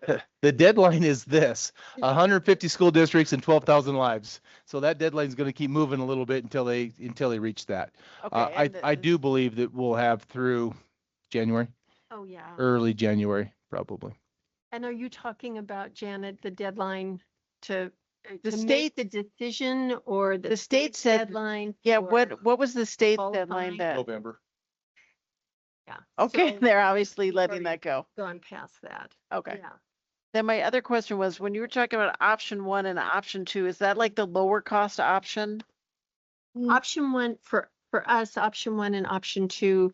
Yeah, option 2 is the lower cost option, the lower premium option. Option 1 is the Okay. higher, and yes. That is very interesting to me because when we started talking about this, even before we brought this up, I think we brought this up because some of our staff were very vocal about the need for a lower cost. And yet what you're telling me when they actually go to sign up, it's not a huge split. Well, The vastness of our state and the smallness of most of our districts, they will run into a option 2 with our smaller districts that will pull many of their resources. Unlike where we can maintain an option 1, a self-funded plan would not be the same as option 2. I think we're talking about two different things. He's plan talking that about we our had. actual. Our plan, Yeah. not trust. An honest mistake. Yeah, I'm sorry. I didn't clarify that. I skipped right back to our plan. No. And so I thought people were gonna hop, I mean, they indicated No. they were gonna hop all over that, but they, On the lower cost. yes. I mean, the key thing that happened there is that our option 1 includes the same. So I kind of mixed the numbers there a little bit, but the past year, option 1 had more members, option 2, other way. Option 1 had fewer members, option 2 had more by about 200 more. That was last year, right? Candace, 2 months. But now this year, after the changes, Grants. they've shifted. And one of the reasons for that is because the St. Peter's narrow network is only available under option 1, not option 2. Yeah, so I think it caused a lot of people to reassess We've that done tipped people over. and go to the higher. Yeah, yeah. Is interesting. Okay. They're flaking. No, My no, report is no, done. but you've got so much ground to cover. Like I don't want to rush you. It's okay. You kind of do, and I don't blame you. No, well, I'm here all night. I'm in no rush. Wellness committee report. We did not have a meeting. All right. Do you want to say a few words or we're moving on? Moving on. Trustee Hathorn, Montana School Board Association report. We have not met, so I'll keep you updated when we have a meeting. Awesome. Do you want to say a few words? We got to kill some time to get to 10 p.m. Parent Council visit report. I can say that I'm hoping to go to one soon if you want me to kill some time. By all means. Or George is on my list. Awesome. Love it. 2026, that's my goal. I've got Central on my list. I've got Smith coming up. All right. Upcoming meetings. We've got tomorrow's analysis by our consultant on Bridge, which I think will be really great. Be a really great meeting to go to if you can, 3:45, and it's conveniently timed. And then we've got teaching and learning tomorrow. Get excited. We already talked about that. The Board of Trustees, a very special board meeting on the 19th. That'll be here at noon. Are there any board or superintendent comments? Trustee Armstrong. It's not a parent council, but I did go to the Christmas market at Central. And their German club represented, which typically it does not. Because you're sharing one teacher across 2 schools, because you are combining classes, and because it is a very hard language. Oh my gosh, they literally outshone everyone else by a football field. The other thing that was really very interesting to me was that it was held at Central. And I talked with a Helena High staff member, and they just talked about Principal Kessler, how they've done a lot with Brian and they want to continue doing with Brian. But he wants to know what they're doing to build communities and other schools to welcome them as future Bengals. And I just thought that was outstanding. He's very proactive about that. So west side of town, my side of town, we need to step it up in terms of that communication and building. And it really was a really fun night. You had German, French, Spanish, and Latin. And they had different activities around different parts of the school, and it was a lot of fun. That's very cool. It was like a Christmas market. Is Janelle's Were party? there crafts? I got cash because a 5:30 Christmas ounces. market. I know. Anticipated buying Exactly. things. That was not that type of Christmas market. Okay. but Nonetheless, And I'm dying to know what the Latin club did, or do I even ask? Okay, do you remember, do you remember our former rep at Elmhurst?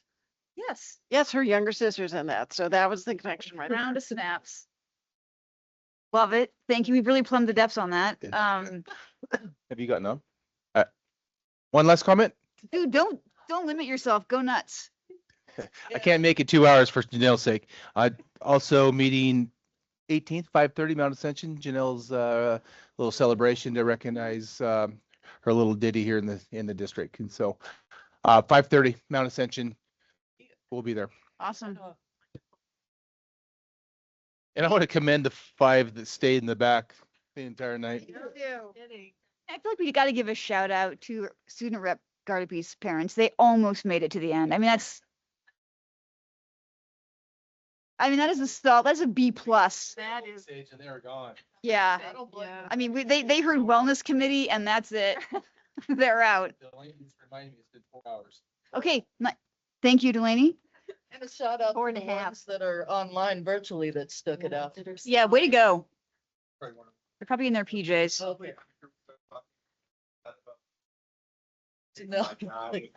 Madam Chair? Yeah. Uh-oh, is that when that happened? Should I gavel for your last meeting or just adjourn it?